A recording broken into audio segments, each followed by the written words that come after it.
The story starts with a picture of outer gods.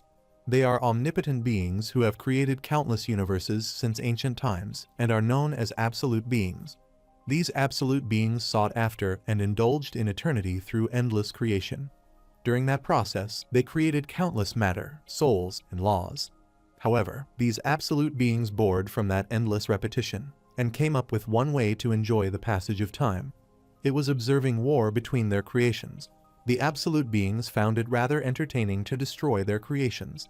Though countless creations repeated the never-ending process of dying in battle and being revived through that war, it was necessary to state the boredom of absolute beings. However, an incident occurred. An absolute being was killed by one of their creations while observing that endless battle. The absolute beings of the other dimensions learned of it and gathered in one place to observe the world that had lost its master. The death of their comrade was caused by the creation that they themselves had created. Despite this, the absolute beings ignored that fact completely, and they all shared one thought. A power with no owner will belong to whoever can claim it the first. After that, the scene appears at the Korea University of Art. There is a boy whose name is Sung Suho in the classroom. He says he got accepted to the Korean University of Arts. His classmates look at him.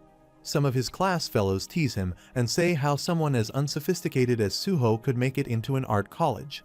A boy weeps because he is not accepted by the Korean University of Arts. He says he will try next year. That boy looks at him and laughs. He says he is finally free from that hell. A boy whose name is Lee Yooncheol comes and congratulates Sung Suho. He says he heard Suho got into art college and he never knew he was so talented. He asks when he was so good. Suho calls him by the name Kim Seongcheol and asks if he is teasing him again. He tells his name is not Kim Seongcheol, it is Lee Yooncheol.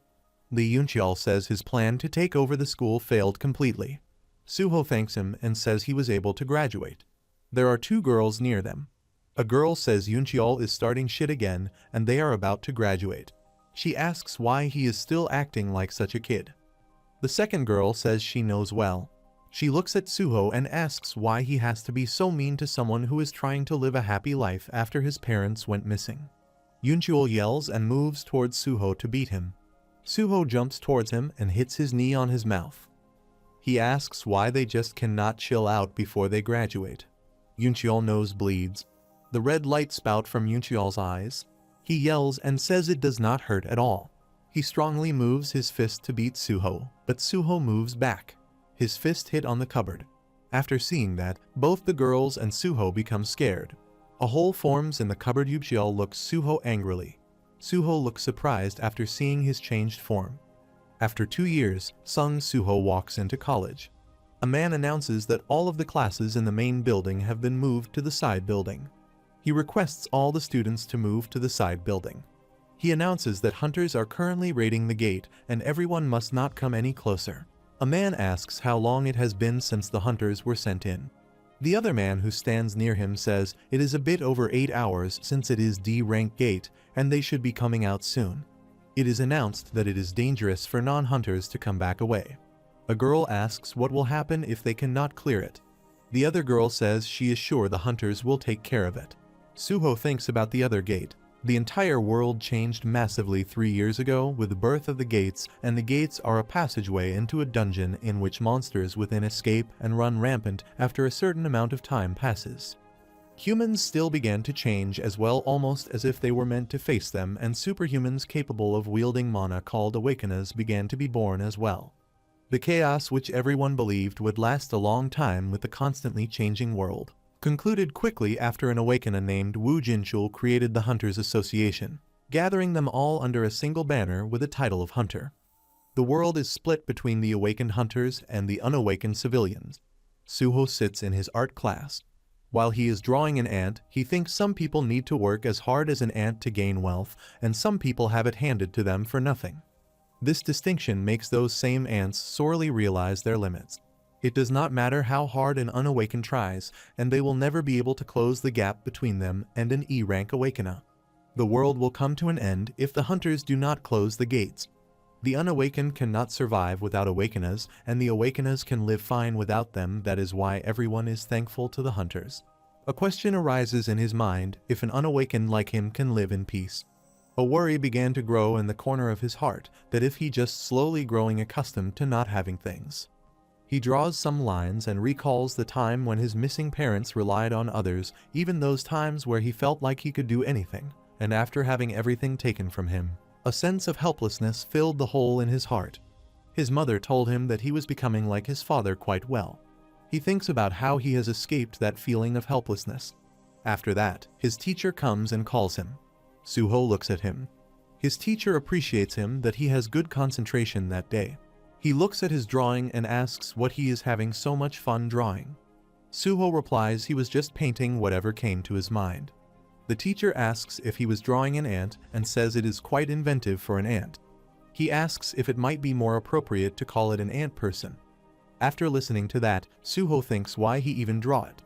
On the outside, the hunters are coming out and they look so relaxed. They must have succeeded. A man appreciates the hunter Kim Jong-soo. The hunter Kim Jong-soo tells the dungeon and went successfully, and he also has something to report to the Hunters Association. He says they encountered a new type of monster, and they were humanoid monsters with blue flames spouting from their eyes and mouths. They attacked with their claws and fangs, however. Their attack were not powerful at all since he is still fine after getting scratched by their attacks. There is not much to them. The man says they are still definitely monsters that they have not seen in the time since the birth of the gates. He is happy to hear that they are not too dangerous. He requests to Hunter Kim Jong-soo to make sure to draft a simple report about what happened during that raid. There is a cut on his arm. Suddenly blue light spouts from his cut. He transforms into a monster. The broadsword and iron sheet falls on the ground. He roars. He kills that man cruelly. After seeing that the people nearby become scared, a girl says he has blue eyes and they are just like the monsters in the dungeon. The people run to escape from their attack. The monsters attack the people and kill them. Suho and his teacher feel some disturbance on the outside. The other students go near the window to see what is happening outside. Suho also goes to see it. A boy asks if they fighting with each other. Another boy says they have blue eyes and they are like monsters. They become frightened. A girl asks if it is a dungeon break. A boy says they should run away. Another boy says they should wait there for the hunters instead. Suho says to Ta Lim to do something. He is an awakener. Ta Lim says he does not do something because he is just an E rank. Suho looks that a monster is coming toward them. They become frightened. The monster breaks the window and enters the classroom. The monster kills some of them badly. Suho starts to run. A girl falls to the ground. She cannot get up. She asks for help. Suho runs and says he will call a hunter. When he is running, he thinks why he even said that, and he just left her to her death. He thinks nothing will change if he does not do anything and just keeps making excuses. He thinks of finding something, and he can do anything. He remembers his father and thinks what his father would do. On the other side, the monster comes near the girl. While the monster is attacking the girl, Suho takes a fire extinguisher and kills that monster. He thinks if it was Dad, then he would definitely do that. The notification appears that he has met the requirements to complete the secret quest and courage of the week. Suho tells he had a dream a long time ago, and that dream resembled a game. In order to defeat the monsters progressively getting stronger per floor, he leveled up and fought again and again. In his dream, he says he does not need anything and men ought to fight with fists. As monsters became stronger, he too needed to get continuously stronger, and through the numerous challenges he finally reached the highest floor. The final boss he encountered there was powerful. Though he was his enemy, he could not help but feel envious and even awed by his power. The identity of the final boss was his dad. It is probably the image he had of his dad that was reflected in his dream. His dad was strong and reliable. He thinks about how he was able to become that powerful. When he sees the fire extinguisher, he thinks of his dad and lifts that fire extinguisher. He runs to kill that monster. He hit that fire extinguisher on the mouth of the monster. The blood flows from his mouth. He thinks his father would have done the same right. Suho heard that the attacks of the unawakened who lack mana do not work against a magic beast. He charged in a bit too recklessly. The girl becomes astonished after seeing blue light spouts from the eyes of the monster. Suddenly some notifications appear.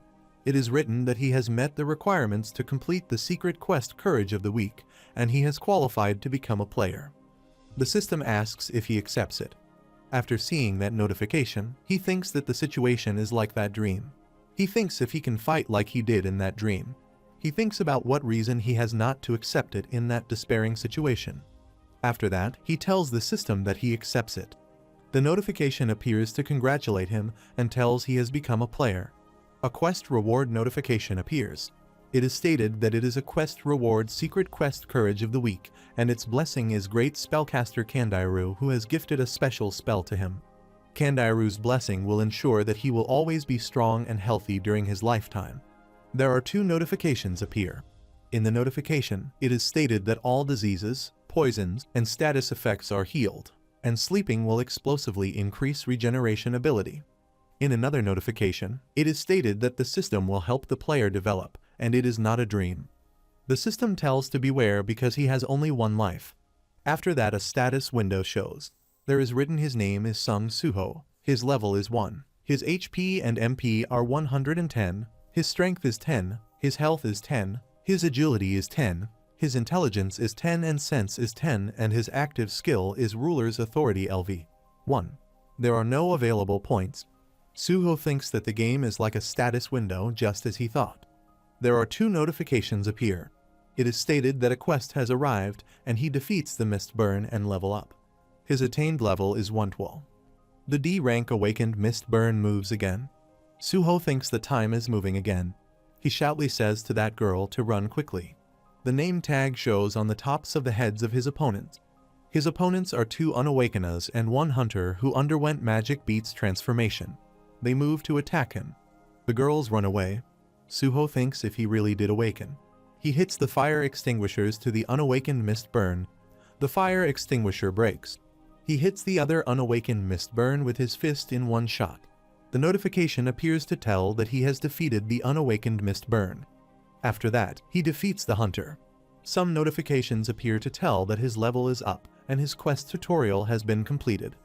The system tells to defeat the Mist Burn and level up. He attained the level 2 halves. The system tells he has received a reward for completing a quest and asks if he wants to check his reward. After seeing that, Suho thinks he is sure that he really awakened. After that, he fights with D rank awakened Mist Burn. He thinks he will turn into a magic beat if it wounds him, and if he really going to become a magic beat right after awakening. The notification appears to tell that a harmful status effect has been deflected in his spirit, and the status effect is lifted due to the effect of longevity. He thinks about it and remembers seeing that in the status window earlier. While he is fighting with him, he thinks if he is weaker than D rank, who became a magic beast, that means he is in E rank and he just became an awakener.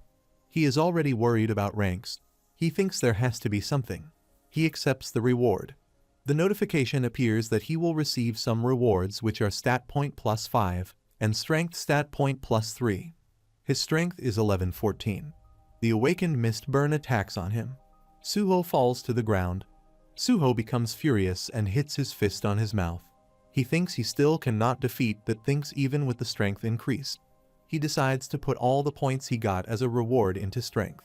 His strength is 1419.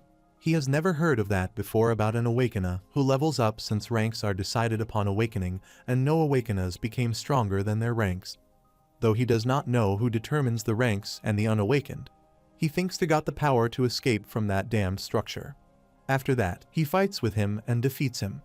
The notification appears to tell that he has defeated the D rank awakened Mist Burn. The system says to up his level. After that, he realized that he was currently awakened, and he can save the people and solve the crisis. He stands up and runs to enter the building. He looks through the window what the current situation is outside. While he is looking outside, a C rank awakened Mist Burn jumps to attack him. It is announced through the area speaker that the dungeon breaks at the Korean University of Arts and all civilians within the area to promptly evacuate. The army forces come there to handle the situation. A soldier says the people are dying, but all they are stand by and watch. He asks when the hunter is sent by the Hunter Association arriving. The other soldier says it seems it is taking some time to assign a hunter of rank B or above. The first soldier asks if they did not say that the gate is D rank. The second soldier tells the association is taking into consideration the fact that the hunters were infected. He sees the hunter's pictures on the tablet and points out a hunter's picture whose name is Kim Jong-soo. He says that a C-rank hunter was infected. On the other side, the monster comes near Suho to attack. Suho looks at him and thinks if it jumped there from a lower floor. He is C-rank awakened mist burn. He has a weapon, and it is definitely different from previous mist burns. He thinks if he could stand a chance because he leveled up a moment ago. The mist burns and stabs him with his weapon. Suho moves backward and thinks if it is insane. There is a fire extinguisher near him. While the mist burns attacks with the weapon, Suho puts the fire extinguishers in front of his mouth to protect from his attack. The mist burn breaks it into 2 pieces. Suho runs inside the building. He thinks there is no way he can face a monster like it, so there is a reason for awakeners being split into ranks. He thinks about when the hunters will get there and if he can just hold out until another hunter arrives. The mist burn follows him and enters to the building. While the mist burn comes in to catch Suho, he looks at some girls standing on the roof. A girl says to wait there until the hunters arrive. The other girl says they will arrive soon. When those girls see the mist burns, they become scared. The mist burn jumps upwards to attack those girls with his weapon. After seeing that, Suho becomes astonished and furious. He also jumps upwards and thinks there is no time to wait for a hunter. He goes near him and thinks he needs to stop that guy. He hits his foot on his neck. The mist burns and becomes furious and moves towards him to attack. Suho thinks even a single hit from him will kill him, and he cannot let him run loose. Suho tries his best to compete with the mist burns. Suho becomes injured and his HP is 140. Suho says he lucked out and the system must not want him to fall yet. The system tells that Suho's fatigue is 99. The insane mist burn throws Suho from the roof to downward. Suho falls to the ground and sees an ant near him. That ant becomes frightened after seeing him in bad condition. It says it is all because it was late. It becomes furious. He cuts arm of mist burns and then kills him. An infected man comes to near Hein to attack him. Hein yells and says and asks for help.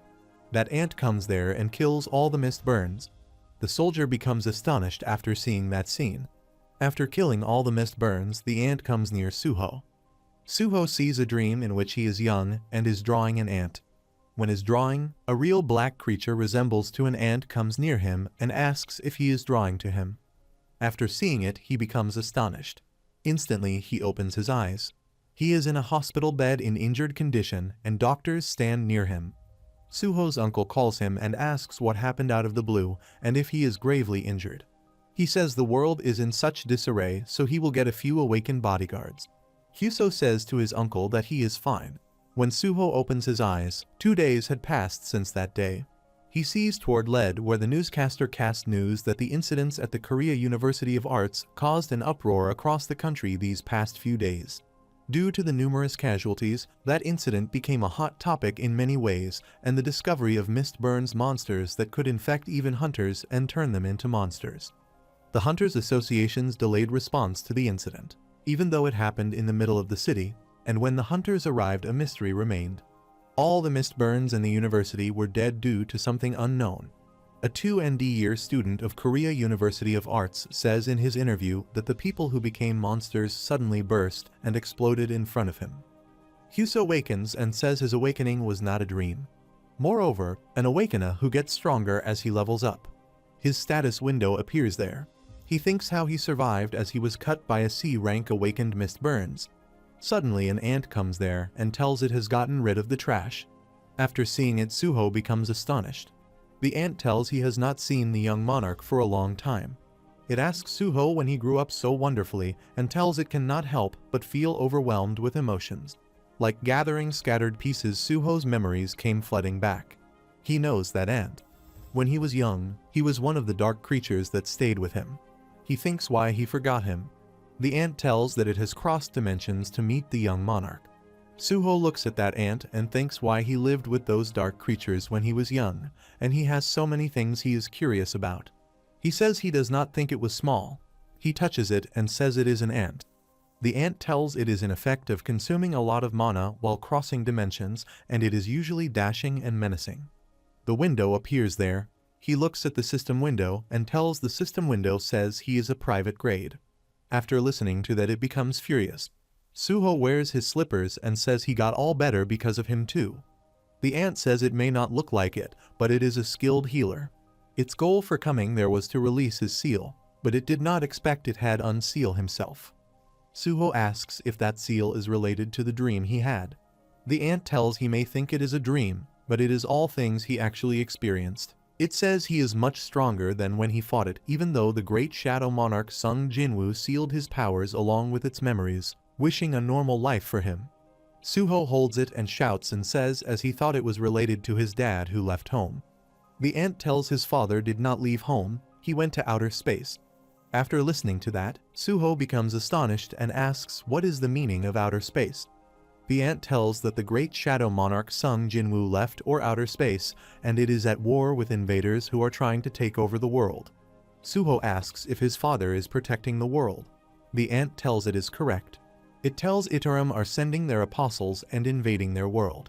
While on its way to meet the young monarch, it also tore apart countless enemies. It is a fact that gates and monsters are appearing on Earth must have been that war influence too. Suho asks if his mother go with him. The ant tells she did not go with him. Suho says she went missing on the day his father disappeared too, so he thought they would be together. After listening to that, the ant becomes astonished and shoutly says that Miss Hien is missing. The ant tells that the apostles of Itarim on Earth must has dug an evil trap. Suho asks if his parents cannot return, it is because of Itarim. The ant remains silent. After that, the ant asks if the young monarch wishes to meet them. Suho says he wants to meet because he has been alone for so many years. The ant tells there is only one way to meet them, and the Lord would not be able to come to Earth for a while due to the war, but the young monarch can find and rescue Miss Hien after he gets stronger. The ant gives him a key and says to level up. The system alerts that a quest has arrived. A quest notification appears. It is written that he is the son of the great shadow monarch. However, at the moment his innate talents have been completely sealed, and in order to bear that great power he will have to prove his worth. The system says to enter the shadow dungeon and prove his worth. The system tells that it is a key for entering the shadow dungeon and can be used on Sung Suho's shadow. The ant says him to stick that key into his shadow. He sticks the key into his shadow. The ant says him to enter and take all the power that should have belonged to him. He enters in and still cannot believe it. He opens his shirt's buttons and says that outer space, the war with gods, or the shadow monarch are all nothing but nonsense. He asks if he can meet his parents again by getting stronger. He thinks he will level up all he can. The ant remains silent. The king of ants says to ant to go to Earth and release Suho's seal. The ant asks if the young monarch's seal. He says Itarim's invasion may have spread to Earth. He says the ant to return Suho's sealed powers and memories and protect Earth itself. He allows it to act at its discretion depending on the situation. The gnat thinks if he is leaving the rest to his own judgment, it shall remain at the young monarch's side and watch over his growth. They enter in the shadow dungeon. The ant says this place is the land of the dead where the living cannot step foot inside without the master's permission. Suho thinks it looks more like a ruined city than a dungeon. He feels it familiar to him. The notification appears to tell to survive the denizens of the shadow dungeon will never accept his weak self as the master of that land and survive for the allotted duration and prove his worth. The remaining time is 4 hours. When he sees that notification he asks if he needs to survive there for 4 hours. The ant requests him to be on guard and says the time of suffering will soon arrive. Suddenly a goblin scouts attacks on him. The ant comes in its way and stops it. Suho tumbles and becomes surprised after seeing the goblin. The ant says a scout means that there may be more nearby. Suho says he will need to deal with it before it calls for its allies. The ant says it is true that goblins are weak and feeble monsters, but to so reckless. Suho comes near the goblin and says its name does not have a color. It means it is on the same level as he or weaker. When Goblin Scout comes to attack him, suddenly Suho obtains the Goblin Stone Axe. The notification appears that he has obtained the Goblin Stone Axe.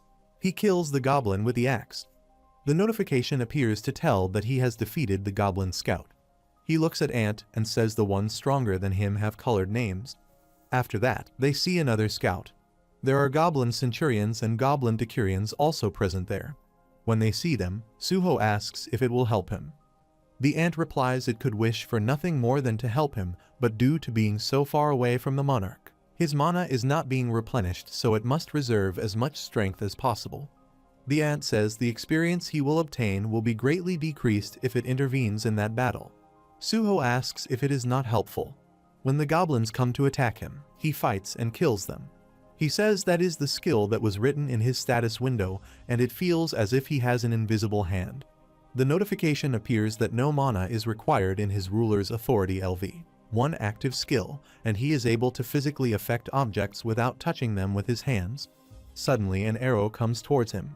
That arrow is thrown by the archer's goblin. He grasps that arrow, he can have that back. He throws that arrow back toward the goblin and kills it. After seeing that, the ant says he has impressive adaptability. The ant says the young monarch's childhood was like the birth of a legendary hero in myths. Even then he was able to use the ruler's authority as he has inherited from the monarch as he pleased. However, that power was created to destroy everything, so it only acted as a hindrance in that peaceful world, and the apostles of Iterum are invading Earth. The young monarch power has begun to shed light on that world. The notification appears to tell him to level up. After seeing that notification, Suho thinks it seems like the weight limit of the ruler's authority is around 10 kilograms. A goblin stabs on his back with its dagger. It pierces the dagger in his back. Suho hits his fist on its mouth. He is injured. The notification appears to tell his HP is 160/190. Suho withdraws that pierced dagger. Goblins come towards him to attack. When he withdraws the pierced dagger, he feels hurt, but he feels more alive than when he was powerless. Goblins surround him to attack. The notification appears to tell his HP is 118/190. He fights with the goblins. The notification appears that his HP is 84/190. Another notification appears to tell that his HP is 53/190. The notification appears to tell that he has learned the skill Resilience LV1. The system tells him to level up. He kills all the goblins and becomes tired. The notification appears to tell that time is over and he has completed the quest. After seeing that notification, the ants appreciate him and say he never doubted that he would overcome that trial. Suho says it really did not help him until the end. The notification appears to tell that he has received a reward for completing a quest. The system asks if he wants to check the reward or decline it. Suho says he wants to check it. The notification appears that he will receive runestone and shadow extraction as a reward. After seeing the notification, Suho asks if he uses runestone he can learn that shadow extraction skill. The ant becomes excited after knowing that the young monarch is getting shadow extraction. Suho says he did get a resilience skill while fighting too, and it looks like he gets skills on top of the level up system he got when he awakened. The notification appears that he possesses an indomitable level of resilience and his physical defense is increased by 20%. Suho says it compared to when he was unawakened, and he feel like he has become a cheat character. His wounds healed from the level up as well. The ant says that the level up mechanism is based on the system the monarch used in the past, and it is a support system designed to ensure his safety as he grows. The ant says it thought that it was an unawakened, but it was actually born with the strongest shadow silver spoon.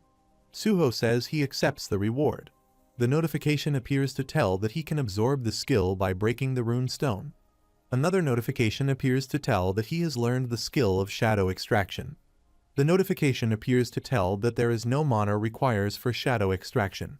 The system says to extract the mana from a body whose life has expired and turn them into a shadow soldier, and the failure rate of the extraction will increase relative to the stats of the target and time since death. The number of possible shadow extractions is 03. Suho asks if he can make shadow soldiers. The ant says it is a skill to turn the corpses of the dead into soldiers like it, and shadow extraction truly is the essence of the authority that created the current shadow monarch, Lord Song Jinwoo. Suho asks if it is like a type of necromancy, and says if he wants to command soldiers he will need to hunt them first. He asks if he can control those weaker than him. He says he heard that summon type skills are not looked at favorably in the hunter industry. The notification appears to tell that shadow extraction may be used on that target. In another notification, it is requested to specify a designated command for the shadow extraction skill. After seeing that notification, Suho asks if he needs to come up with a separate command for the skill. He says if it is a command, then it should be direct. The goblins arise. The notification appears to tell that there is Shadow Goblin LV, one common rank. After seeing them, the ant and Suho become astonished. Suho says this is shadow extraction, and it is much less impressive than he expected. The ant says that newly extracted shadow soldiers are somewhat weaker than they were in life. Suho asks if they also get smaller. The ant says they get smaller. Suho asks how much they get weaker. Suho tells it says they disappear after a day. The ant shouts and asks if he has not a shadow storage. He says he does not have a shadow storage. The ant says it is because the intelligence stat and level affect shadow authority, and it is a really good skill later on. It is an amazing skill. Suho says he gets it, and not to get sad on him. Suho puts his hand on his belly and says he has not eaten in 2 days. He asks how they get out of there. The ant says he can leave anytime by using the shadow dungeon key. Suho says let's go and get some food first. The ant becomes ready to go. The notification appears in which the system asks if he wants to exit the shadow dungeon. After that, they return back to the hospital and eat the food. Suho says he did not know hospital food could taste that good. The ant says it will explain what he needs to do from then. It tells he has 3 missions in total. First, to protect Earth from the outer space monsters. Suho says he should go into the dungeon and hunt monsters. The ant says that as he hunts the monsters, he will level up, and the stronger he becomes, the safer Earth will be, just like the monarch did. It tells the second mission is to find Mrs. Hien. Suho asks if there is any way to find out where Mom is. The ant tells as he hunts the outer space monsters, he should eventually find a clue. Suho says he has to go into the dungeons. After that, the ant says the third mission is very important, and that is recovering his power. The ant cannot believe that it is just a private grade, and it wants to show him its true power. Suho asks what he needs to recover his power. The ant says it can absorb a portion of a target's magic and knowledge by consuming them. It is an inefficient method from before it became a shadow soldier, but it has no other choice since it cannot get magic from the monarch. Anyhow, it just needs to eat something with magic. Suho says that also means going inside dungeons. He finishes his food and tells the ant to get ready. The ant says it needs to be a licensed hunter to enter dungeons. It says to go to the Hunters Association for a magic measurement. Suho thinks he is an awakener who levels up. He wonders what he will get rank. He asks if he turns to be an S rank. A girl comes near him and tells his magic level is 46, and he is an E rank awakener. The ant says that it heard hunter ranks are decided by their magic levels. It is only obvious his rank is lower since he's focused on raising his strength stat. Suho says the ant does not have to go out of its way to comfort him, and the ant only makes him feel worse. Suho asks if an E ranker can like him really protects Earth. The ant asks if he can level up. Suho tells he has heard raiding parties rarely hire E rank and F rank hunters.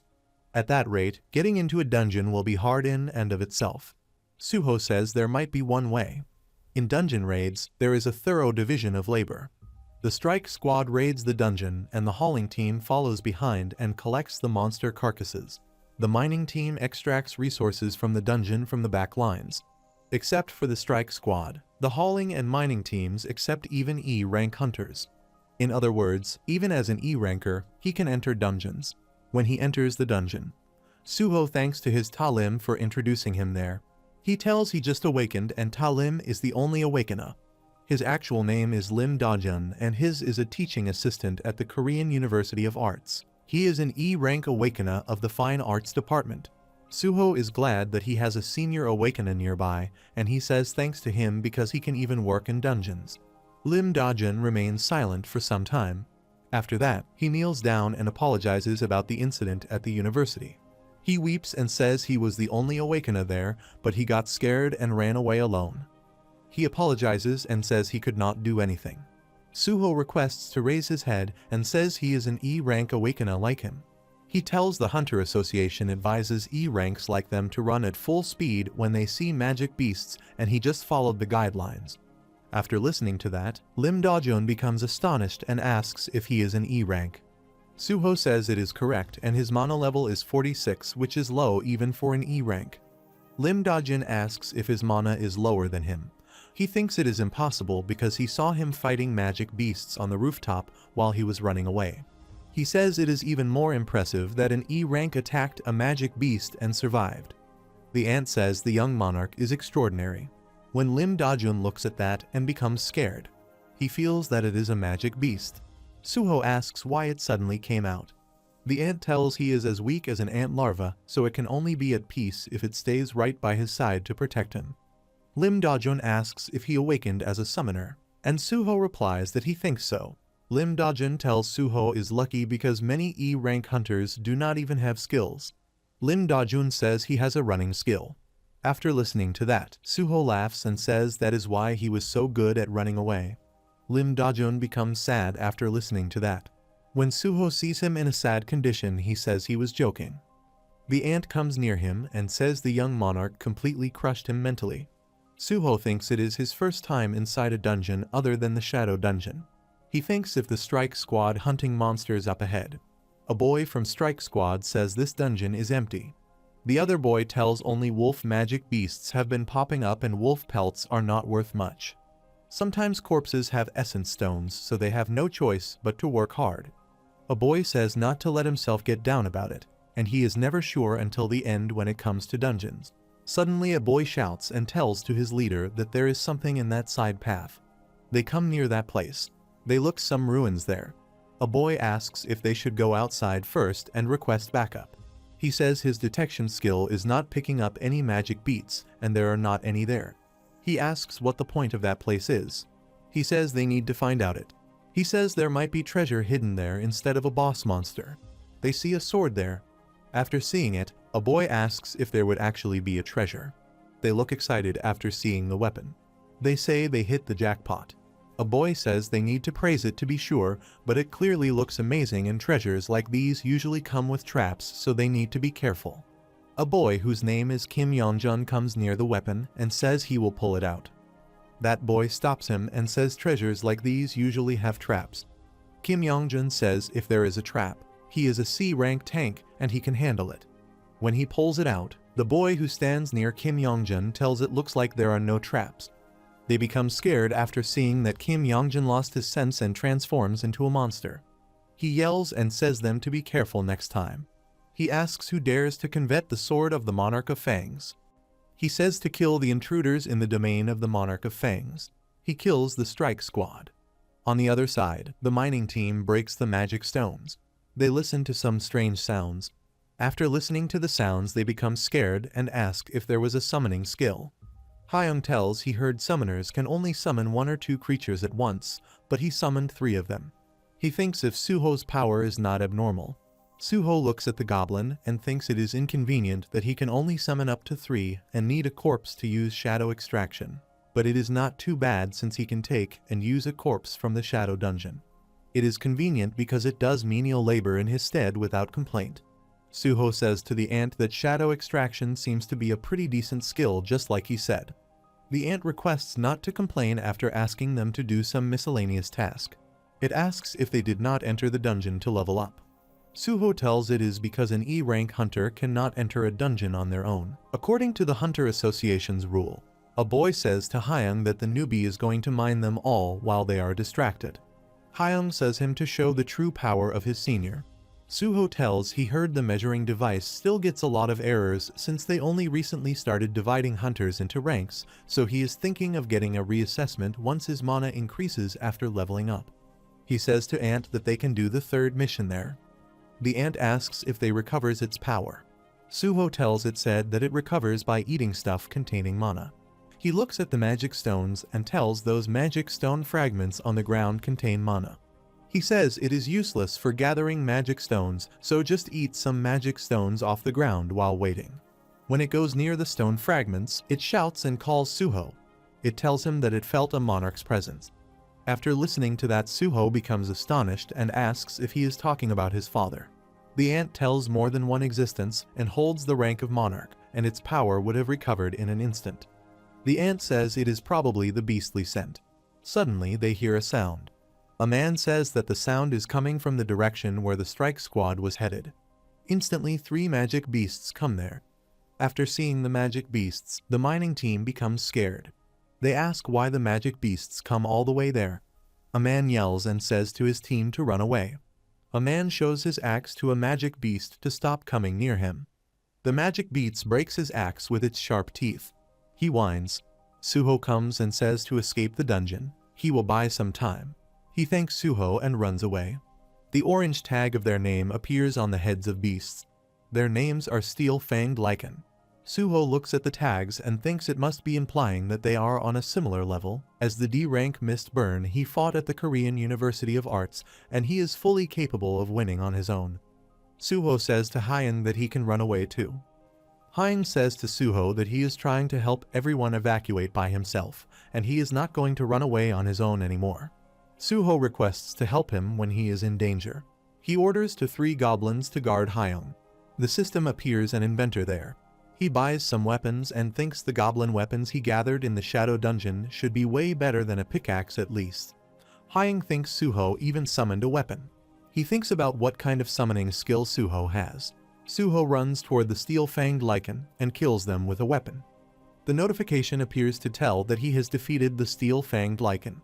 After seeing that Hyung and goblins become astonished, Suho throws a spell on the Steel-Fanged Lichen to arise it. The other 2 Steel-Fanged Lichens jump towards him to attack. Suho fights with them. The ant shouts and tells him that he has already gotten used to fighting with the Shadow Authority. Suho thinks extraction and summon do not use any mana, and once he gets more mana and the number of extractions increases, he might even be able to make an army. He kills a Steel-Fanged Lichen and adds 1 more to the group.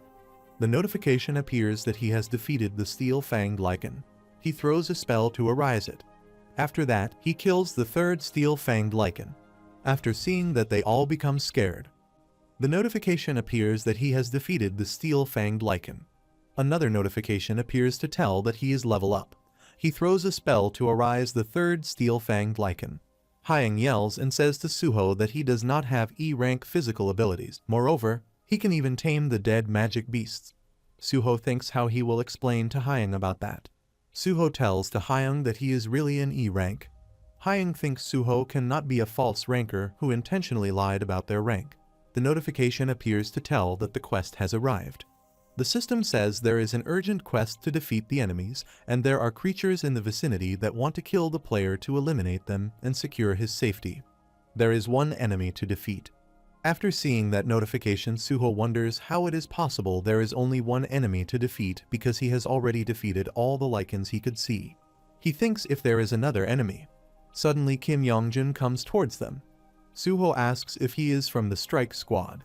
Hyung comes near Kim Yongjun and tells he is a lifesaver, and the magic beasts suddenly come there, which could have been a disaster. He asks him what even happened there. Suho stops Hyung and says to wait a moment. He alerts him that it is dangerous. When Hyung looks at Kim Yongjun's eyes, he becomes scared. Kim Yongjun stabs on him. Suho pulls him. They become scared after seeing the wolf team. Suho says that another hunter lost his senses, and it becomes a trend for the hunter to become a magic beast.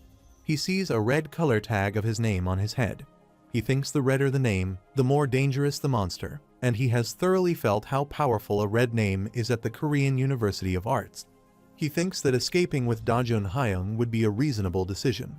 He asks to Ant if he is not a monarch like his father. The ant tells he possesses the energy, and he is a much too weak monarch, but that does not mean he could face him in his current state. He chooses the weapons on an inventory. Suho tells that the ant said the system provides assistance to ensure his stable growth, and since it gave him a quest that he can potentially win. Most importantly, to see his parents he needs to get stronger as quickly as possible, and he will defeat a red name right there and grow stronger and faster. The ant tells Suho that he has faced insurmountable trials time and time again, and the young monarch never runs away. Within his still weak form, it can be seen the monarch in him. Its true form is a sword, and if he cut off its arm and separate it from its host, it would not be able to move anymore. The steel-fanged lichen roars on Kim Yongjun and jumps towards him to attack. A steel-fanged lichen tries to break his sword with its sharp teeth. After seeing that, Suho says they really got up again after he poured mana into them. The ant says the shadow soldiers basically have astral forms, and as long he has mana they can recover. Kim Yongjun asks if an insignificant pest uses the Shadow Monarch's power. After listening to that, the ant becomes furious. It yells and asks how dare he call the blood of the Shadow Monarch an insignificant pest. Kim Yongjun laughs. Suho holds an axe and asks if they will start the exploratory fight. Kim Yongjun roars. Suho thinks they will have to win through quantity. The gnat thinks it is his aptitude for a ruler's authority which he showed since he was an infant. Suho and Kim Yongjun fights. Kim Yongjun breaks Goblin's weapon in a single attack. Suho thinks if a single attack lands, he is dead, and if he drags it out any chance of winning will slip between his fingers. Kim Yongjun yells and asks if he is going to run away like a coward. He says the Shadow Monarch must also be a coward who hides behind his shadow soldiers. Suho says that trash-talking one's parents is a foul move. Kim Yongjun says even though he is provoking him like that, he is not confident he can fight him. Suho asks if his seal has been released, then why his power has not returned when he climbed the tower. The ant says the young monarch's power was sealed when he was an infant, and it would be better to think of it was as he regaining his talent from that time. If he had that power, it would certainly be more than enough to go against Itarim. However, that place was neither dream nor reality, and it was merely a test to see if he could deal with his talent. The ant says his physical strength was expected to disappear whether he passed the test or not. Suho says it was really just a game. The ant says his experience in the tower was by no means useless. It says to try to call his feelings and fighting spirit. Suho thinks he certainly remembers his feelings from back then. At the tower, he mostly fought with his fists if he had a gauntlet like back then. He says he could change Baru's form however he wanted. He again arises the steel-fanged lichen. Kim Yongjun yells and says it does not realize that such ploys do not work. He says to Suho that he will cut down him first with his sword. The steel-fanged lichen roar at Kim Yongjun. The notification appears that the shadow steel-fanged lichen LV. One form change into the gauntlet. Two other notifications appears. In the first notification, it is stated that shadow extraction has leveled up. In the second notification, it is stated that shadow extraction LV. 2 from change, and it requires shadow authority. There is no mana, and it can arbitrarily change the forms of shadow soldiers. Suho yells and says that hand-to-hand combat is more than possible. The ant looks at them and prays to his king to turn shadow soldiers into his weapons. The ant tells that the Shadow Monarch infinitely transcends levels and stood in a position to freely control shadows. However, the young monarch has only just learned shadow authority, putting him at the level of a larva that just hatched. He learned the next level of shadow authority without anyone teaching him about it. Suho fights with Kim Yongjun. The ant looks at Suho and thinks he has an aptitude for the ruler's authority. When the ant sees Suho's shadow authority, it says that the young monarch is truly a prodigy. Suho looks at Kim Yongjun and tells he was worried since he had a red name, but was not worried that he would not be able to defeat him. The ant says he never doubted that he would win. Suho says to stop with the blatant lies. He tells he has learned a new way to fight, and this is a decent harvest. He puts his hand on the notification board to check his reward. The system tells that his quest completion reward has arrived. The system asks if he would like to confirm his reward. Suho says he wants to check his reward. The notification appears to tell that the reward is a storm slash. Another notification appears to tell that he has learned the storm slash, and for skill storm slash 50 mana is required. It is a power of a swirling wind is infused into his sword, and he can attack multiple enemies at once by using that skill. Suho thinks that is the reward he wants the most, and he knows how to use that skill instinctively. Suho says this is time to test it out. He needs a weapon. Suddenly he sees a weapon. The ant thinks it cannot believe that it lost the Shadow Monarch's descendant of all people. It thinks it is not over yet and human greed is unlimited. When Suho lifts the weapon, the ant thinks that the moment Suho picks it up, it will devour its whole body. When Suho lifts the weapon, the notification appears to tell that he has obtained the item Fang of Raken. Suho looks at the weapon and says this weapon definitely looks better than a goblin weapon. The ant looks at Suho and thinks there is a human that even it, who inherited the power of the Fang Monarch, cannot take over. Suho looks at the weapon and says this is time to test out his skill. The notification appears that the great spellcaster Kandairu has blessed him, and he will have a strong body and lead a healthy life. Simultaneously, another notification appears to tell that there will be ongoing effect longevity and he will be immune to all diseases, poisons, and status effects. He will have explosive regenerative abilities when sleeping. He swings the weapon and the notification appears to tell that he has used the storm slash skill. Suho says it is kind of a problem that it deployed his mana with just a single use, but he likes the amount of destructive power it has. He shouts and says he is reacting so differently from when he saw Shadow Extraction, and the Shadow Authority is thousands of times more incredible than it. Talim awakes. After seeing him, Suho becomes excited. Talim asks what is going on. Suho says it will take a while to explain everything, so go out and talk along the way. When Talim sees Kim Yongjun near himself, he becomes scared. After that, the scene appears out of the dungeon. Suho says he will go check if there are more survivors in the dungeon first. Talim thinks Suho is an E rank and awakened that possesses a summoning skill. That is a really minor detail, but how is Suho that strong? He looks at some people that stand there and thinks that does not matter, but it is important that Suho saved all those people. When Suho enters the dungeon, 2 steel-fanged lichens come in his way. He defeats that 2 steel-fanged lichen. 2 notifications appear to tell that he has defeated those 2 steel-fanged lichen, and he has leveled up. Suho tells there are still a lot of wolf monsters in. They are all exps, so they cannot miss out on them. Suho closes his eyes and asks why its attack power suddenly dropped. The ant asks if he thinks it had worked with the Shadow Monarch's descendant. Suho looks at the sword. The notification appears to tell that the attacking power of the sword Fang of Rakan is +30/+5 and changes with XP. It is a sword made with the fang of the king of beasts, Rakan, and the vengeful spirit of Rakan rests in it. When someone weak possesses, their bodies may be taken over. He will be able to send a designated target into a state of fear for 1 minute, and he will have a 15% chance to deal critical damage that deals double the damage. The ant says an ability that is more powerful when dealing with someone who is weaker than him, and it is such a dirty ability. The ant asks which hunter in the world would hunt something that is stronger than them. The ant asks who were significantly stronger when the young Munriches managed to defeat him. Suho looks backward and says a speaking insect and a speaking sword are so confusing. He goes forward and sees some dead bodies. The ant looks at them and says it seems everyone is dead. The ant says it simply killed every intruder that stepped into that place, and it is its duty to protect the sanctuary of the Fang Monarch after all. Suho pierces the sword on the ground and says to the ant to quiet for a bit. The notification appears to tell that shadow extraction is possible on that target. Suho asks if he can perform shadow extraction on humans too. The ant says it is a corpse, and he can turn any of them into his own soldier. He lifts that corpse and goes away. The ant asks if he is going to perform shadow extraction. Suho says if they have to fight even when they are dead, then it is basically punishing them. He puts those corpses into the carriage. He looks at the ant and tells it said that is a monarch's sanctuary. The ant says it is right. Suho asks if his father and him killing that monarch, and if it was also related to Itarim. The ant tells Itarim is the current enemy of the monarch, and he can just think of the monarchs as past enemies. There are 9 monarchs including its liege.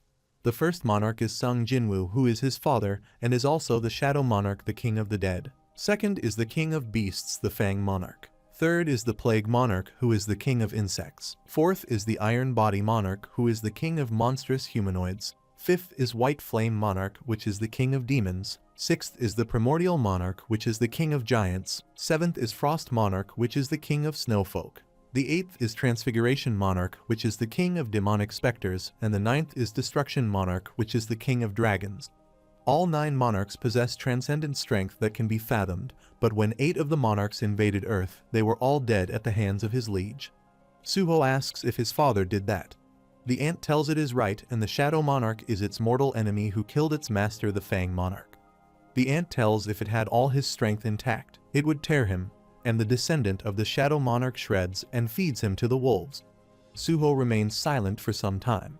After that, Suho says he understands where it is coming from, and his father fought the other monarchs to protect the earth, and it was just trying to protect that place from invaders.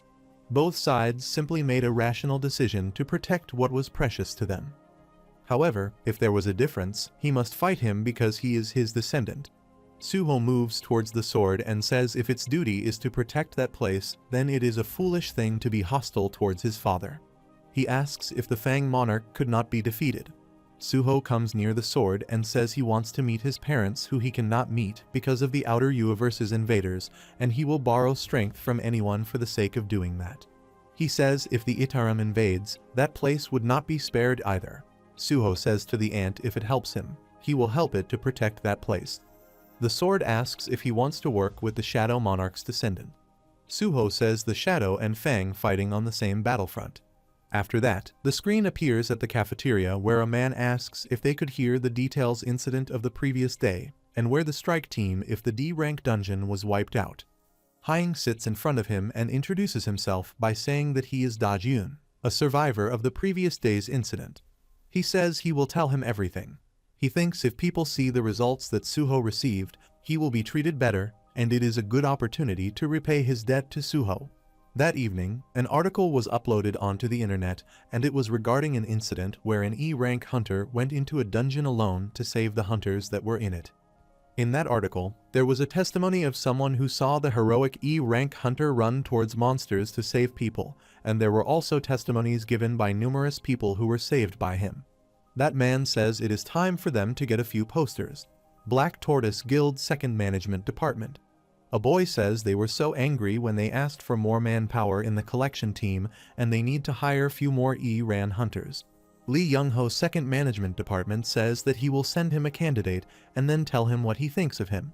When he sees that candidate and reads that he is an E-rank hunter who fought in a D-rank dungeon, evacuated the excavation team, and brought the injured strike team out of the dungeon, they become astonished and ask if an E-rank hunter did that. Lee Young-han smiles and says a big guild like them recruits him. He asks if it would cause a huge commotion for sure. He says that he is a hero that appeared among the E-ranks and he will try contacting him immediately. Lee Young-ho puts his mobile on the table and asks his teammate if he has gotten a reply from Hunter Sun Suho yet and says he is a newbie E-rank getting an invitation from the Black Tortoise Guild and he should be really happy. His teammate tells Suho rejected the offer. After listening to that, Lee Young-han becomes furious. He asks how a newbie E-rank hunter is rejecting a large guild like them. His teammate tells he does not want to join any guild. Lee Young-ho shouts and asks whose hunter does not want to join a guild. He asks if he thinks he is an S-rank. His teammate says he assumes that Suho will contact them again soon, and he will see how hard it is to be a hunter without a guild. On the other side, Suho sees his mobile and tells to Ant that he has been getting a lot of scouting offers from guilds ever since he went into that dungeon. The Ant says many people want his talent. Suho tells they all want to hire him as a porter or collector. He dries his hair with a towel and asks why there are so many of them though. He sits on the sofa and says that entering a guild will be a hindrance to leveling up with the system, and there is no reason for him to join one. After that, he turns his face aside to look at the sword and asks if they will keep talking. He grasps the sword. The sword asks what he thinks. Suho says Shadow and Fang aligned with each other. He thinks the Shadow can be an ally instead of an enemy. He says to bring him to another scared ground of the Fang Monarch. He asks if he knows how to get to one. The Ant says he knows the locations of the sacred grounds of the Fang Monarch and it does not matter how far. It tells it can feel that the gate that leads to it is already gone. Suho says that the sacred site must be a filed-type dungeon. It is when a dungeon break occurs at a neglected gate and the monsters take over the land, making it barren. He lifts a message for his uncle. He writes to his uncle that he is going for a bit and not to worry even if he cannot reach him. Suho and Ant are ready to go. When they reach the gate, Suho looks scared and asks if this is really the place. He says it is bad. There is a board on which it is written that it is Guanak Mountain Field and entry is permitted only for Hyena Guild. Suho looks at the board and says it had to be a place owned by a hunter's guild and trespassing is illegal. This Hyena Guild is made up of people who used to be in gangs, so they are all scary. The Ant says he should not listen to that lowly creature, instead it suggests leveling up. The Ant looks at him and asks what he is doing. Suho says he is preparing to go in. The Ant asks what about the Hyena Guild. Suho replies he has his ways. He breaks the camera and says there would not be any evidence left if you do that. The Ant says the way he problems reminds it of the monarch. They enter in. There is blue fog. While he is walking, he asks if all field dungeons are full of blue fog. The Ant tells that fog is mana from outer space, and it breaks through dimensional walls causing ruptures in worlds. This fog is the reason of the sacred ground, and it broke through the dimension and got linked to Earth. The Ant tells that entities from outer space are trying to break a big hole in the dimension to send in their armies, and the more mana a being has, the more they are affected by dimensional travel. Suho asks if it will take a while before the stronger guys are there. He says he should hurry and level up. Some Dagger Claw Virga and Black Shadow Rajin come towards them to attack. The ant says it is 2D to show off its powers. Suho says the ant is dependable, but he would not use it as his main weapon. He tells he has already thought of a combat method, and he will use hand-to-hand combat he used in the tutorial as the base. He fights with those monsters. He says to support that with the ruler's authority for mid-range. He swings his sword and says he will use various weapons so as not to be predictable. The notification appears to tell to use the storm/skill. Suho gets more equipment using shadow extraction, and it is his new way of fighting. After seeing that, the ant becomes astonished and says he is very cool. The ant thinks it is the power of the Shadow Monarch's bloodline. The more enemies there are, the longer the fights drag on, and so he will grow by using the dead. They lost in the war. Suho tells that he can handle up to 5 shadow soldiers because his intelligence stat went up. The ant says it is pathetic compared to the great monarchs. After listening to that, Suho becomes angry and says to shut it. After some time, they see a place where the gate leading to the sacred grounds. They see some people there. They are smoking. Suho says there are still people there despite how late it is. The ant says they sure work hard. Suho thinks there is a reason for them to stay there, and it is probably better to hunt monsters during the day. Suddenly, they see a vehicle coming there. 2 people push the barrier to the side. The vehicle enters in. There are some boys and girls in the vehicle. They are kidnapped by them. A rascal teases the kidnapped girl. After seeing that the ant says they are trespassing, it would be better not to intervene. Suho's father was a police officer specialized in violent crimes, and his grandfather was a legendary firefighter. Suho says he had grown up under those 2 figures. He jumps down to stop to tease the girl. He says he had developed a habit of acting first and thinking second when it came to justice. Suho hits his foot on his mouth. That rascal falls on the ground. His companion becomes furious after seeing him. Suho thinks he ended up taking action first, and it is illegal to trespass on another guild's territory. He thinks what he should do. He uses his extraction power and says them that they kidnap and endanger people. He asks the people of the Hyena Guild what they are doing. A member of the Hyena Guild shouts and says that is what they ought to be asking him. He says if it was not enough to trespass on someone else's territory, and he started attacking them too. He asks if he has a death wish. He orders his companions to destroy him. They all run towards Suho to destroy him. Suho thinks that he looked into them, and the average rank of the Hyena Guild's members is D rank, and he should tone down his strength.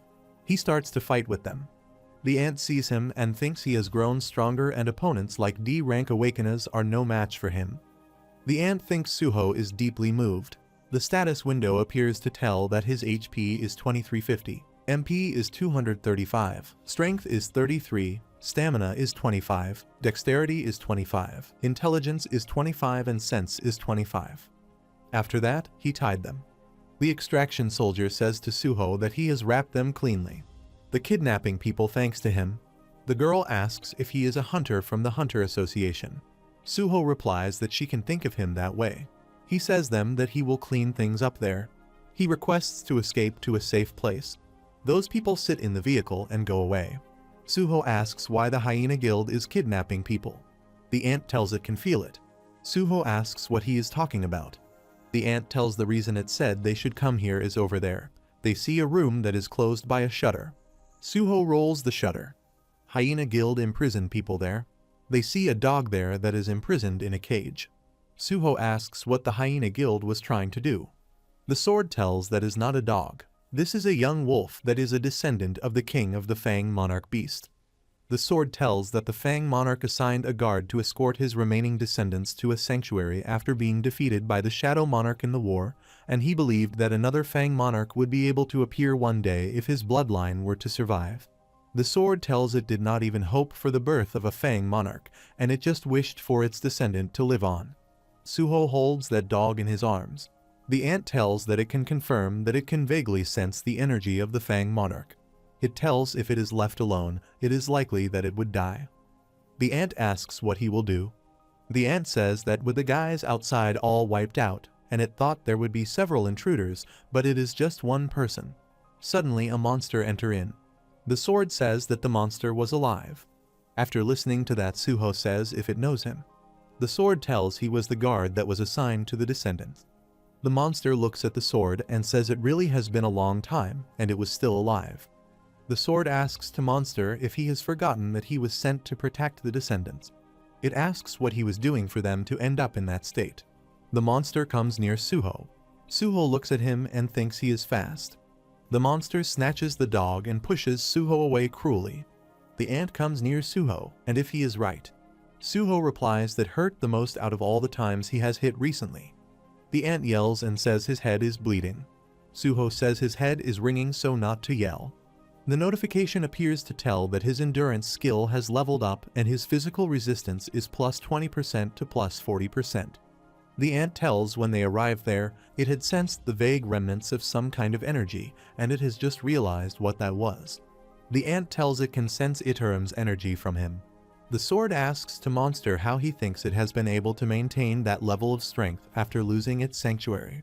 The sword looks at the dog and tells it is simply survival of the fittest, and the fate of the weak is up to the whims of the strong.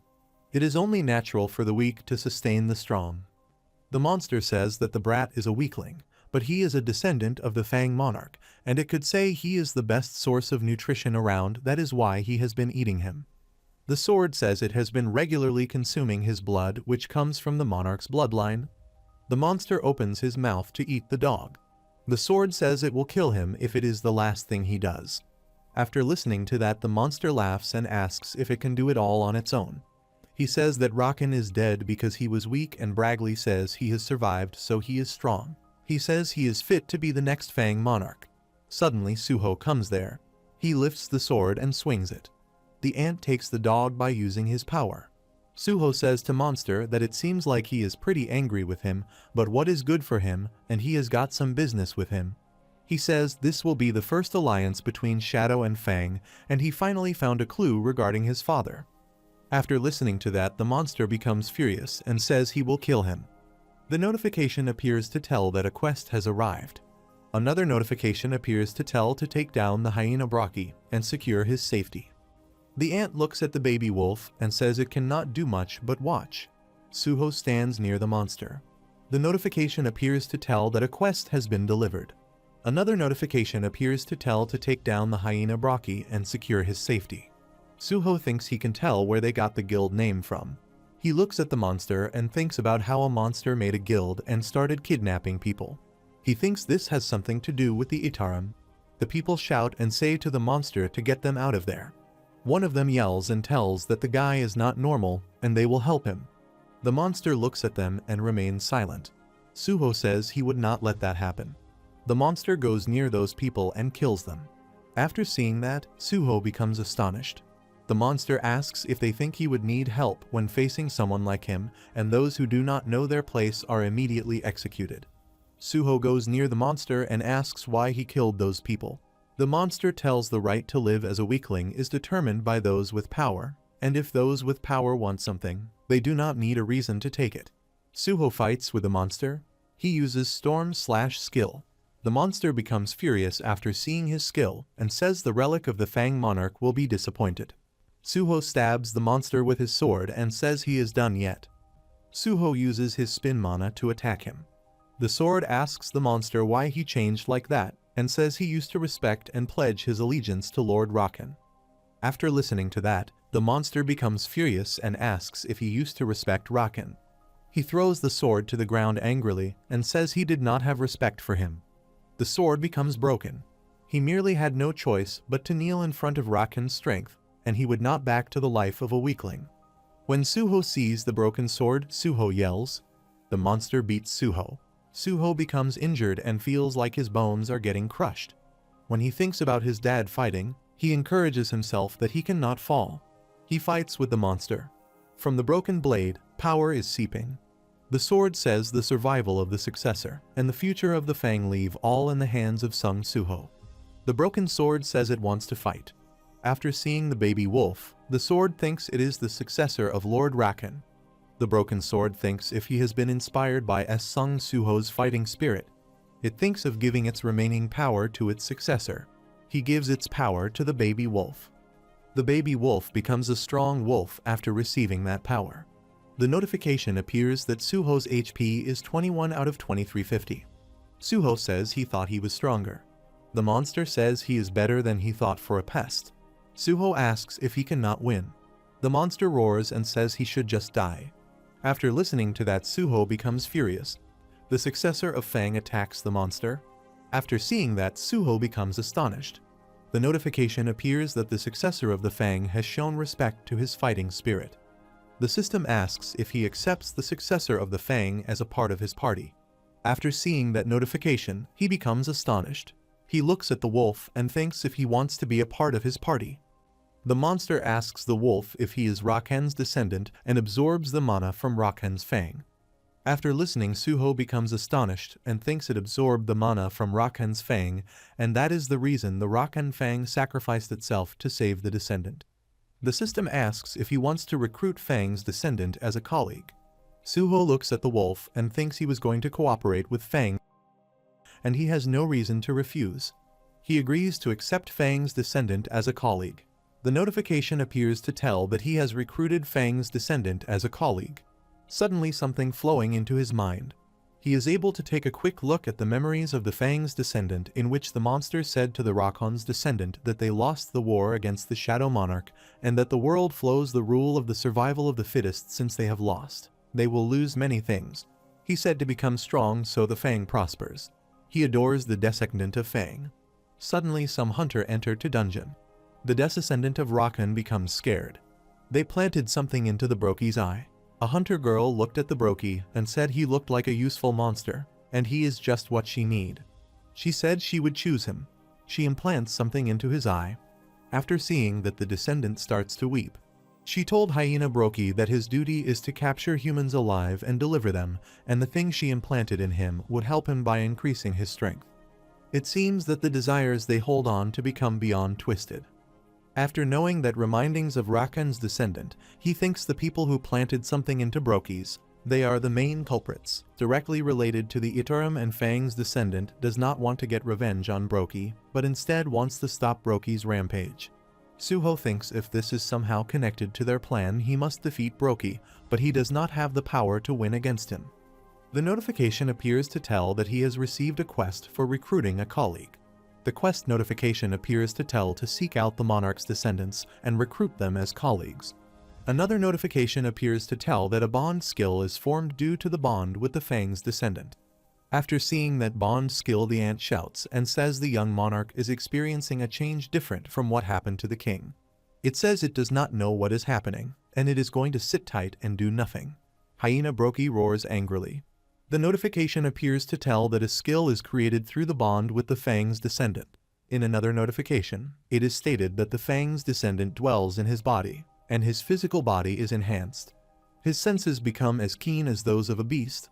His body is so light, and he can feel his senses becoming sharper. He can sense the optimal movements to avoid danger. Suho fights with the Hyena Brokie. Suho hits his leg on his mouth and says it was the pipsqueak. Suho sees a lighted sign on the Brokie's head. He says if he will do anything with that sign, he lose everything. Hyena Brokie hits him. The ant thinks if its mana increased.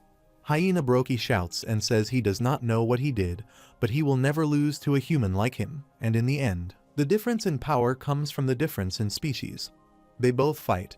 The notification appears to tell that he has learned the skill Unharmed Combat LV1. Another notification appears to tell that he becomes skillful in hand-to-hand combat, and he will do 33% additional damage to opponents when attacking using his body. The ant looks furious and asks Hyena Brokie how he speaks of the difference in species in front of the young monarch, and says there is no way anything could be above the species of the Shadow Monarch. Suho attacks Hyena Brokie and defeats him. Hyena Brokie falls to the ground.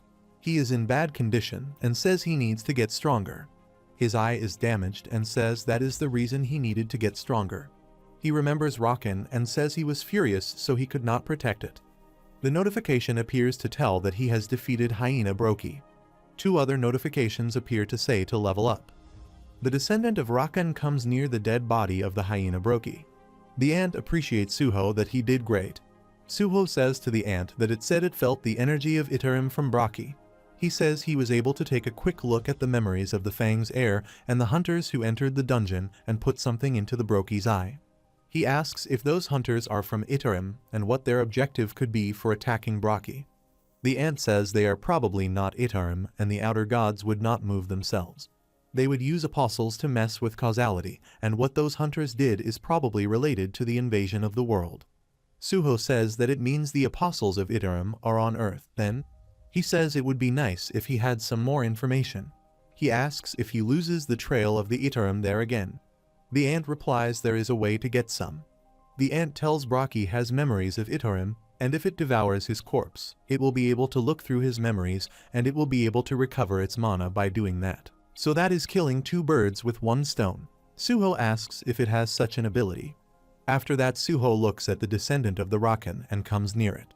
Suho asks if it wants to come along with them and tells he has a place that he wants to introduce to it. After listening to that, Fang's heir looks at Suho and touches his tongue on Suho's face.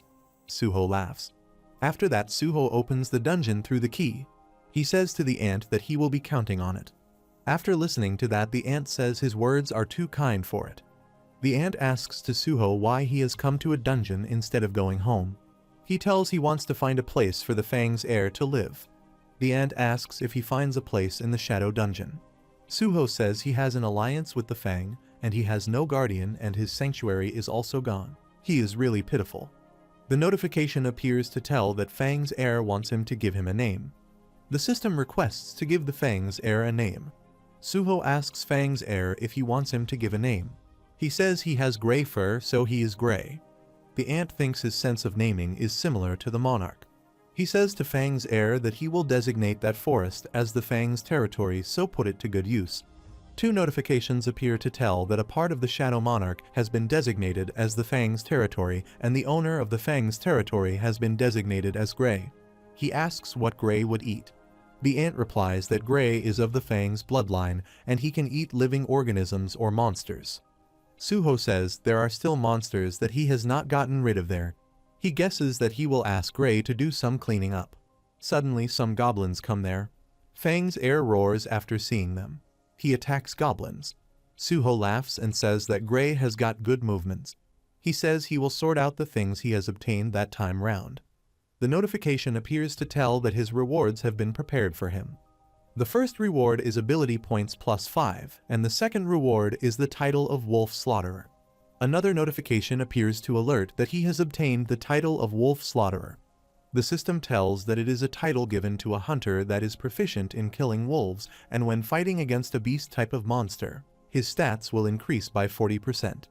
The ant says to Suho to overlook the trivial details. Suho says it to enough that quest and find the monarch's heirs and make them his teammates. A notification appears to inform to find the heirs of the monarchs and recruit them as allies. The ant says the monarch did not have such a system. It says it heard the level-up system that was made for him has been revised to a certain extent by removing the ill intentions that were within the system. Suho asks what is the ill intentions. The ant tells the system's objective was to forcefully grow in Sung Jinwoo, and the scheme of the architect was to use him as the vessel for the Shadow Monarch. The moment that objective was achieved and his father's soul was supposed to be destroyed.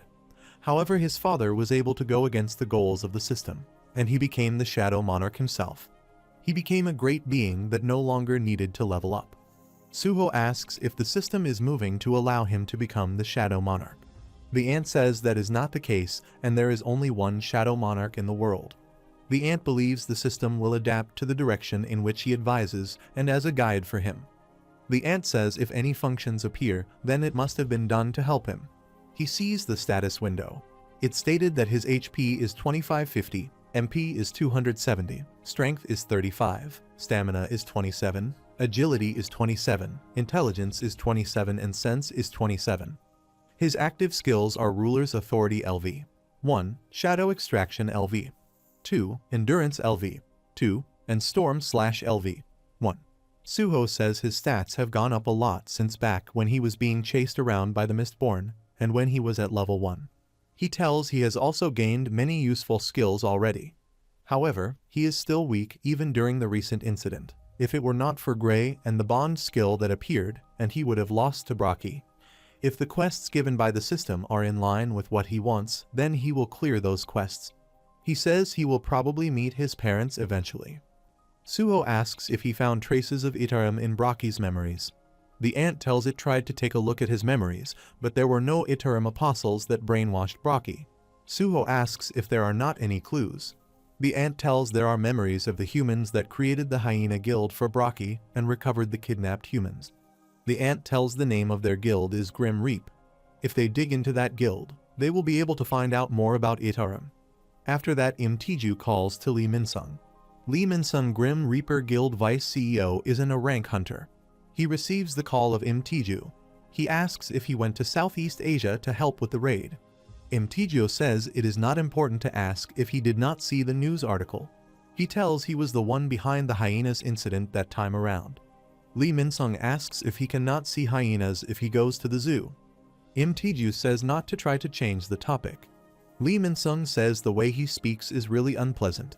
Imtiju says he has already found out the fact that he did some kind of commission with the Hyena Guild, and the association will soon find out too. Lee Minsung asks what they can do if he says he did not do it. He says once he mobilizes his lawyers, not even the association can say anything. He says he is better not be overconfident and the law might not be powerful enough, but the association chairman is not easy to deal with. Imtiju says he is better to wrap things up cleanly before he comes back. Lee Minsung asks what he wants to say and tells he used to just be his driver, but he is getting arrogant because he is in S rank. After listening to that, he becomes furious and says the information about the guy who defeated Braki and destroyed the Hyena Guild got from the survivors. He tells he was a young hunter who wore a black mask. He says he does not have any time to waste on someone that he does not have enough information on. He withdraws Hunter Awakening Stimultant Stardust. He looks at it and says if the business goes well, then no one will be able to look down on him anymore. Gray bruises the goblin. The ant says he has gotten quite good at fighting. It says to strive harder so that he may aid the young monarch. Gray roars. The ant says not to leave anything behind and to eat as much as he wants. Suho says Gray is adapting a lot better than he thought. The notification appears to tell that the amount of experience that Companion Gray has obtained from hunting magic beasts has reached its goal and will be transferred to the player. The experience reduction is 50%. After looking at the notification, Suho says to Ant that his experience just went up after Gray finished hunting. He asks if something was part of the system before. The ant tells he is not too certain, but it believes it is similar to the system where the experience obtained by the shadow soldiers goes to its king. Suho says it is like a party system that shares experience points like a game and 50% of it is reduced. He asks if it is not groundbreaking for experience to increase automatically. The ant says to Suho to make a Gray hunt there. The notification appears to tell that he has met the requirements to obtain a quest by defeating a certain number of magic beasts in the Shadow Dungeon. Another notification appears to tell that Shadow Dungeon cleaning has arrived. A quest notification appears in which it is stated that there are 100 goblins. There are 10 goblin decurions and 1 goblin centurion. After looking at the notification, Suho asks to Ant if Daily Quest wants him to kill goblins. He says if there is a quest, then there should also be a reward. He asks if he can receive the rewards every day after seeing a daily quest. The ant says it seems the system desires for that area to completely become a part of his domain. Suho says the system is telling him to find 100 goblins in that large area. He sees an inventory board where the different kinds of weapons are shown. He takes a horn flute. The notification appears to tell that the horn flute is an instrument used by goblin centurions to call for their subordinates. Suho looks at the horn flute and says he obtained that from killing goblins a while back. He calls nearby goblins by using a horn flute. The notification appears to tell that he has used a horn flute to call nearby goblins. Suddenly some goblins run toward him with their weapons. After seeing them, the ant says he has bring the goblins there by using the horn flute. The ant appreciates him by saying that he is truly amazing. Suho starts fights with the goblins. He thinks there is no fun in beating goblins anymore. He has defeated a lot of them. After defeating them, Suho looks at them and says there should be at least this many coming at him together. He arises them to make them his extraction soldiers. The extraction soldiers fight with the coming goblins. The notification appears to tell that he has defeated all the goblins. Two other notifications appear to tell the quest of Shadow Dungeon cleaning has been completed, and he has received a reward for completing the quest. The system asks if he wants to check his reward. After looking at that notification, Suho thinks something. The ant asks him what is the matter. Suho tells the quest's count seems a little off. He already hit the goals, but it is still counting. He says if it is continuing to count, then there may be some secret behind it. He says to Ant to see how far it can go. The system is continuing to count. Two notifications appear to tell that Shadow Dungeon cleaning has been completed, and he has received a reward for completing a quest. The system asks if he wants to check his reward. After seeing that notification, Suho becomes excited and says there was something hidden. The notification appears to tell that he will receive 4 rewards. The 4 rewards are Status Recovery, Stats Points +3, Blessed Random Box, and Cursed Random Box. The system asks if he would like to accept them all. Suho accepts the first reward and tells he has completely recovered, just as if he has leveled up, and this might be useful if he saves it and uses it when he is injured in the middle of battle. After that, he accepts the second reward. He looks at the status window and says it should be much harder to obtain stat points as his level increases, but it looks like he can get stronger every day from the daily quest rewards. The notification appears to tell that he must select one of the 2 random boxes. The system asks which one he will choose. The system tells that a blessed random box provides a player with an item they want, and a cursed random box provides a player with an item they need. After seeing that notification, Suho says if he receives something he wants, it might turn out to be useless, but if he receives something he needs, it could turn out to be something he does not want. He says he wants to what is too broad. He says there are more things that he needs. He selects a cursed random box. The notification appears to tell that he has obtained a Vulcan's horn. After seeing that, Suho becomes astonished. The notification appears to tell that the Vulcan's horns are gloves crafted from the horn of the demon, which was the avaricious Vulcan, and it inflicts greater damage due to the Vulcan's authority resting within it. It increases physical damage by 30%, and the Vulcan's authority becomes much more powerful as more demon souls are devoured. Suho says he cannot be turning shadow soldiers into his weapons every time, so he wanted a separate weapon.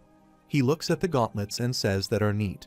He wears gauntlets and says that it has a 305 physical damage increase, means the value increases the more demons he hunts, and says it is a bit heavy, so he should invest all his stat points into strength. The notification appears to tell that his strength is 3543. He says he should augment his weapon by defeating demons. The notification appears to tell that there has been a change in his companion's state. A quest notification appears to tell that the loyalty of Companion Gray has changed from admiration. The ant says that Gray is not a shadow soldier with limitless stamina.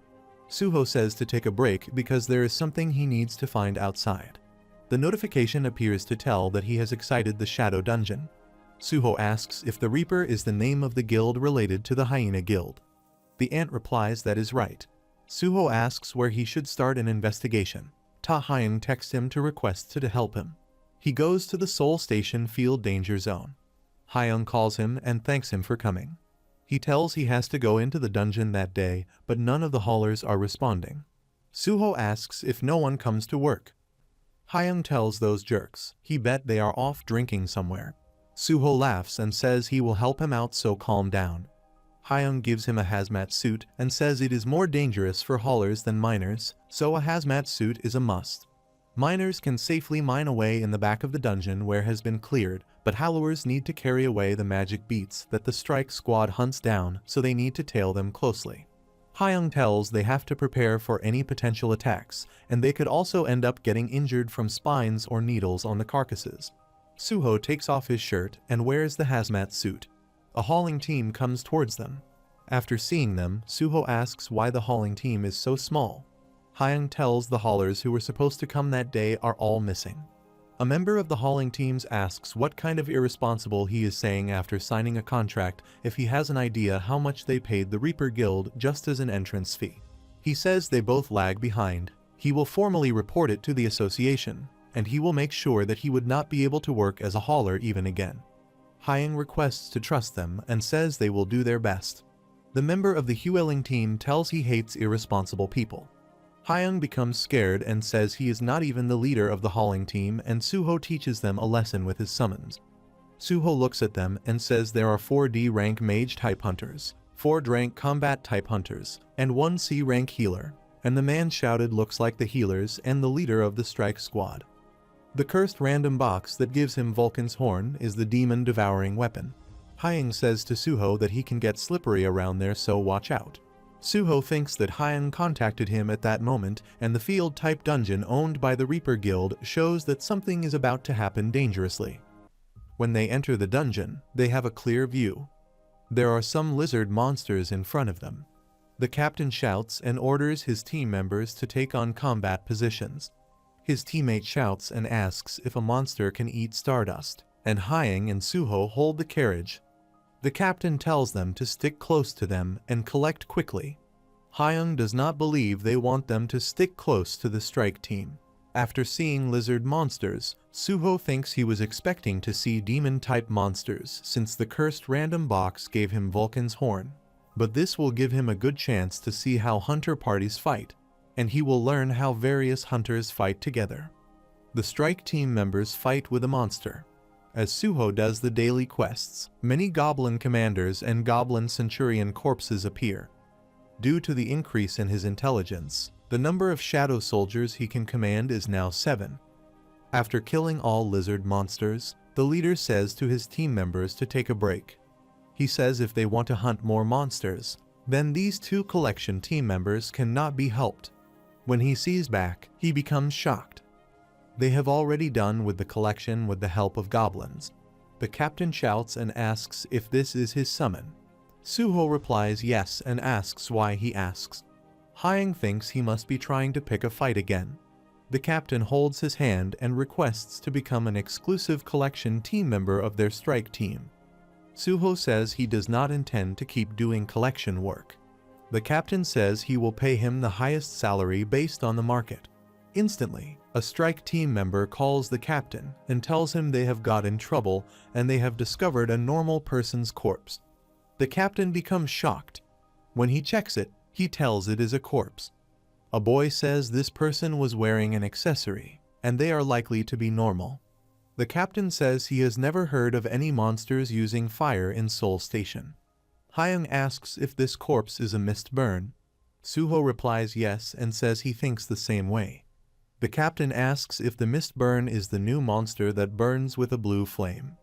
Hyung says he is sure of it, and a mist burn incident occurred at his university. The strike team members have found some other corpses like that in different places. They say to the captain about these corpses. A boy asks if they will stop the hunt and report this to the association first. The captain remains silent and thinks this is a strange phenomenon, but they look like normal people and not hunters based on what they are wearing. He thinks if their party should handle this situation without any issues because their party consisting of C and D rank awakened. He says to his team members to keep advancing for now. That boy replies okay and says he was waiting for him to say that. Suho becomes shocked and thinks if they are advancing despite this situation. Hyung says to the captain that the mist burns are more dangerous than he thinks. The captain replies that he is the strike captain and that he decides what they do. He tells the collection team to wrap up things and follow behind them. Hyung sighs and asks if they must see mist burns again. Suho asks if he has running skills. Hyung replies yes and asks why he is asking. Suho tells him to run away immediately if something goes wrong because they do not know what dangers lie ahead. Strike team, go ahead. After that, the scene appears where some mist burns are burning in fire. Some monsters are standing near them. A monster tells the fire is not strong enough. He asks how the firewood supply problem is coming along. The other monsters standing beside him say that they have been told that there is a problem at their supply ground and that the supply is not moving smoothly. It looks like they will have to ask that human to develop a new way to get supplies. The third monster says to replenish it. The second monster says he cannot believe the hyena guilds supplying them with firewood faced a problem, and at this rate, the output of their stardust production will be much lower than that of the other factories. The monsters feel the presence of hunters. He asks if hunters came. They need firewood. He says he is going. He tells them to prepare offerings and summon comrades. He is holding a broad sword in his hand. On the other side, the strike team is hunting the monsters. The captain smiles and says they will be able to learn a lot today. His teammate smiles and says it was a good decision to continue hunting. The captain puts his hand in his pocket and says they also have a fantastic collection team today, and he has been saving this for the right moment. He withdraws a ball-type thing from his pocket and says this is stardust. He asks if they have heard about it. A boy says that a mana amplification stimulant is selling like hotcake recently in the hunter world. The other boy says he heard it is really hard to get it, and he cannot believe he was hiding something. The captain says it only lasts for 1 week, but is supposed to increase the rank of lower ranked awakened by 1, and if he eats this, he will also have mana that has C rank or above. Suddenly, that monster reaches there and stabs the captain with his broadsword. The stardust falls to the ground and breaks into pieces. He needs him alive. The captain falls to the ground. His teammates become shocked after seeing that monster. The monster stabs the other boy. 10 people are standing in front of the monster. After seeing tough opponents, the monster eats the stardust. Strike team members become shocked. A boy shouts and asks if a monster can eat stardust too. They run towards him to kill it before the stardust starts taking effect. When they attack the monster swings his sword and attacks. Suddenly, darkness spreads, and they cannot see anything at all. The monster swings his sword cruelly. The monsters capture their bodies and take them to use as firewood. The notification window appears in front of Suho. The system tells him that a quest has arrived. The quest is to rescue the survivors. There are people nearby who a demon has captured. The system tells him to save as many of them as possible, and the rewards given will depend on the number of people rescued. There are 7 survivors, and no survivors have been rescued. Suho becomes shocked. Baru asks what the matter is. Suho says that a quest has appeared, and it seems there are demons nearby who have kidnapped humans. The system says that the more people he saves, the more rewards he will get. He tells people that they might be in a lot of danger very soon. He tells Hyung to leave the dungeon because something happens to the strike team. Hyung becomes shocked and asks how he knows that. Suho says to him his gut tells him that. The goblins pushed him. Suho tells the goblins that they will bring him to the entrance. Hyung asks what he will do. Suho replies he is going to find the strike team. Hyung becomes shocked. He remains silent and goes away. Suho takes off the helmet suit. Hyung tells Suho he will only be a hindrance if he stays behind and will ask the Hunter Association for help as soon as he gets out. Suho thanks him. Suho uses growl strength and wears gloves. He says he needs to move swiftly. He runs to find the strike team. On the other side, the demon brings the strike team's bodies near his fellows and tells them that he has obtained firewood. The other monster says that he came back quickly. He says the gate will soon open and demons will be summoned. The monsters arrange the firewood. The other monster says that he is glad they can replenish the firewood, and they should be able to produce the batch of stardust without any issues. He holds the stardust in his hand and tells it is the poison they were taught to take using the demon's secret technique and an awakening stimulant derived from the berserk poison. The existing berserk poison can enhance one's magic power, but it has the side effect of eating away at the life force of its user. The side effects of the flames from burning the demonic essence crystal, soaked in demon's blood, could be mitigated by just replacing them with the flames of mist burns from hell. He says that all of this is thanks to the apostle who is telling them how to make it. Even the monsters that were created by corrupting the soul of a living being, causing them to lose their rationality, were brought upon this world by the apostle, and low-ranking demons like them now have a chance to become stronger. Suddenly, they feel the presence of someone. They instantly become alert. Monster says a presence is closing in on this place first. The second monster asks if there are still hunters left.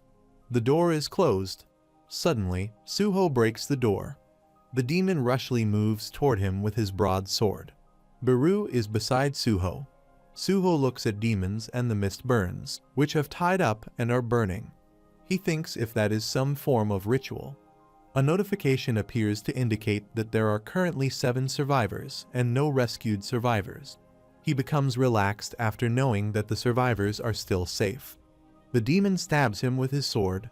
Suho rushly dodges his attack. The demon becomes shocked. Suho asks if they killed the hunters that he saw on his way here. Suho pushes that demon back with the power of gloves.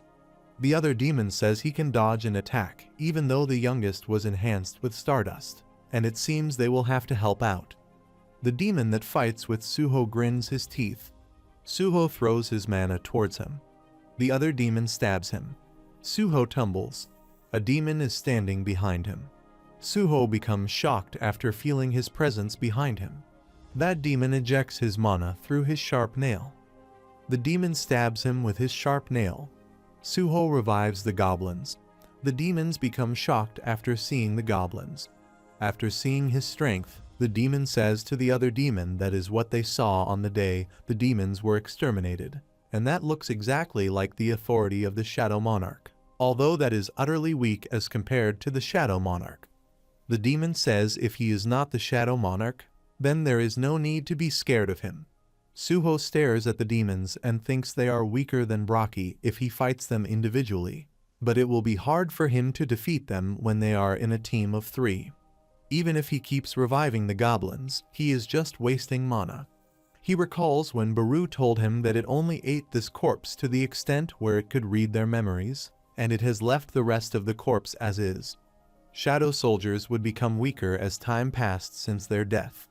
It asks if there is a reason he is choosing to keep the corpse. Suho says he thought of something when he saw Braki's last moments, and if his previous fight was full of regrets because Iterim was controlling him. He might help him and run rampant as a warrior if he uses the Shadow Authority on him, but if he wants to do that, he will need Growl's permission. Suho asks Growl if he is right. Gray allows him to do that. He puts the key on the ground and tells Braki that if he regrets it, he will give him a chance to fight, and if he has such desire, then respond to him. Lights appear around him. Braki revives and roars. The demons become shocked after seeing Hina's Braki. He asks Suho if he is the one who defeated Braki. Suho says to Baru that Growl and Braki have matched their numbers on their side. Baru says he is here, too. Suho says to fight it out. They fight with demons. A female knight appears there. She says who summoned her, and if this is the work of a demon who is after his life. She becomes shocked after seeing Braki. She wonders why there is a shadow soldier here. Suho fights with a demon. The demon stabs him with his broad sword. Suho dodges the demon. The demon roars. Suho stabs the demon and thinks it will be one down. Suho jumps back. Another demon interferes. The combination of those demons is tough for Suho to deal with. The demon says to the other demon to be careful. Suho thinks if this fight goes on any longer, he will run out of mana because of Gray's possession. Even Braki becomes a shadow soldier and is now weaker than his original self. He has reached his limits just by stopping one of them. He thinks how he can split up those two. Suddenly, the female knight comes in front of the demon and asks where Mr. Sung Jinwoo is. Suho thinks where that wounded female knight appeared. She is looking for Suho's father. Baru says to her what they are doing here. When she turns back, she becomes happy and holds it in his hand. She asks where its body is. She asks where Mr. Sung Jinwoo is and who that male human is with it. Baru replies it is a long story. The demon asks if she is the demon summon. The other demon replies yes and says she seems to know their enemies and it would be troublesome if she chooses to join their side. She smiles and says he can now rest easy. Baru gestures towards the demon and tells her to take care of those demons while she is here, and they will continue their reunion later. She becomes shocked. The demon throws his mana. He tells the other demon that they will get rid of the wounded demon first and only need her blood to make stardust. Suho remembers seeing her from somewhere. It seems like she is injured. He asks if she can fight them alone. Baru replies that low-ranking demons are no match for her. Her name is Essel. Baru says that when their lord destroyed the demon world, her household was the only demon noble household spared. She is the eldest daughter of the Latier household. In human terms, her abilities are on par with that of an S-rank hunter. Suho becomes shocked. He thinks he can see how an S-rank fights. The demon stabs her. She tumbles and falls to the ground. Baru and Suho become shocked. Baru shouts and asks how she has become so weak. Baru says the mana he detects from her is much lower than before. She says something did happen. About half a year ago, most demons in the demon world started a rebellion and fought as best they could. But their household could not quell the rebellion by themselves.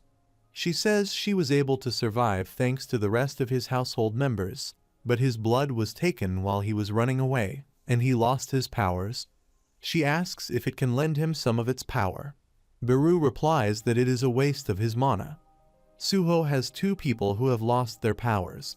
A demon asks if they heard that. The other demon replies that he could not recognize her because she had gotten weak, but there was a survivor from the Latier household. There is a chance for them to become stronger by consuming the blood of a demon noble.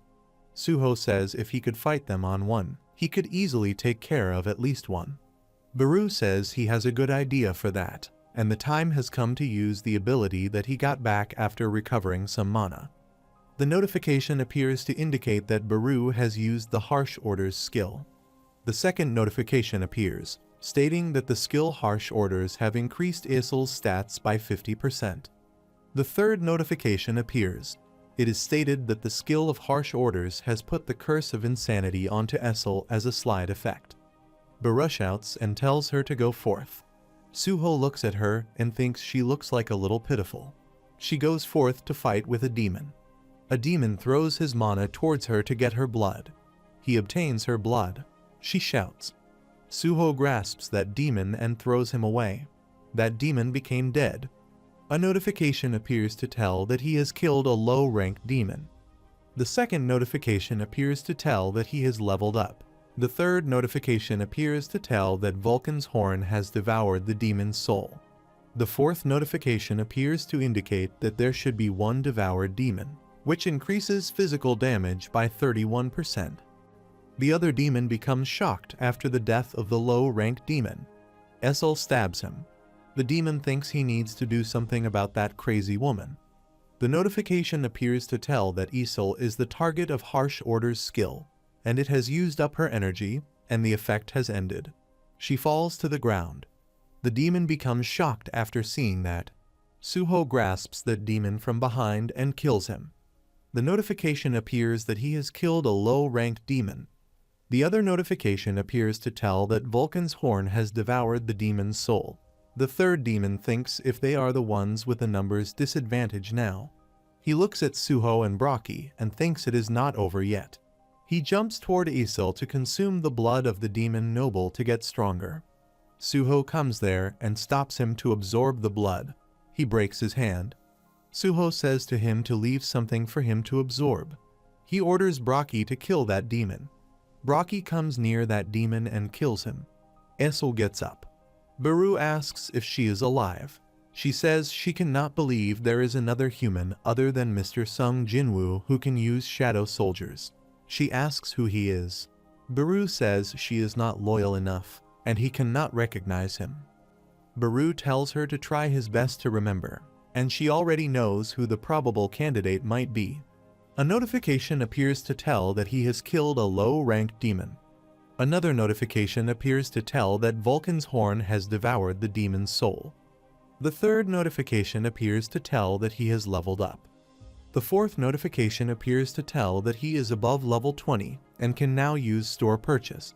Suho becomes happy because he can now use the store. On the other side, Isil remembers that he is the young monarch. Suho looks at her and wonders if she calls him a young monarch. She smiles and says she could not realize him because he looks different and he looks exactly like Mr. Sung Jinwoo. After that, she faints. She becomes shocked and asks Baru if she is right. Baru checks her and replies it seems she simply exhausted her energy and fainted. She tells him not to worry because she does not look dead. Suho becomes relaxed after listening to that and says he feels somewhat sorry for her. He rescued the strike team. A notification appears to say that the quest to rescue the survivors has been completed and that there are 7 rescued survivors. Another notification appears to tell that the quest reward has arrived. He is glad because all 7 survivors are safe. He confirms the reward. A notification appears that 2 rewards have been repaired. The first reward is that its ability point is increased 3 times, and the second reward is 700 gold. Another notification appears to tell that he has obtained 700 gold. He becomes shocked after seeing the reward. He opens the store window. He can use gold to buy the items in the store window. There are potions, too, and quite a variety of items are available. He is reminded of his younger days when he was given pocket money after he finished the errands he was asked to do. His dad gave him this system. He says thanks to his father for the pocket money. Essel is fainted. Suho looks at the potion, and if he cannot share this with another person. The notification appears to say that it's a low-grade healing potion and that E rank can be used. It is consumable and heals up. He will slowly recover 500 GP over time if he drinks it. While he can keep it in his inventory, he cannot share it with others. He opens the bottle and asks if he could feed it to her. He feeds that potion to her. It looks like she is recovering. Baru cannot believe that Suho is using gold on a useless demon. Baru praises that he is very generous. Suho says he cannot leave her like this. He says to Baru to bring the Shadow Monarch first. Braki brings the corpses of the demons they defeated, too. Suho holds the broadsword. Baru asks if he is not going to the Shadow Dungeon. He says he still has something left to do. He looks at Mistburn. They look like they are in pain and engulfed in flames. He uses a storm slash to crush them. He apologizes and says this is the only way he can help. The notification appears to tell that he has used the storm slash skill. Hyung comes out of the dungeon. A boy reaches Seoul Station. A reporter reports that they discovered corpses of thorn lizards and mist burn within the file-type dungeon. But based on the injuries of the dead hunters they saw in the dungeon, and it does not look like monsters killed them. They also discovered a partially destroyed underground room that has sword marks. That boy says there was something else besides the monsters. Hyun is standing behind him. He is taking his leave now. That boy turns and asks if he is Mr. Im Da-jun. Mr. Im Da-jun is the person who reported this incident. That boy says there is a record of someone with the name Sung Suho on the collection team. He asks if he knows him. Hyun replies that he is a junior who came to help him. That boy asks where he is right now. Hyung remains silent for a moment. That boy stares at him. Hyung says he went to a safe place to hide after coming out of the dungeon with him.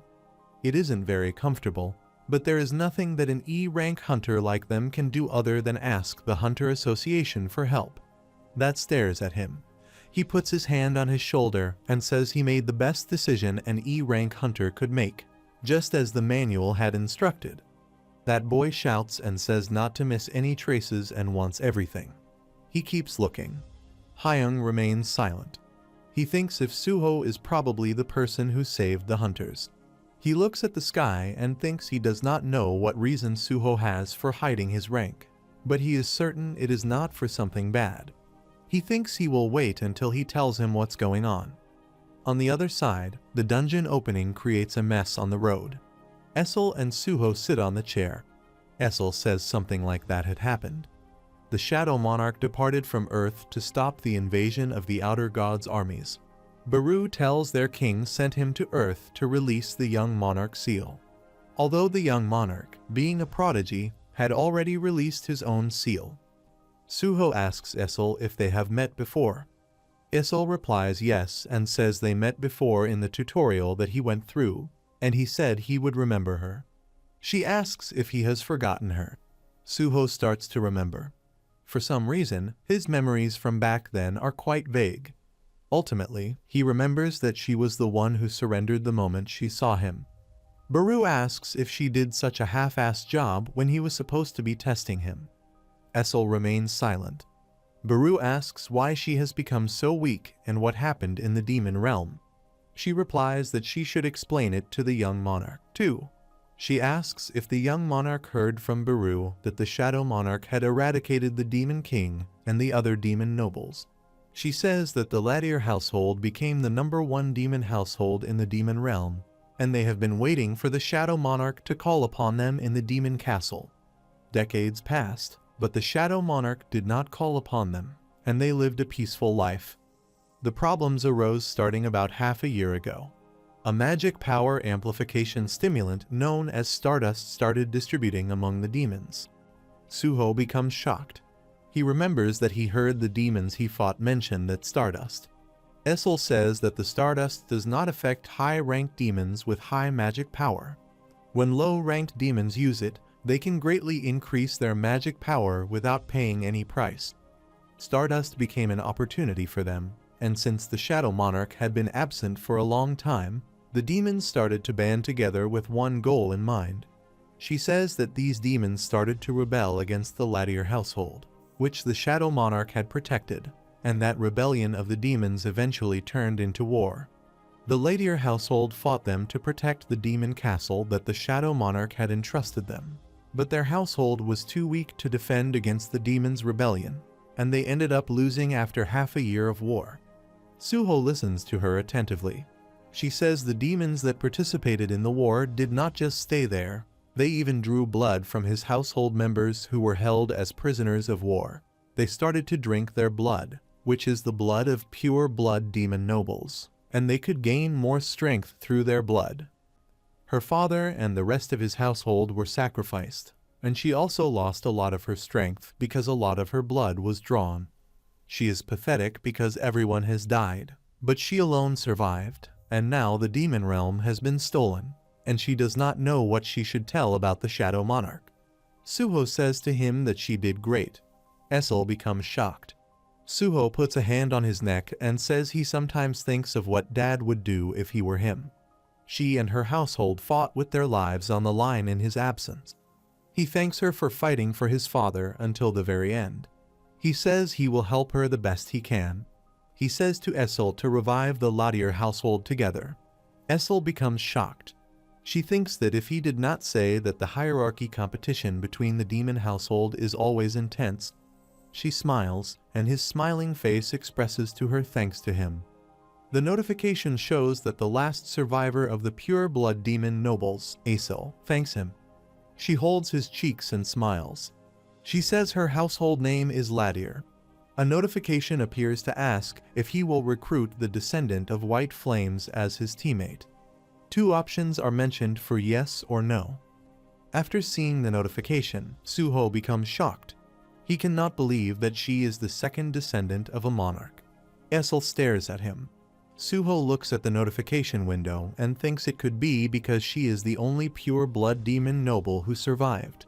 Suho replies yes to the system. Two notification windows appear. In the first window, it is stated that the descendant of White Flames is now his teammate. In the second window, it is stated that a bond skill has appeared because of his bond with the descendant of White Flames. A third notification appears to tell that the name of the bond skill is Demon Blast, and there is no charge amount. The system says to receive the energy from the descendants of White Flames and discharge a powerful blast. Essel becomes shocked after seeing the notification window. Suho says he did not know since Growl cannot talk to him, but he also guesses his teammates can see the status window. Baru asks if it could be. Suho replies yes. Suho says that Essel has become his teammate as the descendant of White Flames. After knowing that she is the descendant of White Flames, Essel becomes shocked.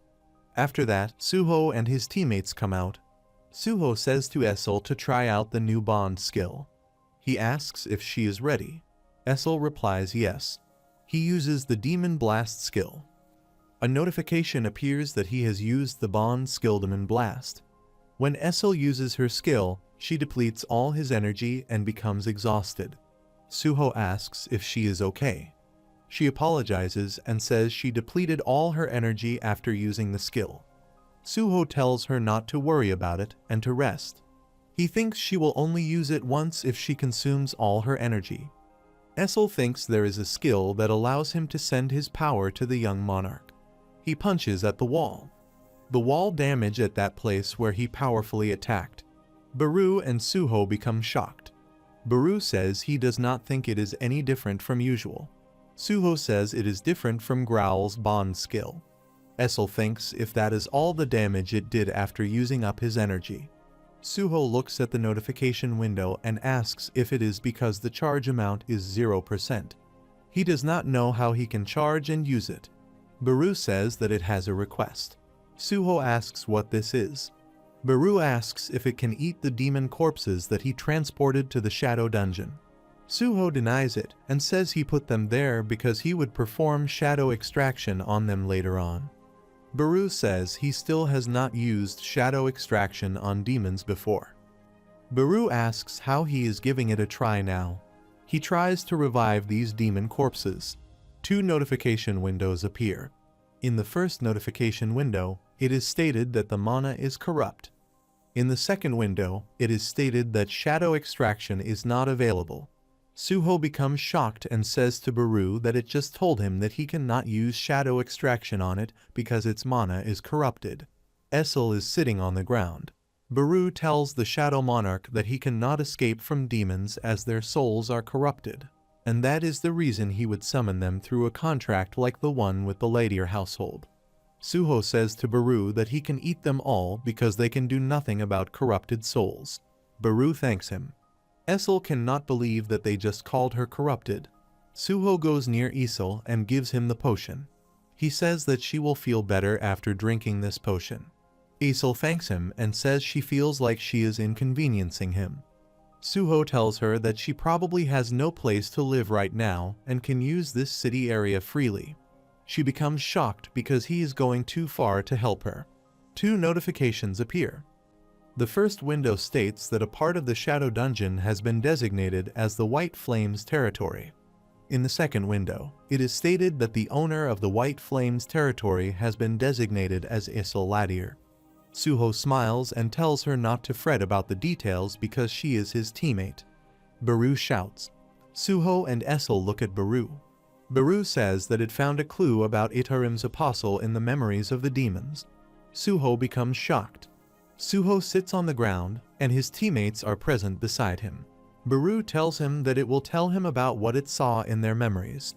Before he tells him about them, there are some things he must know. The stardust is already being distributed on Earth, and mist burns are monsters from the outer universe. Essel shouts and asks if it is saying the Hell Realm was not the only place where stardust was being distributed. Suho tells mist burns are monsters from the outer universe. Baru gestures towards Braki and tells the demons that he ate are related to Braki and the hyena guilds of the Guanak Mountain Field, and those demons receive a supply of humans from the hyena guild that is to be corrupted into mist burns, and they can be used as materials for stardust. Other places are also manufacturing stardust, and they call those places stardust factories. The hyena guild would kidnap humans, to sum up what it has learned. The Grim Reaper Guild would pass the kidnapped humans to the factories, and the factory would then use those humans to create stardust. Baru is certain that Itarim is behind these 3 places. Suho thinks all of this is related to the invasion of Itarim. Baru says that a human created this stardust manufacturing system and that humans are helping Itarim's apostle, who is hidden somewhere on Earth. Suho becomes shocked. Baru says that the person is the vice CEO of the Grim Reaper Guild, whose name is Lee Minsung. Baru says if they look into him, they should be able to get to Itarim's apostle. After that, the scene appears in a building where a large number of people are waiting to take an interview with Minsung. They have set their cameras. Lee Minsung is coming out. Some guards are guarding him. People ask how the Hunters Association investigation went. Minsung replies that the investigations have found him innocent, which is to be expected. A man asks if he really did not know about the Hyena Guild kidnapping people, even though the Grim Reaper Guild sponsors them. He asks what he has to say about the hunters who are dying in the Soul Field, which is under the management of the Grim Reaper Guild. Minsung replies that the Grim Reaper Guild has only done its best for the world, which was plunged into chaos after the great cataclysm that happened 2 years ago. They sponsored the Hyena Guild because they wanted to help their guild, which mainly consisted of D-rank hunters, get stronger and be able to help the world. Even the Soul Field was open to hunters outside of the Grim Reaper Guild because they thought it would be a place where new hunters could get a good experience. He says they did not know their actions with good intentions would produce such results. The interviewer looks shocked. He is acting to weep and says if he had been more careful in managing them, there would not have been any deaths. He apologizes for causing the problem and then goes ahead. That people talk to each other. A man says that if what he said is true, then the Grim Reaper Guild is not just a victim. The other man says the Hunter Associate has said they are innocent. A man asks if the Grim Reaper Guild has been doing such good deeds until now and if they are not heroes.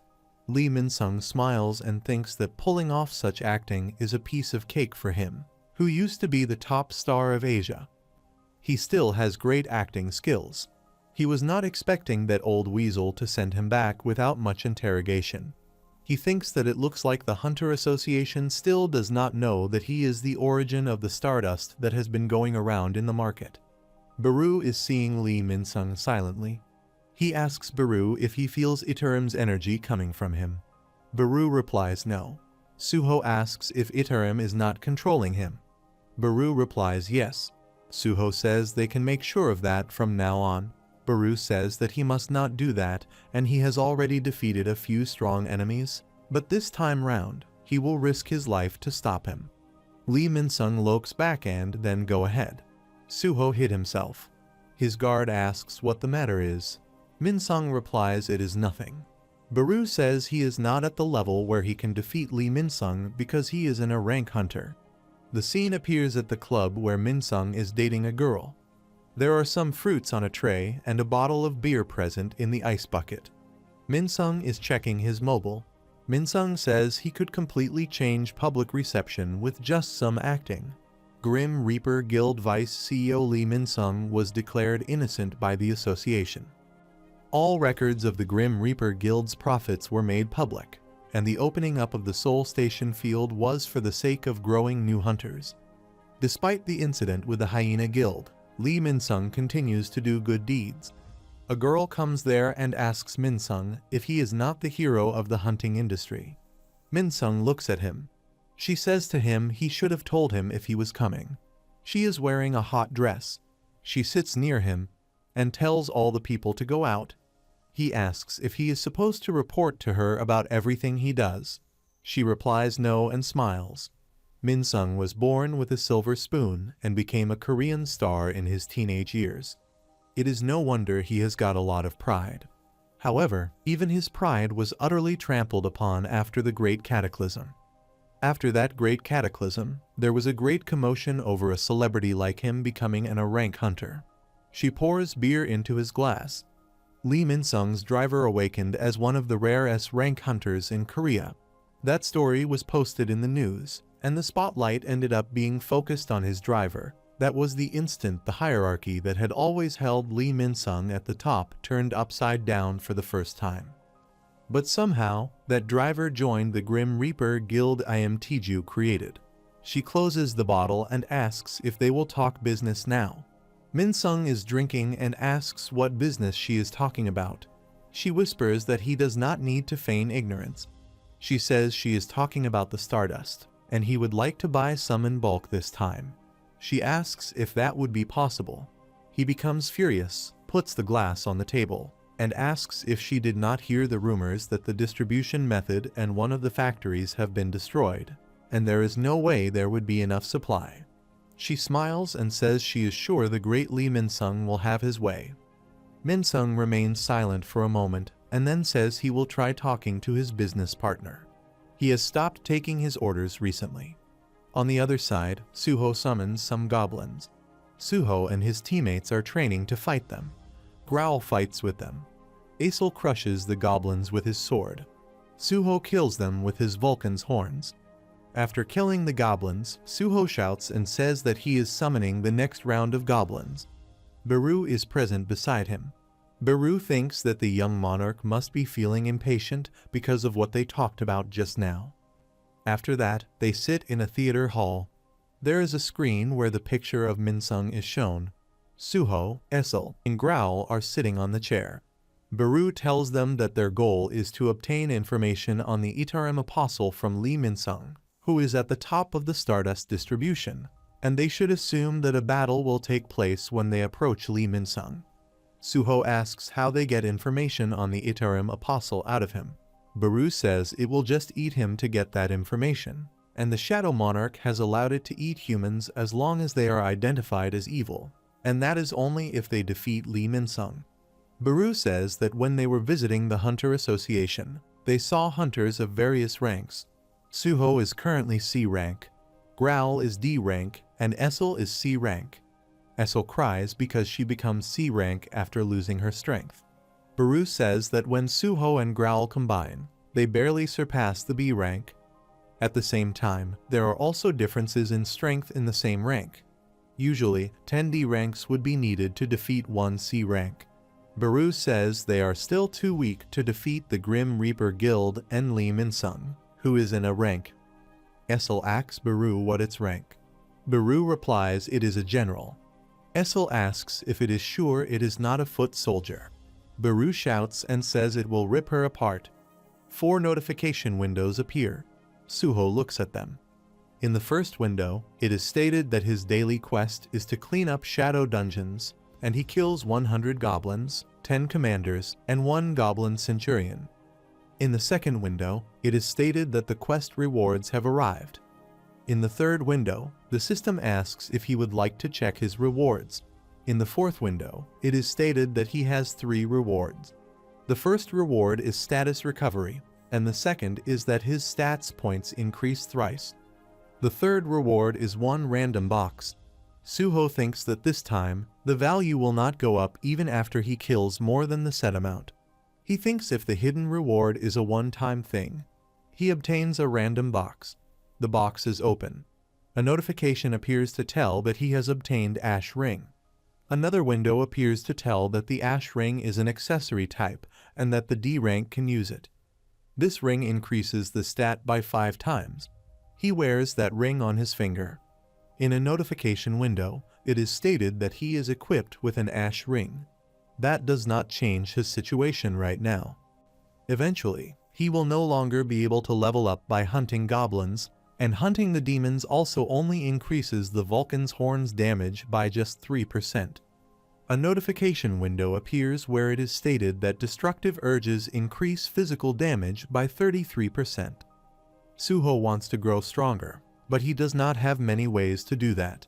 He thinks if he wants to level up, he needs to enter dungeons and kill monsters. After that, the scene appears in the room, where he sits on the sofa and checks his ID. He sighs and tells Baru that all today he got was people contacting him for excavations and collection. He says there is no way anyone would use an A-rank hunter like him in a strike team, but entering and trespassing into a gate is illegal based on the rules of the Hunter Association. Baru asks how he will be getting re-evaluated at the Hunter Association.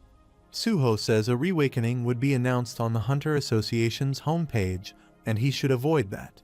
He tells Itarim's apostle that he is here on Earth and wants to avoid a situation where they realize his existence and use him as his father's weakness. He already cannot defeat Lee Minsung. He thinks to deal with the Itarim apostle. Baru says to him it does not think he needs to be that worried about the Itarim apostle. Suho looks at Baru. Baru says if the Itarim apostles arrived here faster than they did, then they would probably not be very strong due to the influence of the dimensional transfer. To use dimensional transfer, outer universe beings must possess the dimension crack, and the dungeon crack's outer wall is very narrow. It makes it hard for mana to pass through, as it would create resistance even if one tries to forcefully expand the outer walls. It restores itself very quickly, and it takes more time and energy for someone to perform a dimensional transfer depending on how much mana they have. And that is why the large army of Itarim is fighting in the outer universe. The Shadow Monarch cannot come to this earth quickly. Suho says the Apostle is weak enough to undergo dimensional transfer quickly, and the Apostle has not appeared and has used Braki and the demons. He says to Baru if they expect the Itaram invasion to continue, it would be the best chance for him to get stronger right now. Baru asks if this is the time. Baru reminds the time when his lord said to Baru that they do not know the situation on Earth right now, and he will leave the required decisions and processes up to its decision while it is there. He gives it a key and says to it if it needs help, then take this and go to him. He will definitely be of great help to Suho in many ways. Baru thinks to use that key. Suddenly, Suho shouts. Baru becomes scared. He stands up and puts his hand in his pocket. He looks at his mobile and tells Baru there is a method to go into the gate without drawing attention while also not breaking any Hunter Association rules. He says it was so close to him. The most concurrent logins are 12,417,718 users. It is a virtual reality game that got so popular that it has maintained its place at the top ever since its release 4 years ago. The name of that game is Beautiful World. No one would have imagined that the person who created the best game in the gaming industry would be the immature youngest son of a certain conglomerate family. The name of that game company is Ajin Soft, and the CEO of that company is Yu Jinho. Yu Jinho is Suho's uncle. Suho goes to Ajin Soft Company. When he enters the company, an employee asks him if he is Sung Suho. Suho replies yes. The employee says he has been waiting for him, and their CEO told him that he had an important guest coming today. He gestures and requests him to go this way. This is his uncle's company. It is his first time visiting his uncle's company. Suho looks around and wonders why so many are awakened in his company. While they are moving toward CEO's office, the employee tells him that he must be puzzled as they have so many awakened as their employees. He tells them that not everyone who has awakened wants to risk their lives going into dungeons, and they could also take on missions or work as guards with the right pay. When they reach the CEO's office, Suho asks if there are issues that a game company would request of hunters. The employee says there is a project that their company is working on right now, and he cannot tell him the details. Suho thinks if they are creating a game that is related to hunters. He enters the office. When Jinho sees Suho, he becomes happy. He greets him and says it has been a long time since he has not seen him.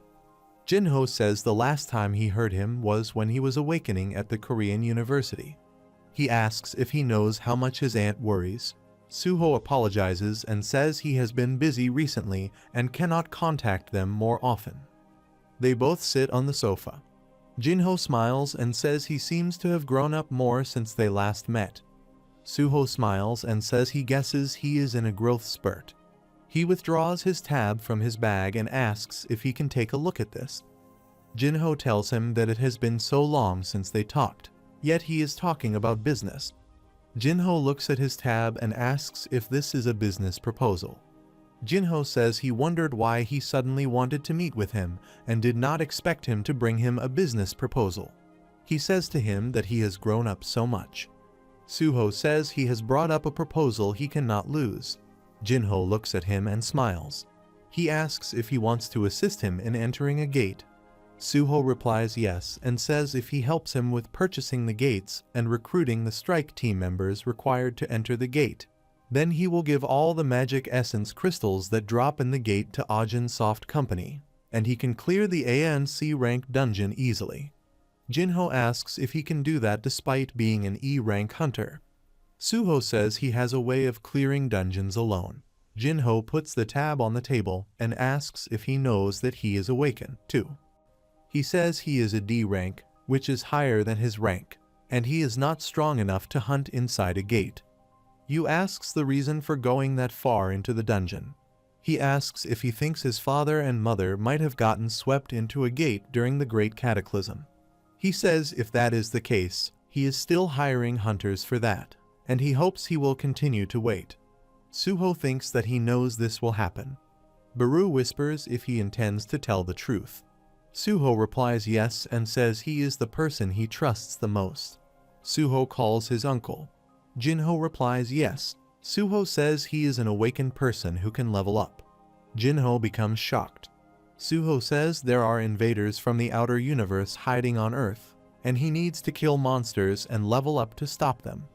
Suho says he must enter dungeons and become stronger to stop the outer universe's invasion. Suho looks scared. Jinho asks if he has heard about the solo leveling project. Suho looks at him. Jinho smiles and says he gets it now, and this must be some secret camera prank where he makes a ridiculous request to see his uncle all flustered. He raises his finger and says that he just said it is the story of a single-player game his company is making. There is an awakened who can level up alone. He starts as E rank, the weakest rank surpasses S rank, and eventually, he becomes the strongest awakened and protects the world. Jinho asks what the point of keeping this confidential if someone told him about it. Suho thinks that story could be their father's. Jinho says if he is playing a prank on him with his employees, then he has failed, and he is way too inexperienced to trick him. Baru goes near Jinho and says he must have vague memories from the previous world. Jinho looks at Buro and becomes scared. He shouts and asks what this ant face thing is. Baru looks at Suho and asks if he might help him. Baru says to Jinho that he was a minion who followed behind his king in the forgotten time, and among all the humans, he has also seen most of the battles that his liege has fought. Those powerful and stimulating moments must be engraved in his soul. Baru shows the key and says it is faster than wasting time explaining with words. He touches that key on his chest and says it is a Shadow Monarch gift. Jinho becomes shocked and suddenly falls into a world where he meets with Jinwoo. He becomes shocked after seeing him. He remembers all the memories with Jinwoo. Jinwoo helped him in completing the raids. He remembers when Jinho and Jinwoo sit at the dining table, and Jinho says to Jinwoo that he has saved his life and helped him with the raids. He is more like his brother than his actual brother. Jinwoo puts a glass on the table and replies that if he thinks of him as his brother, he will also think of him as his brother. After reminding that moment, he cries. Jinwoo puts a hand on his face and says he will meet with Jinwoo again in this world. Suho whispers and asks what he did with him. Baru says there is no need for concern, and he recovered his memories of the previous world. Jinho says that Jinwoo's strength has no limits. He asks if his son also has these strengths. Suho replies yes and says it is a little different. Jinho wipes his tears with tissue paper. His eyes are swollen. He says Jinwoo is protecting this world from Iterum, and he is truly a completely different dimension. Suho replies that he needs to get stronger as fast as possible to stop the invasion of Iterum, which is about to happen on Earth. Jinho says this situation is already this urgent, and yet he still brought him a business proposal, and he is such a stickler for rules, just like his father. Suho laughs. Jinho puts his finger on his forehead and says he understands the situation and should not treat him like a kid and try to protect him anymore. He accepts his whole proposal. Suho and Baru become happy. Jinho looks worried because he thinks Jinwoo is enduring this tough trial alone again this time.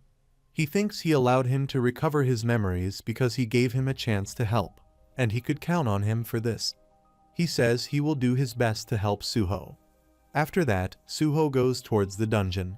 His face is covered with a black mask. There are some people outside the dungeon. Some of them have fractured body parts. These are the strike team members that Suho's uncle hired. There is a man who is sitting on the bench. Suho looks at him and thinks he has done a great job hiring people to fill the required numbers. His leg is fractured. He asks if he will really give him 4 million to be in this strike team but not enter the gate. Suho replies yes. He asks if he is going in alone.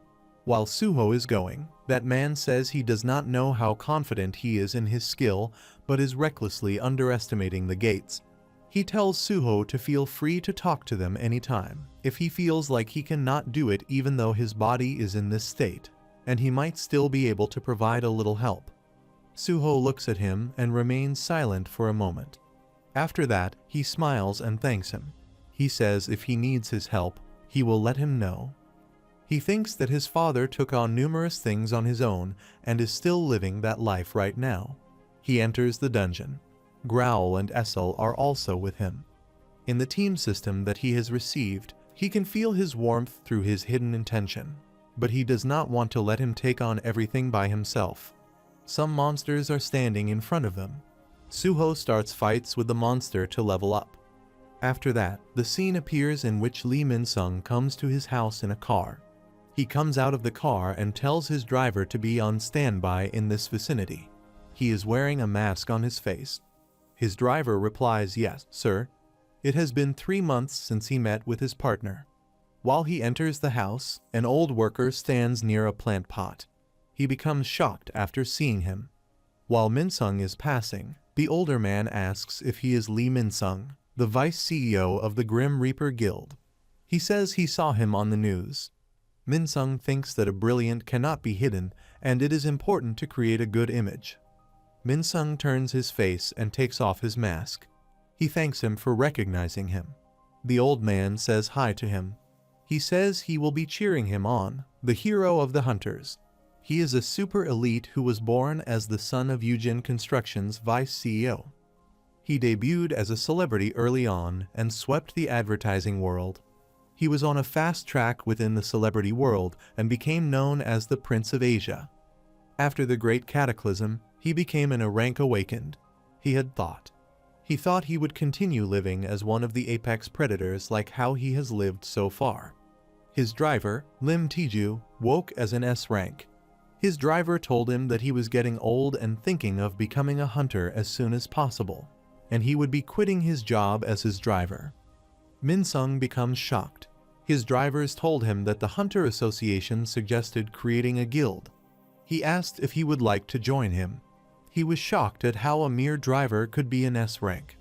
Starting from that day, he was sure that this world was going to come crumbling down. The pyramid structure was flipped upside down after the Great Cataclysm. He had to restore the structure to how it originally was, and he needed to join hands with the demon. Min-sung dialed the code to enter the place to meet the demon.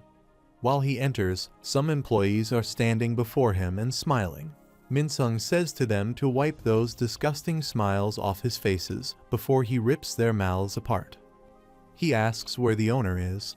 He says it has been a while since the house owner was back and that he will not even say hi. There is a kid whose hair color is gray and has dark eyes. He is holding a book in his hand. That kid looks at him. Min-sung asks if he is in the outer world.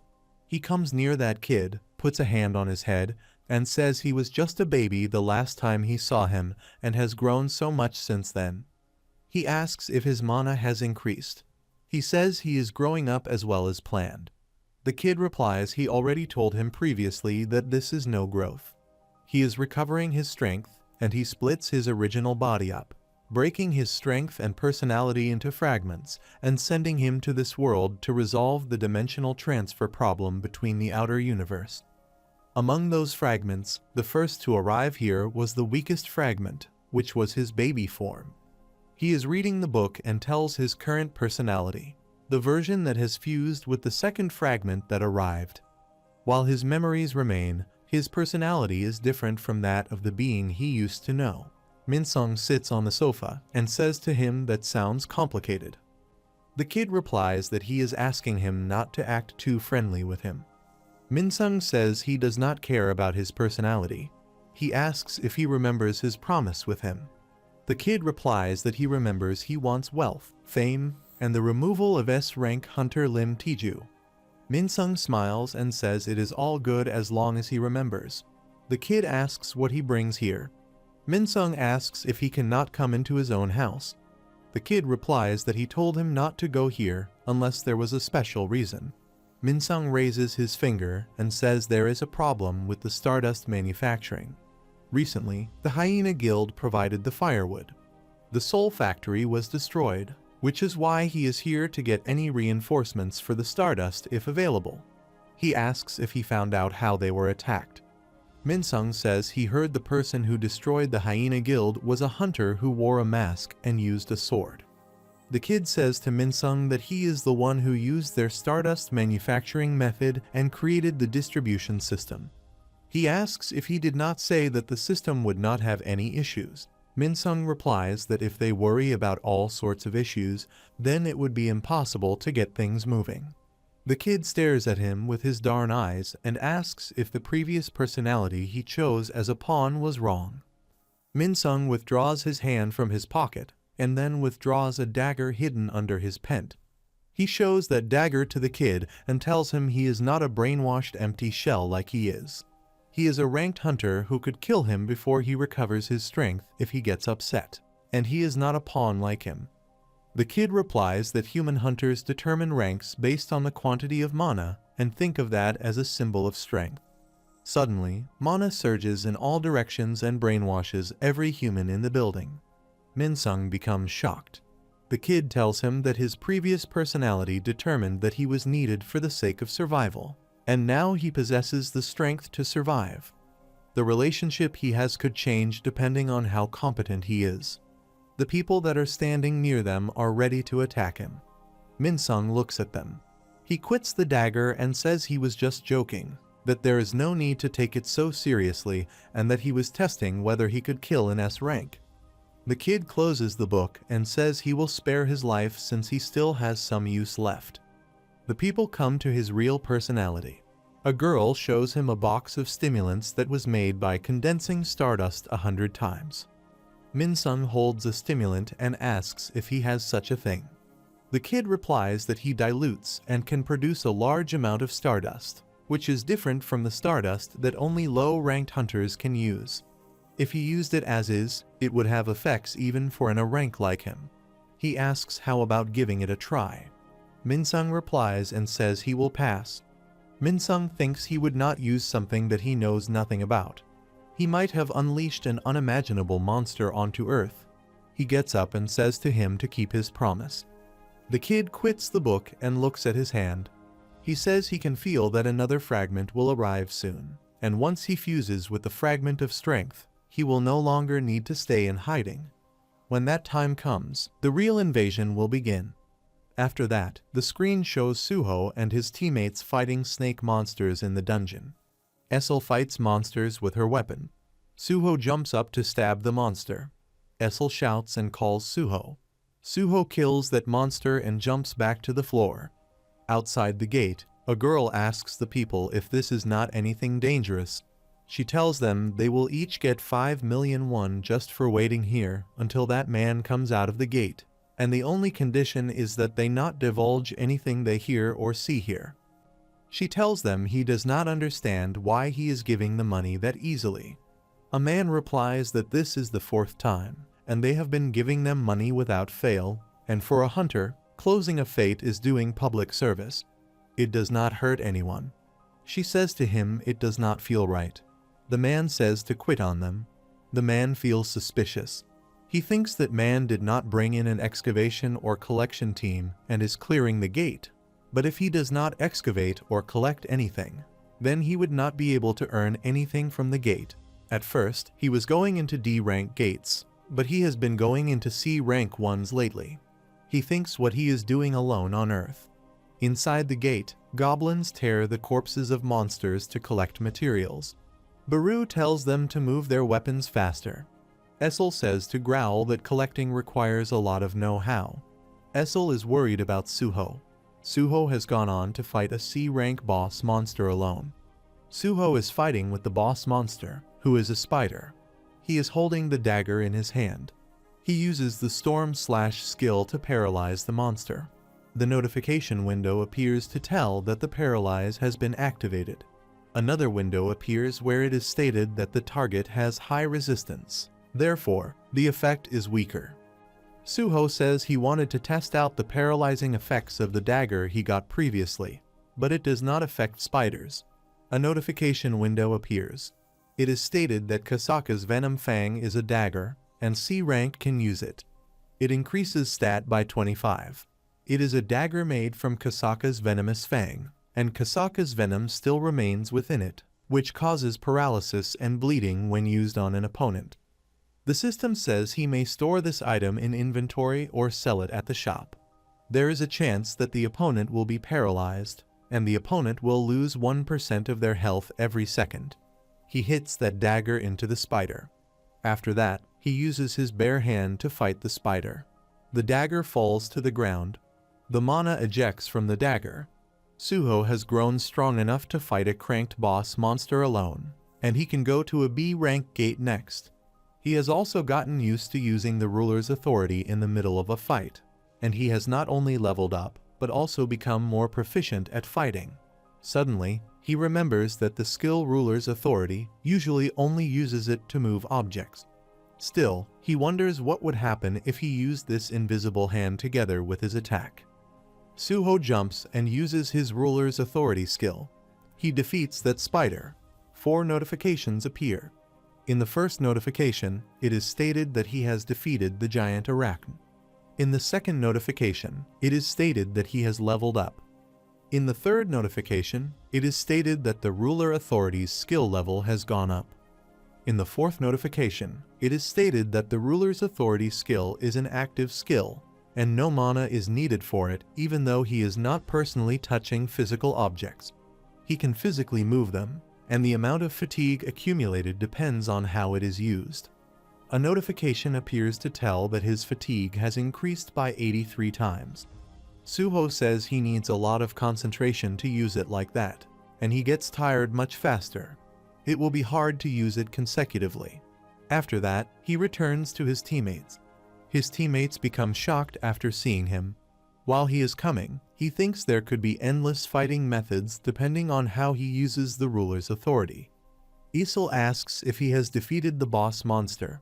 Suho smiles and replies yes. Baru says he is impressed because he can do it alone without being around now. Suho says to Baru that it can go ahead and finish eating the magic essence crystals. Baru says they have collected all the monster's materials. Suho praises them for their great work. He opens his inventory store and says it is convenient that he can sell the materials that they collected through the store window. Baru says he is closer to becoming a B rank than human hunters. Suho says it is unsurprising since he has leveled up 8 more times. Suho sees his status window. Baru tells him that it feels like he has become stronger, and they have also become stronger. Essel raises his arms and replies that it is true. She feels like the more she fights, the more her strength recovers. Growl roars. Essel asks how she is able to regain his strength without consuming blood. Suho becomes shocked. He tells the two of them have levels now. 2 notification windows appear. In the first window, it is stated that Isel Latier has level 19, and in the second window, it is stated that Growl has level 17. Essel says to him, it is strange that they have levels, and they are not players like him or Sir Jinwoo. Suho becomes shocked and asks if she sees the system window. Essel replies she does not think like it. Suho thinks if their stats increase as they level up, they cannot invest stat points, and it is good that they can become stronger from now on. But heirs and a teammate system are still a lot of puzzles that need to be solved. Suho asks if they will go check out if they can level up now. They all become shocked. Essel asks how they do that. Suho smiles and says they will probably level up after going on raids. Essel cries because they have already gone on 2 raids. She asks if they are going on another raid. They enter the shadow dungeon. Suho tells them to do the daily quests first, which they can leave for later. Baru says to him he needs to be careful not to get addicted to anything. The notification window appears to tell that they have entered the shadow dungeon. Suddenly, immense heat comes. They all become shocked. Essel shouts and says that there is a gate in the shadow dungeon. Suho thinks that immense heat is coming from inside the gate. Suho shouts and asks Baru if a gate can also appear in the shadow dungeon. Baru replies it is not too sure about that either. A notification window appears where it is stated that an urgent quest has arrived. Another notification appears to tell that a dimensional crack has been detected. The system says to enter the connected gate and remove the cause of the dimensional crack. After seeing that notification, Suho becomes happy. Suho throws the robe towards Isel and Growl. A notification appears where it is stated that it is a heat-resistant robe and it is a misc type. The system tells that he will be able to block out a certain level of heat while it is equipped, and its price is 10 gold. They wear these robes. Suho says he wanted to go on more raids, but this worked out great. He says to his teammate to go into the gate. They enter an Egypt field-type dungeon pyramid field through the gate. There are Asura Guild's hunters present. Louis Xing is a B-rank hunter of the Asura Guild, and he is leading his teammate. There is also Scavenger Guild hunters also present there. Randolph, who is a rank hunter of the Scavenger Guild, tells Louis to leave the dungeon. Louis becomes furious. He shows his dagger and asks how he could ask them to leave the dungeon. He says they came here first. Randolph replies that he does not care who comes here first, and that this will be his warning. From now on, this field-type dungeon belongs to his guild, and if he continues to complain, he will take that as a declaration of war against them. Louis stares at him. He cannot believe they ran into the Scavenger Guild. Randolph says to him that everything is meaningless in front of overwhelming strength. He shouts and says to his teammates to get ready for combat.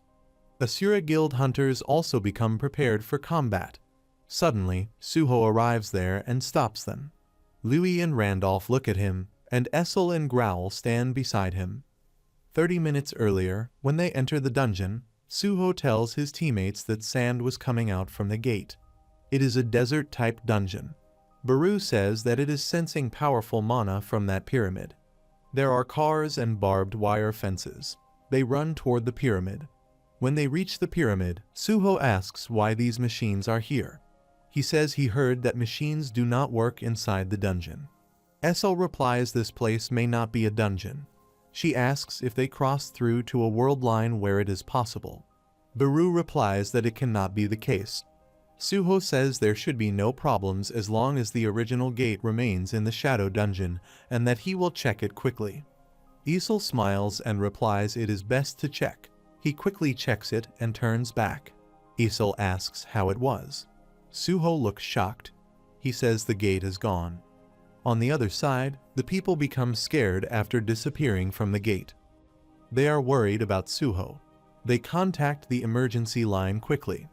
After that, the scene appears at the pyramid field where the Scavenger Guild's hunters, the Asura Guild's hunter, and Suho are present with his teammates.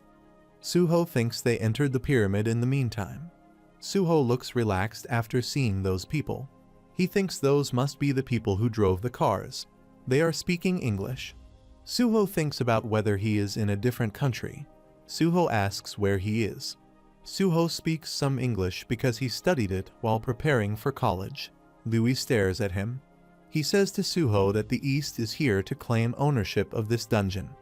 Randolph says he did not think these bugs would swarm here. Randolph recalls the time his owner told him the grannies made a prophecy. He said that a life born of death appeared from the shattered seal and would appear at the tomb hat, possessing powers to raise the dead. A pyramid field-type dungeon appeared in Egypt. He asked if the tomb of Egypt, the pyramid, and death fit too well. He told him to claim that dungeon and that he could go for a raid after he was done with his business. Randolph asked what he wished for him should other guilds interfere. He stared at him and asked if he was even asking. Randolph thinks to do it the scavenger way.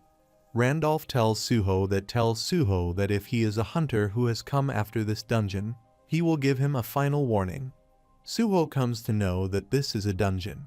Randolph tells him he will let him go if he leaves immediately. Suho thinks he is aggressive, and if this is a dungeon, then he has no choice but to conquer this place to clear the urgent quest. Suho asks what he will do if he does not want to go. Randolph withdraws his sword and says he will just have to kill him. He stabs Suho. Essel and Growl become aggressive, and Louis stares at him. In return, Suho attacks him by using Vulcan's horns. Randolph becomes shocked after seeing his attack. Suho hits his armor. He cannot tell how much damage he will inflict because his strength increased. Randolph becomes aggressive. Suho also looks at him angrily. Randolph punches him with full strength and throws back. He stares at Suho and orders his teammates to kill the Asura Guild and Rui. Growl and Essel run towards them. Essel shouts and asks how he dares to attack the young monarch. Louis and his teammates look aggressive. Suho gets up. Biru asks if he is okay. Suho replies he is fine. The hunters have to fight each other. Suho tells his teammates that they must win this battle to clear an urgent quest. Biru replies that the raid seems necessary. Suho stares at Randolph and says that he is certain that the guild with the armored man who attacked him is the enemy. He jumps and reaches the ceiling by climbing the wall. A scavenger guild's hunter looks up and becomes surprised. He jumps down. That hunter shouts and asks who would have thought a wheel hunter could stand against the scavenger guild. He says to Suho that he should have obediently listened to those who are stronger than him. Suho stares at him and thinks he is trying to knock him out, but he withstood it. He looks at Vulcan's horns and thinks if it would be fine for him to use. Suddenly, he remembers the fighting technique using the ruler's authority, which he had only recently learned about a person. While he is looking at him, Louis comes and kills the Scavenger Guild's hunter with his sword. The Scavenger Guild's hunter falls to the ground. Suho thanks him. Louis puts the sword on his shoulder and says to him that he saw his skill when he dodged an attack from Randolph. He asks if he is afraid of murdering someone. He says to Suho that magic beasts are not the only threats to a hunter. He would best resolve himself if he wanted to protect himself from dangerous people like lizards and false. Suho becomes shocked. He looks at the dead hunter. Suho thought he would resolve himself plenty when he appeared to fight with his life, but it is not enough. Until now, he has not felt the need to murder. Even when he fought the Hyena Guild, he was able to go easy on them since there was an extreme difference in skill. He thinks about how long those favorable situations will continue, where he will be if he does not kill, and situations where he will be able to protect himself if he does not kill.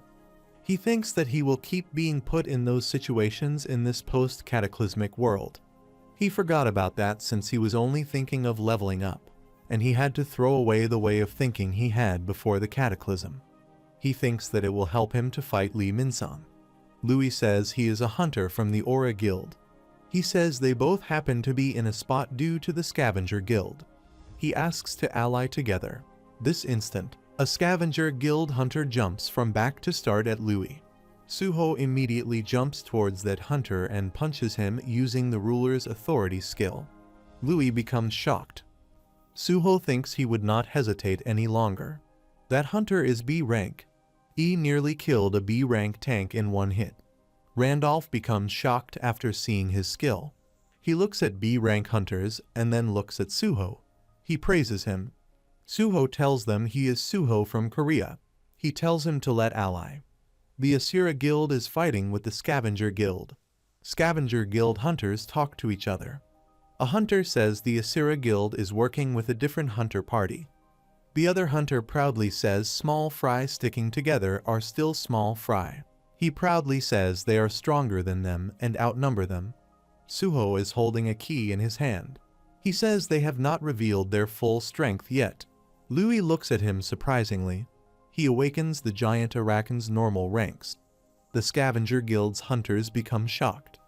With his martial arts prowess, he was a summoner, and to have so many summons active all at once, too. Suho says he will be heading in now, too. Louis becomes shocked. These awakened giant Arakan move towards the hunters to attack. Randolph swings his weapon and jumps towards giant Arakan. He shouts and says he has been hiding a lot. Suho stares at him.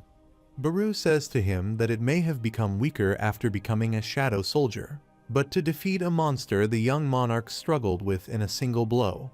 It seems humans are the strongest in this place. Suho tells Growl to use bonding skills.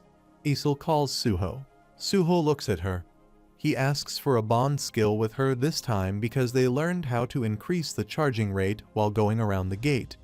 Suho hesitates to use a bond skill with her because he has never used D in combat.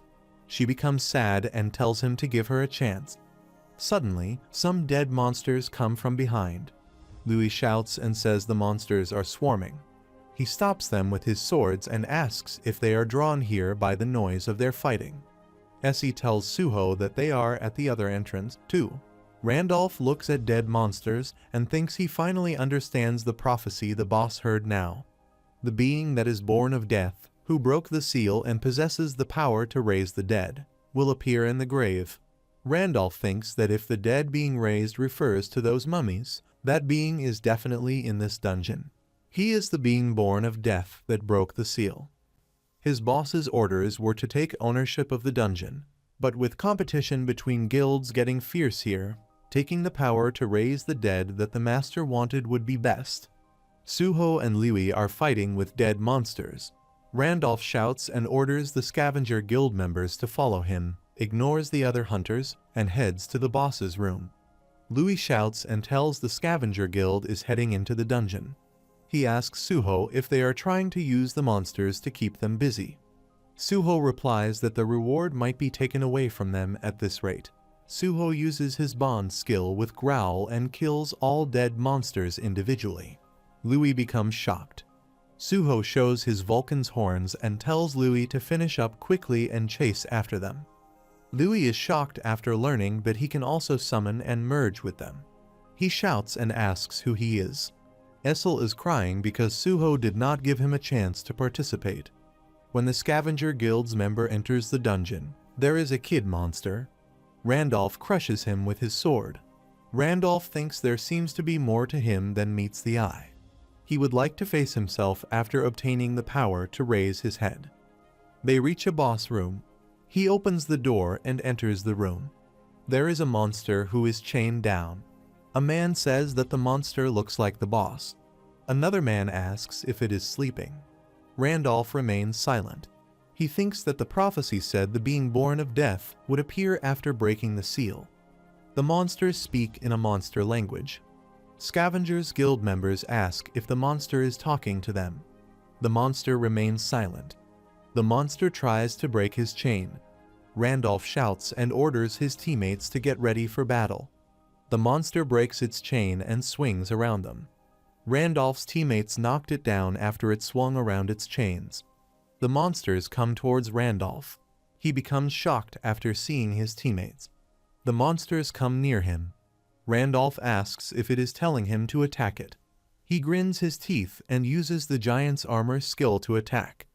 The blow he put everything into did not make it budge. The monsters speak in the monster language. Randolph looks shocked.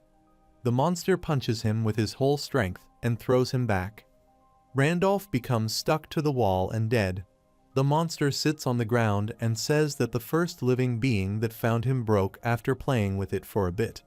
After that, the monster gets up. On the other hand, Suho fights with dead monsters. The monsters are not ending. He tries to awaken the old soul. The notification appears that the old soul cannot be extracted. Suho becomes shocked. He says to Baru that he cannot even use this on demons, and this has a lot more restrictions than he thought. Baru remains silent. Suddenly, the ground is broken, and a centipede magic beast emerges. They become shocked after seeing that huge beast. Essel jumps up to attack the beast. She attacks with his weapon. She shouts and says that her attack is not working against them because they are too tough.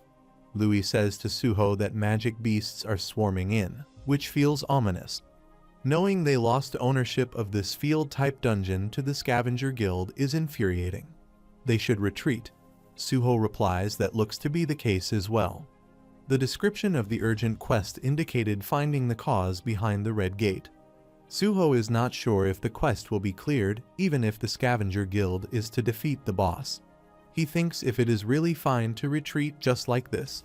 Suddenly, that chained crocodile beats comes out of the passage through the Scavenger Guild. Liui shouts and says there is a new magic beast coming out. It may be because Suho's sense stat increased after leveling up, but he can feel it. That monster is a tomb-bound prisoner whose name is Amut. That magic beast with a red name is a calamity of unprecedented scale. Amut shouts and orders all the mummies to disappear. Essel becomes shocked. She says that the voice of the magic beast that he just heard is telling them to disappear. The mummies are backing off after hearing Amut. Amut bends down in front of Essel. Suho becomes shocked. Amut says to Essel that was the magic beast language just now. He asks if she can understand his words.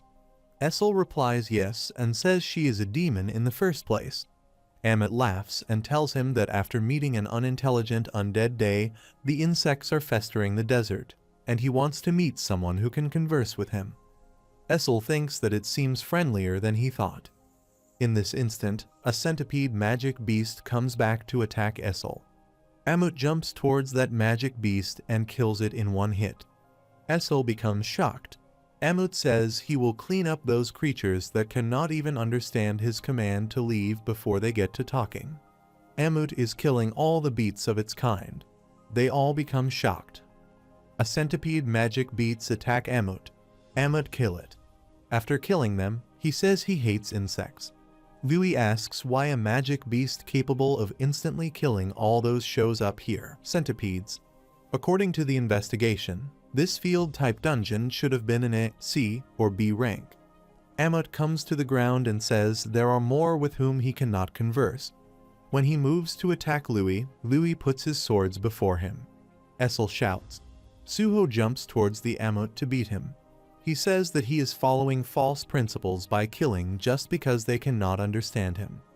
Amut says there was someone capable of conversation amongst them. He lifts his leg and hits Suho. He says he has not pondered about those principles. Suho moves back. He becomes poorly injured.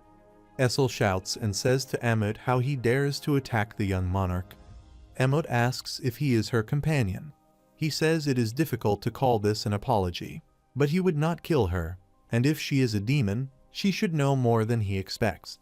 He would like her to quench his curiosity. He asks if the war between the Shadow Monarch and the other monarchs ended and who won the war. Essel stares at him and thinks, what is this magic beast who knows about the war between the monarchs? Amut asks if she has no intention of answering his question. Growl is fainted. Baru calls Suho to come unconscious.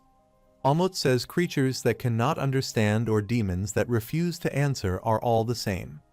He comes near Essel and lifts his leg to kill her. This instant, Suho is coughing up blood. The system says to him to accept the reward of status recovery. He held onto the daily quest reward. He says if it is about the great war between the monarchs, he has heard something about it. He says he heard that the Shadow Monarch killed all the monsters. Amut and Essel become shocked. Amut asks if that is true.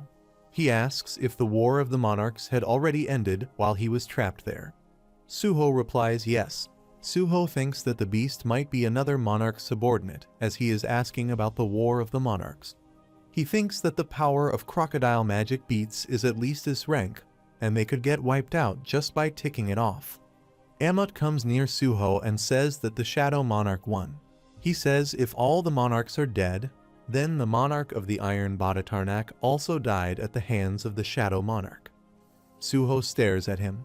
He thinks he is an iron body type monster because he mentioned the monarch of the iron body. He thinks he might attack him if he finds out who his father is.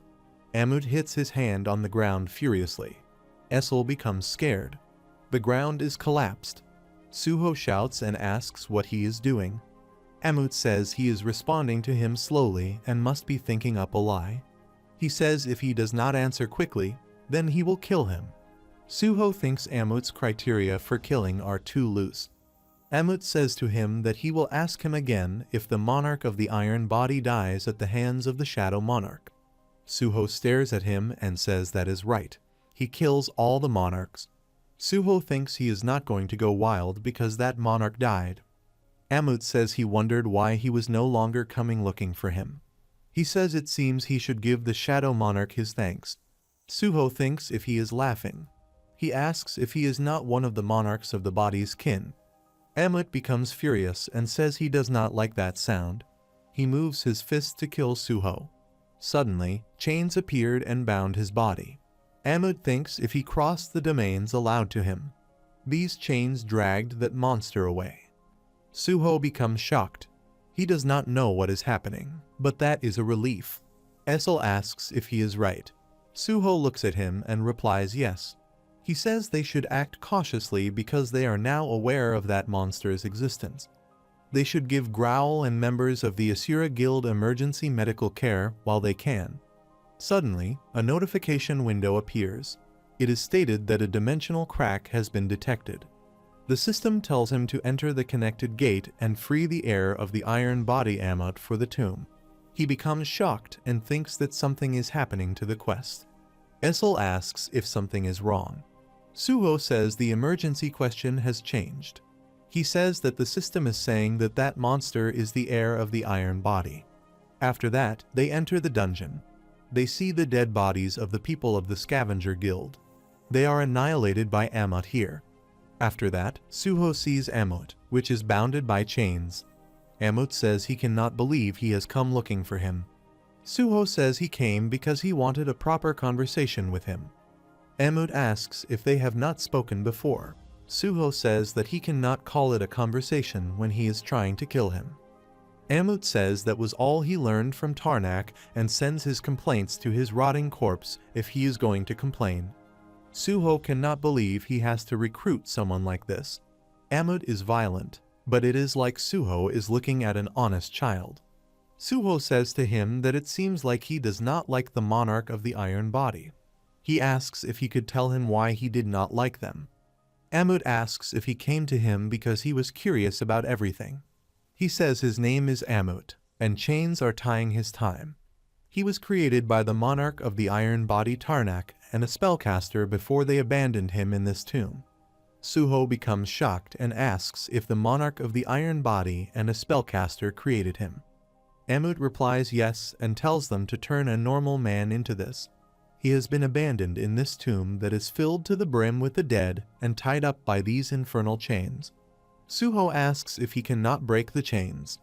Amut tells these chains were made with magic, and they appear again even if he breaks them and gets too far away. He has never even entered the depths of this tomb because of these chains.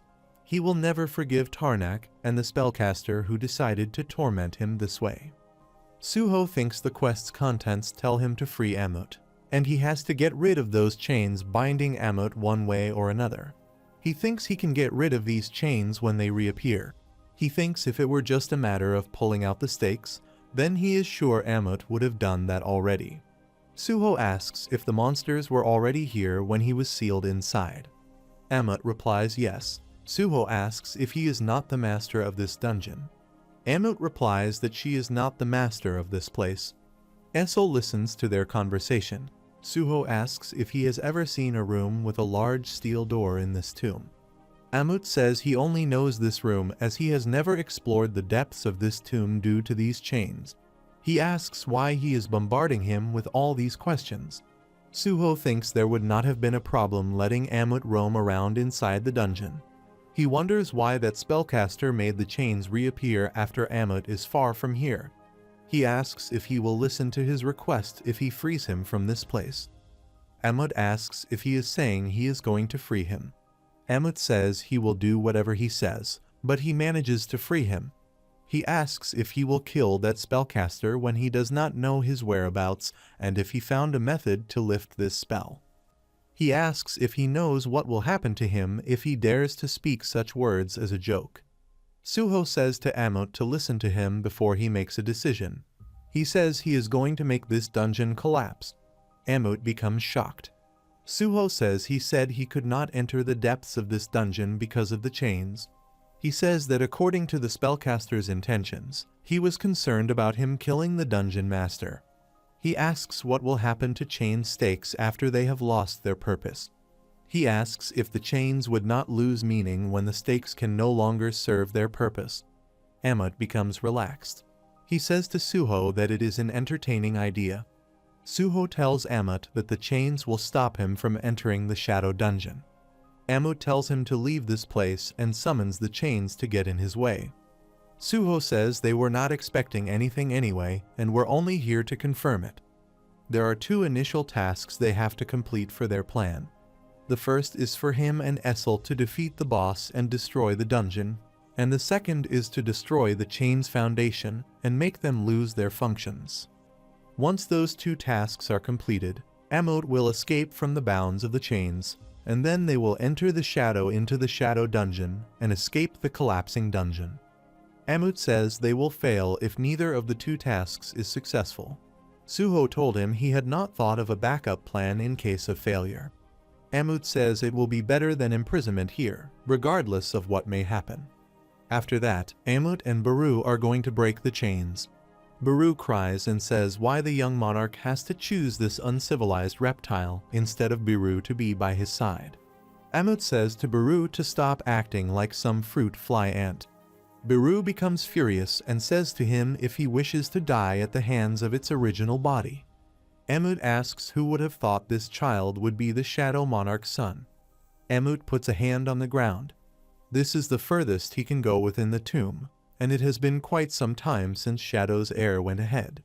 If he fails to kill the dungeon master, that would mean failure, and if the dungeon collapses but his chains do not release him, then that would also mean failure. However, he could feel conviction in his voice. Amut remembers Tarnak claiming that physical strength is true strength and created him, but even beings weaker than they can seem so big. He thinks that Suho can free him from that place. Essel and Suho go to defeat the dungeon's boss. Suho crushes all the monsters that are in their way. Now, there is just one left, the tomb's warden, and its name is Shika. He is sitting on the high chair upstairs. Shika jumps down. It is holding a magic ball in his hand. It creates a bulk amount of sand through mana to block the way. Suho runs towards it with his sword.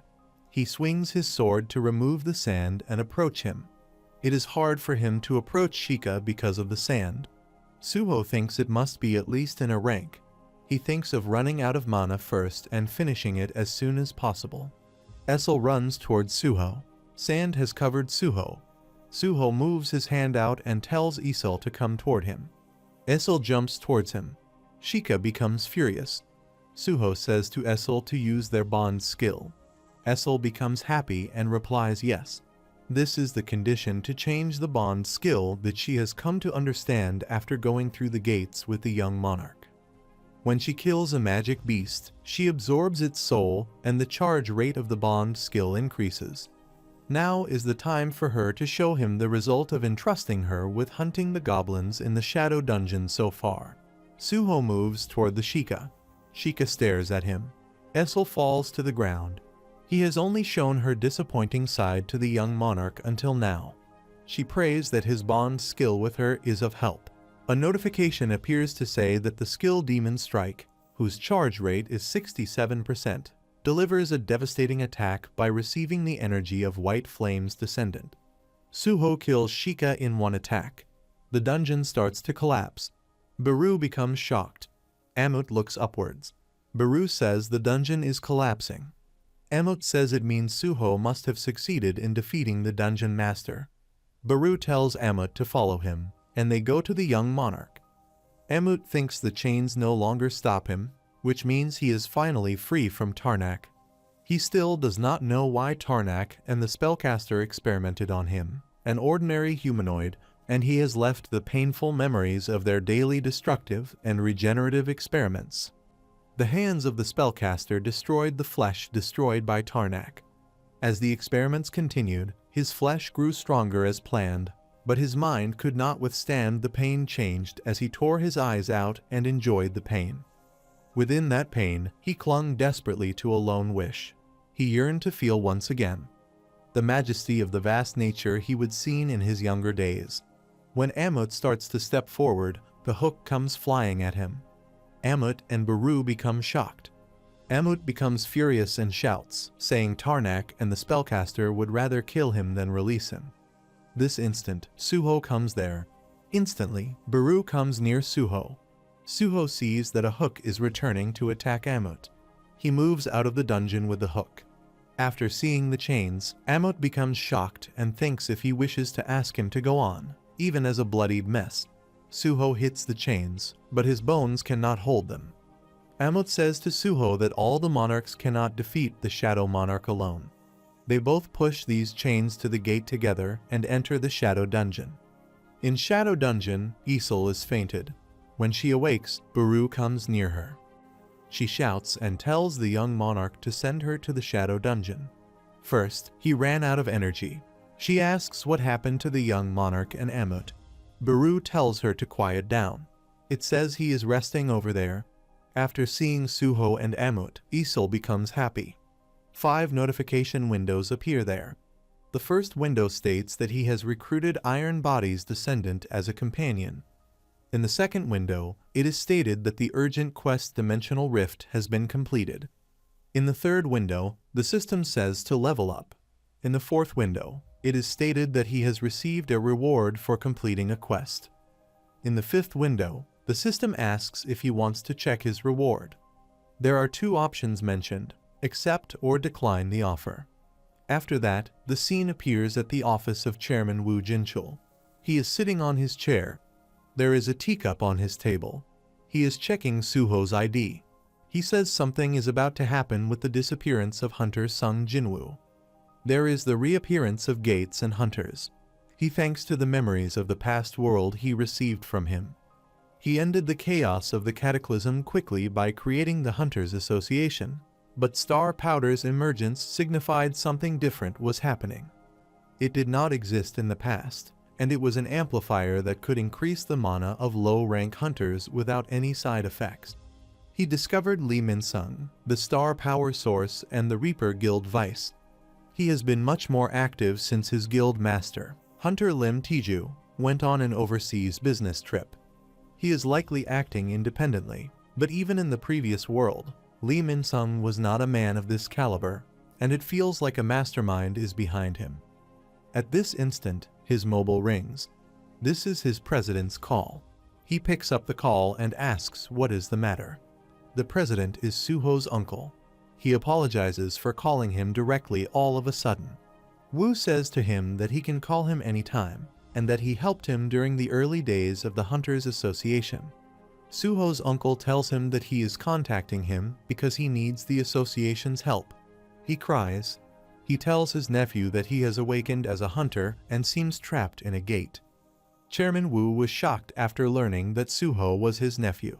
After that, the scene appears at a pyramid field where Asura Guild members sleep on the vehicle's seat. Louis is sitting in the first seat. This instant, Suho calls him and says to wake up. Louis gets up and becomes shocked after seeing him. Suho smiles and says the dungeon has been cleared. He asks if he can borrow his phone for a while. Louis becomes shocked after knowing that the dungeon has been cleared. They return to the Asura Guild by plane. Louis says to him that he will not forget how he saved them in the pyramid field. He tells him to keep in contact even after returning to Korea.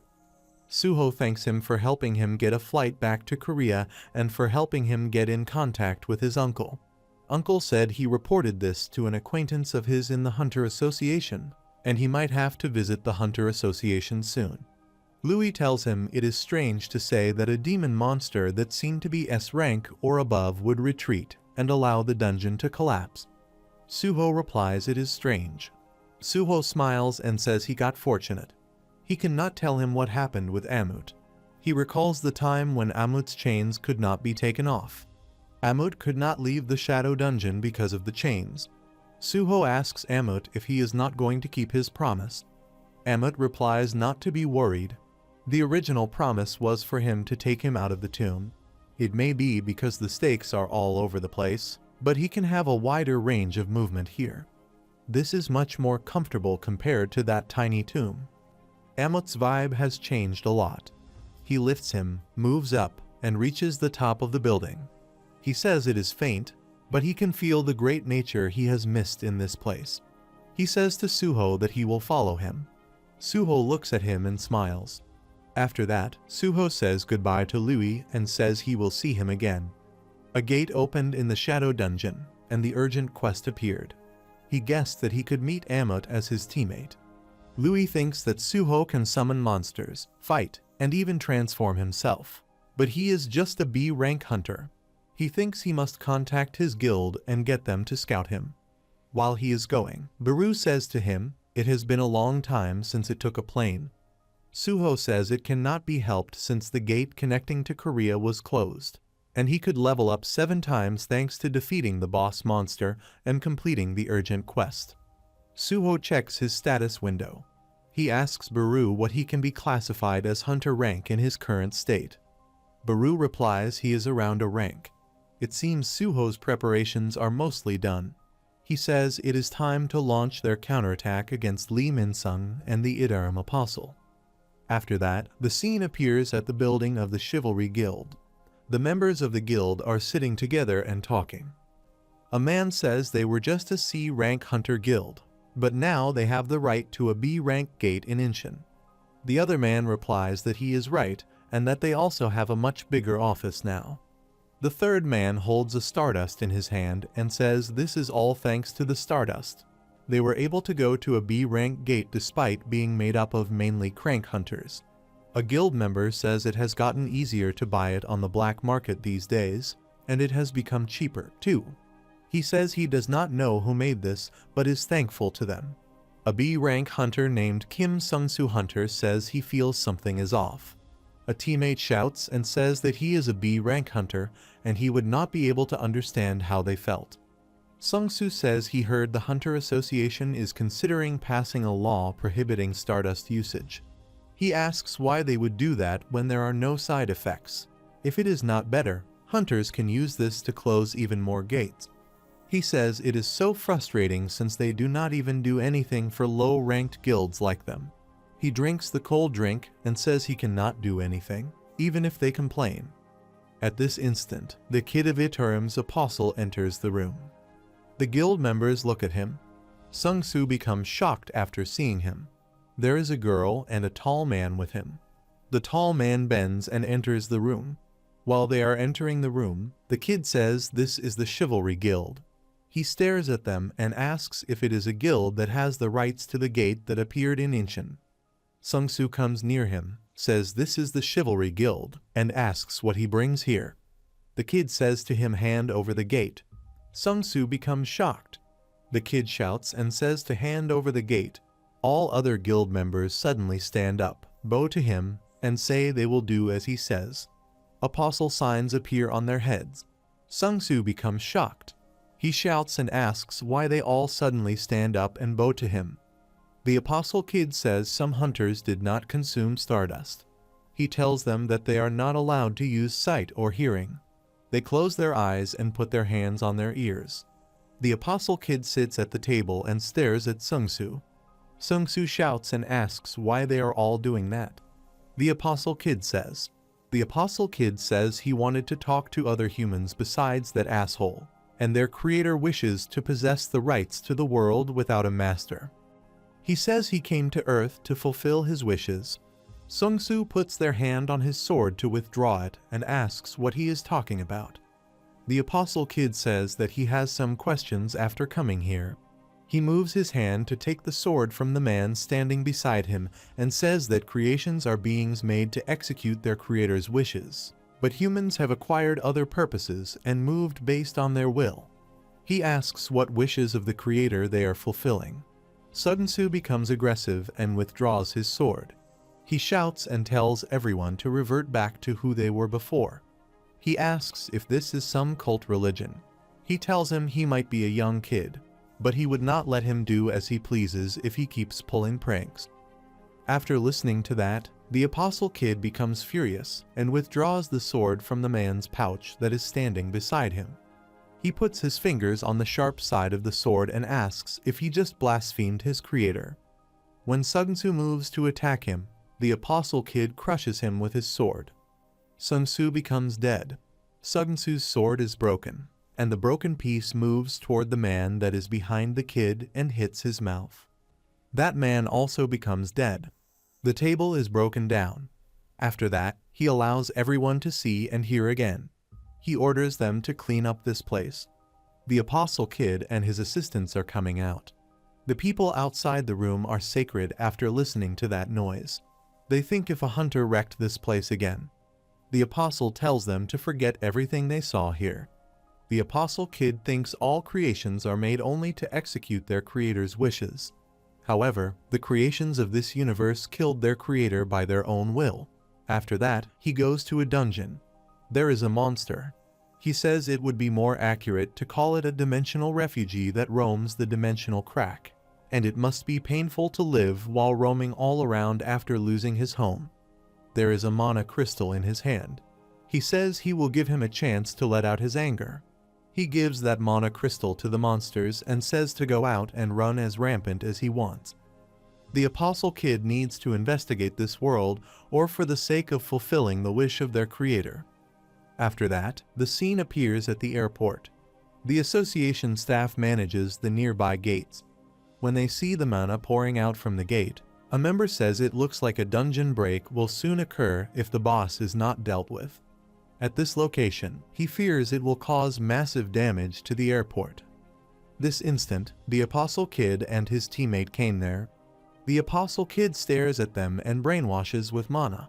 They lost their memories and said they would report to the Hunters Association that there was no problem. The Apostle Kid allows the beats to come out the gate. Creations are beings that were created to fulfill their creator's will. If the creator bemoaned boredom, they held battles against each other.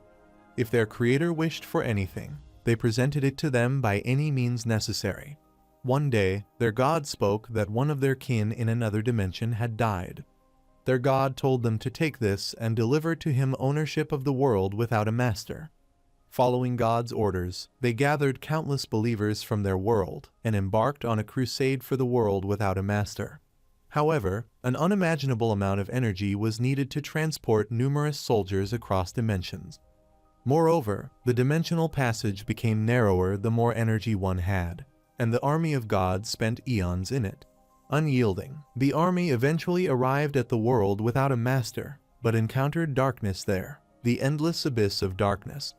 The darkness and every one of the beings in his legion possessed immense power. Still, that was not the only terrible aspect of the darkness, and a soldier of God fell whilst fighting against the darkness. The once comrade soldier of God became corrupted by the darkness and turned against them. As the battle continued and casualties increased, the power of the darkness only increased. The army of God was at a disadvantage, and the war that started in the world without a master was soon pushed to an outside dimension. The army of God fell into despair, unable to defeat the darkness. The envoy of God Teal raised a suggestion. He said that the darkness that has left the world without a master would not be able to return due to his tremendous mana quickly. He did not detect mana from the world's life forms without a master, and if they used the mist burns, they should be able to conquer it from within. Mist burns are the weakest believers who carry out the will of God.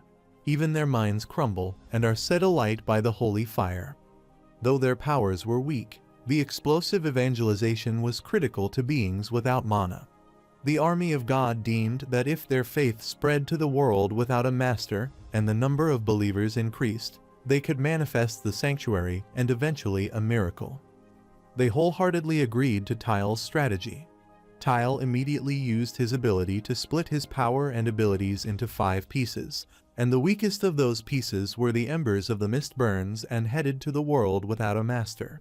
As planned, the darkness did not detect the feeble fragment, and it succeeded in infiltrating the world without a master. However, the first fragment that arrived at the world without a master encountered an unexpected variable. Life forms supposedly devoid of mana in the world without a master had acquired mana. Afterwards, it was realized that mana was born in this world alongside a cataclysmic incident. The first fragment decided to wait for the other fragments, successfully fusing with Apostle Kid, the second fragment. A convenient change would happen in the midst of their war, and it must have been seen by someone's design. There must not be any more disruptions to the plan. There is no need to understand the pinnacle of hunters who possess mana to accomplish the Apostle's mission as a fragment of tile. Suddenly, the wall of the airport started to shake. The dungeon breaks. Magic beasts break the wall and enter the airport. People become scared. The chaos spread there. The Apostle Kid thinks that a high-ranking hunter should appear if a magic beast with a large amount of mana starts rampaging, and if it is possible, he would like to confirm the skills of an S-rank hunter. The hunters run towards the beast to fight with them. The hunters are surprised and wonder why there is a dungeon break. A hunter shouts and asks if there is no designated guild at a gate nearby. The Apostle Kid stares at him and wonders if they are the hunters in the port. All of them are users of star powder. Star powder is an amplifier created by melting the faith of mist burns, and the minuscule faith accumulating within their bodies usually has no effect. The Apostle Kid orders the hunters to leave the place. They reply okay. Beats are killing people cruelly. The Apostle Kid is looking at them and thinks creations exist for their God, and he believes that the sole reason for life to exist is to fulfill this will of God. He thinks about why humans bear desire, and if these humans are higher beings than them because they possess the desires that only the Creator may have. Suho arrives there. He becomes shocked after seeing the dungeon break. When a magic beast comes near a man to attack him, Suho jumps towards that beast to stop it. He tells that man to hurry and run, and that he will stop the magic beast. That man looks scared. Suho is wearing a black mask. He is fighting with goblins. The Apostle Kid stares at him and thinks if he could be the saboteur that Lee Min-sung mentioned. Goblins are attacking the people. Suho kills them using his strength. He wonders how the Hunter Association allows a dungeon break. It happened at a gate where it would cause a lot of casualties. He thinks what happened here? He thinks he needs to first get people out of here. The Apostle Kid is surprised to see that mist burns do not exist in his body, and that he has not consumed stardust. Ji thinks his magic power is either equal to that of Lee Min-sung or a little higher. Suho awakens the goblins and tells them that he wants them to help those who cannot evacuate. The Apostle Kid becomes surprised after seeing his authority. This is the authority that uses darkness. He cannot believe there is a human who can use the authority of darkness. The Apostle Kid thinks if that human is related to the darkness, then it makes sense why he would attack the Hyena Guild and the Stardust Factory to disrupt their plans. He thinks he must hide his presence for now, and they must not let him realize their existence. A truck flies here out of nowhere and falls to the ground. Suho protects the Apostle Kid. The Apostle Kid stares at him. Suho asks him if he is right. Suddenly, a giant monster comes in front of Suho. The monster roars. The Iterum signs show in the monster's eyes. Suho looks at the monsters and asks Baru if that is the boss of the monsters. Baru says he senses the energy of Iterum from that monster. Suho tells Baru that this dungeon break might be related to Iterum. Baru becomes shocked and asks if it was imagining things. The Apostle Kid stares at him. The monster moves towards Suho. Suho also moves towards the monster to fight with it. He thinks he will put all the stats he obtained from reaching level 35 into strength. Suho fights with the monster. The Apostle Kid looks at him and thinks he saved him, and it seems he thinks of him as a young human child. Although he uses the authority of darkness, he is utterly weak compared to the darkness. However, his potential cannot be determined right now. The Apostle Kid thinks he was lucky to have met him here and that he would get rid of him. At this instant, a hunter arrives here. He throws fireballs towards the monsters. These fireballs are attacking the monsters. It is hard to believe that many monsters were killed at once. Suho becomes shocked. A hunter who controls fire is Choi Jong-in. He is an S-rank hunter. He looks at Boss Monster and says he withstood that attack. He rubs his hands to create fire and directs that fire towards the monster. The monsters are spread. The fire spread to the dungeon and vanish all the monsters. With that, this situation has been handled. People thank him for saving their life. He smiles. After that, he looks for a young child he saw around here.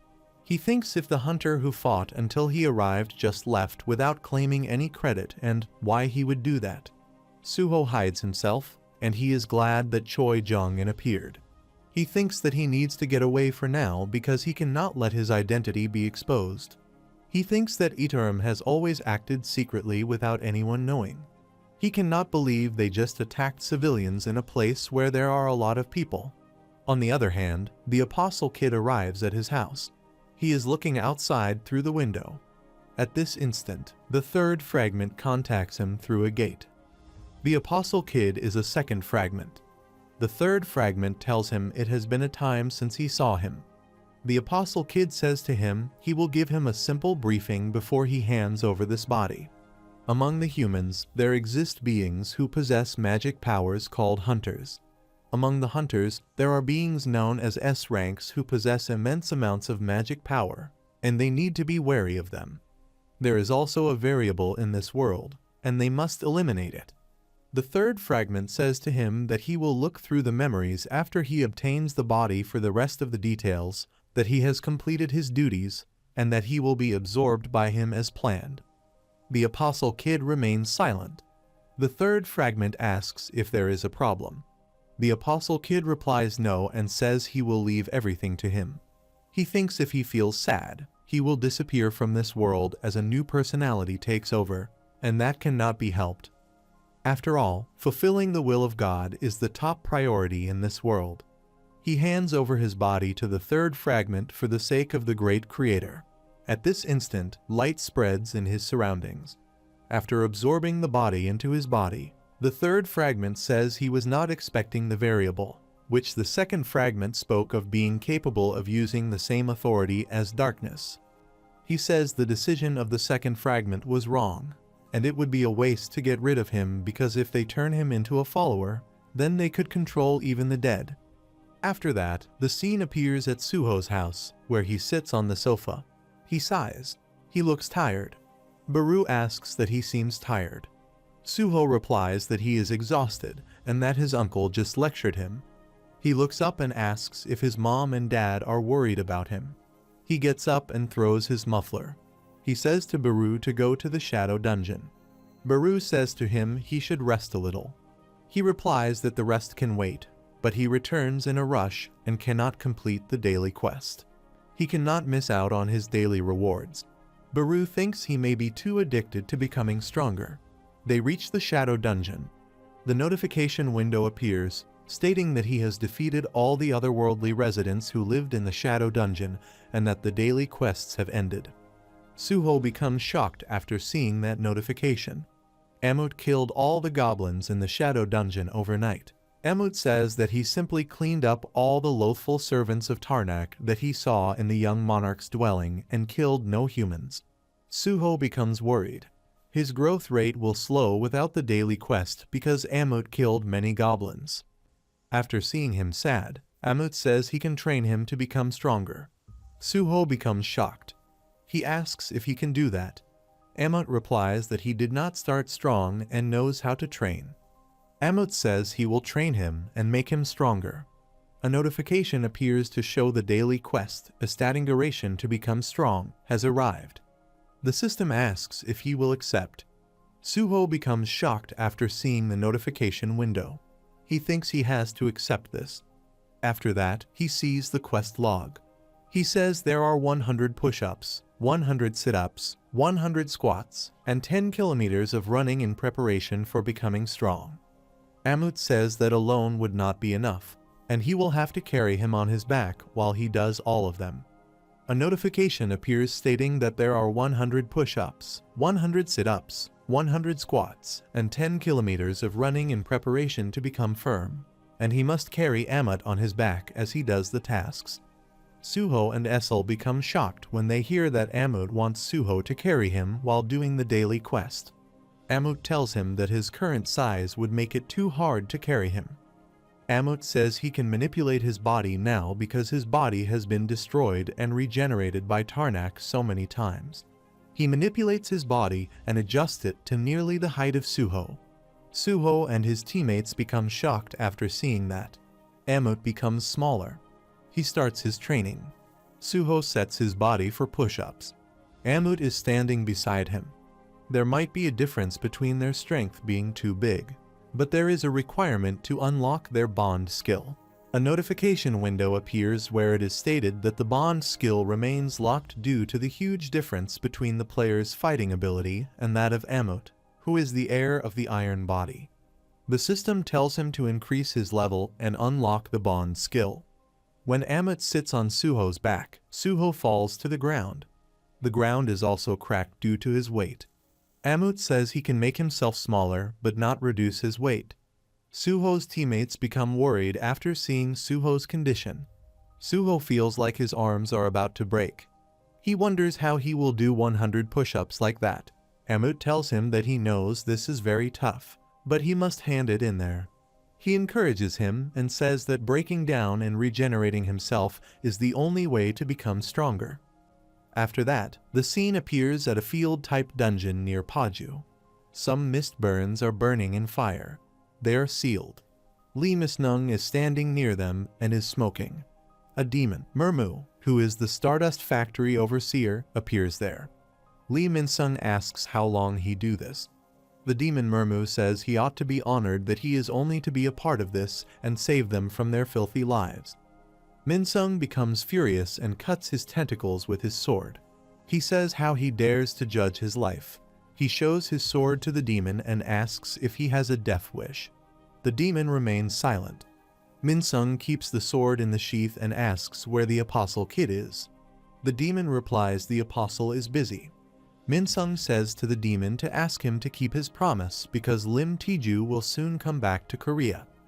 The demon shows him a stardust and says he must have received this as well. The demon asks why he does not use it. The demon tells the savior that he chose it, which appeared before him after the Shadow Monarch destroyed the demon realm, and he was driven out of the dimensional crack. He thanks the savior for modifying the berserk poison. Stardust was able to spread throughout the demon realm, and they could destroy the Latier household. The demon says that if he follows him, he will be able to obtain strength beyond what he has right now, and he will be able to defeat even that Lim Tiju person he talks about. At this instant, Minsung is smoking. After listening to him, he throws the burning cigarette and starts to go. While he is going, he says to Demon to stop acting like a know-it-all and stop giving him that cult talk. The demon turns to see him and says he is foolish, which is why he will always remain a loser. While Minsung is coming out of Paju's field-type dungeon to sit in his car, he says he just needs to endure all this until that kid kills Lim Tiju, and he will report all of them to the Hunter Association, and the association will take care of them. He says he is returning everything to how it was supposed to be. He sits in his car and goes away. While he is going, a girl sees him. She is standing at the lamppost. She is in a black mask. She is a hunter named Miho. She becomes shocked after seeing him. She calls Chairman Wu and tells him Minsung just came out of Paju's filed type, and she is guessing that place is where Stardust is made. Wu says to her to keep following him. After that, Wu puts his mobile phone on the table. Choi Jong-in is sitting in front of the Chairman Wu and is reading the papers. He tells Wu that it seems they are getting close to knowing what Lee Minsung is up to. He tells all the association staff managing the nearby gates that they lost their memories simultaneously during the airport dungeon break and are all hunters who consumed Stardust. He throws the papers on the table and says they all have in common because they have consumed Stardust. Chairman Wu tells him the Hunter Association intends to ban the usage of Stardust since questionable circumstances have surfaced. Choi Jong-in becomes shocked and asks what he wants to do with Lee Minsung. Chairman Wu says they need to get him and whoever's behind him. Choi Jong-in supports him and says his hunters will help him as well. Chairman Wu looks at the photo frame. It is a photo of him with Suho's father. Sung Seoyu told Wu that Suho has returned safely. He thinks that if Suho is a growth-type hunter like his father, there is a high chance that the hunter system will hinder him in what he needs to do, as his father experienced. He looks at the photo frame and says he will do whatever he can to help Suho. On the other hand, Suho is completing his quest for push-ups by carrying Amot on his back. After completing 100 push-ups, Suho's arms become injured. Amot gets up. Suho's teammate cried after seeing his injured condition. Baru shouts and asks Amot what he has done to the fragile young monarch. It says they will stop with the training. Suho moves his hand near the status window and clicks the purchase option to purchase the healing potion. After drinking it, Suho becomes recovered. His teammates look at him. Suho says he wanted to become stronger before he fought Lee Minsung, and he had 3 tasks left. He says to his teammates to continue the preparation to become strong. Suho is pushing up by carrying Amot and counts it. His teammate is worried after seeing his hard training. He drinks some potion bottles, then squats down by carrying Amot on his shoulder and counts it. He drinks a lot of bottles of potion and then runs 10 kilometers carrying Amit on his shoulder. Amit thinks he still needs to use his skills to endure barely, but he can withstand this training. He thinks the young lord never gives up and keeps looking for a way, and someday he might surpass Tarnak or even other monarchs. After completing the quest, Suho is almost dead. He lies on the ground and cries for potion. A notification window appears to tell that the reward for completing the quest has arrived. The system asks if he would like to check the rewards. There are 2 options to accept or decline the offer. Suho's teammates are worried after seeing his bad condition. Suho thanks the system for the daily quest reward. His endurance, skill level, and strength increased by 1 during training. He does not know how efficient it is, but by the time he gets used to these daily quests, he will surely be much stronger. He shows his hand to Amit and says he will count on him tomorrow. Amit replies okay. After that, Suho goes to his bed to sleep. Baru gives him a blanket while he is sleeping. Baru says he has worked hard and collapsed as soon as he got home. He says he will use this rare free time to enjoy his hobbies. He switches on the LCD. The newscaster casts the news that after the recent airport dungeon break incident, the Hunter Association announced new regulations for field-type dungeons caused by dungeon breaks. Unlike gate dungeons, field-type dungeons allow for regular harvesting of beast materials and mana stones, providing significant benefits when ownership was granted to private guilds. The Hunters Association has decided that guilds like Reaper Guild with high-level filed dungeons must take immediate action. After that, the Hunter Association members gave that notification to Lee Min-sung. Min-sung becomes shocked after seeing that notification. He asks what this is. A hunter tells the Reaper Guild owns far too many fields. They cannot leave field dungeons that cause significant harm to civilians as they are. The other hunter says that the Hunter Association has ordered the raid of the B-rank field dungeon, Paju Field, owned by the Reaper Guild. Additionally, it has been over half a year since Hunter Lee Min-sung participated in any hunter activities. They hope he will join the Paju filed raid to maintain his hunter license. Min-sung remains silent. This is something Chairman Woo Jinchul orchestrated to target him. Of all places, he picked Paju filed, which houses their largest factory. Min-sung thinks he should reject this proposal even if it means going against the association. A hunter, Lim Tiju, an S-rank hunter and the guild master of the Reaper Guild, sits beside Min-sung. He says he will comply with the association's request. The association's members thank him for agreeing. Tiju replies they must follow the Hunter Association's opinion. Min-sung becomes furious after seeing Tiju. He thought it was strange that he returned so quickly from his overseas dispatch. He thinks if it was to obstruct him. The association members requested that a party be formed with them and said that the Hunter Association would dispatch hunters to join the Paju filed raid. Min-sung looks worried.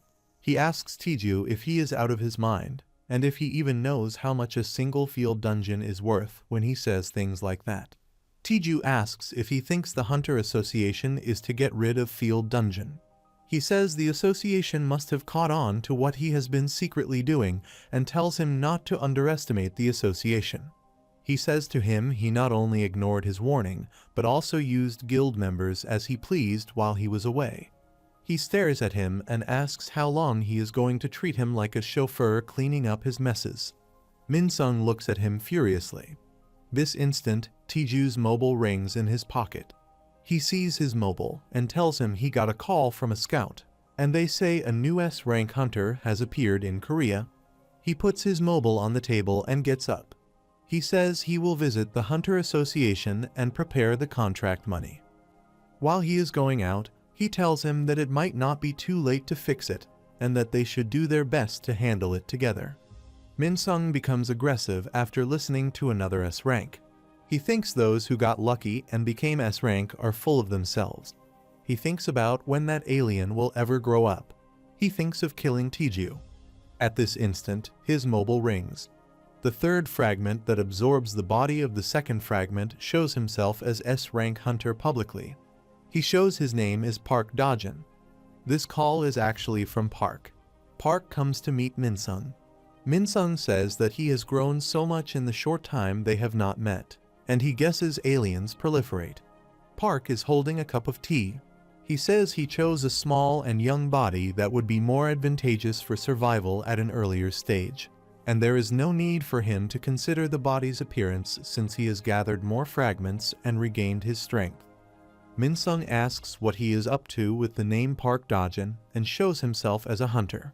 Park replies that it is a name that he gave himself and that he can move about publicly. While taking tea, he says that becoming a hunter will allow him to do things outside. Minsung tells the Hunter Association that he has started to come after using the excuse that he caused civilian damage because of the incident he caused at the airport, and this rate if Paju Field's factory gets found out by the Hunter Association.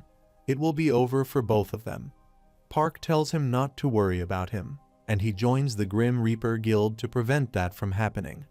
He says he will turn all the hunters who enter the raiding party into believers, and they will not find anything there when that happens. Minsung asks if he can defeat Lim Tiju and an S-rank hunter. Park asks if he is referring to his promise to kill him. He says he is certain now after he met him. Minsung smiles and tells him to keep his promise. After that, the scene appears at the building where Korea's new S-rank hunter, Park Dajin, appears. People become shocked after seeing him. Choi Jong-in congrats to him for becoming Korea's new S-rank hunter. He asks if they have met before. Park tells him it is their first meeting, but he knows a lot about him. Choi Jong asks about signing a contract with their Hunters Guild. Park says he appreciates the offer, but that would not be possible because he has already decided on a guild. He raises his finger to point to the man of the decided guild. That man is Rushley comes there. He asks if it is not too late yet. All the people become shocked after seeing him. This man is Tiju.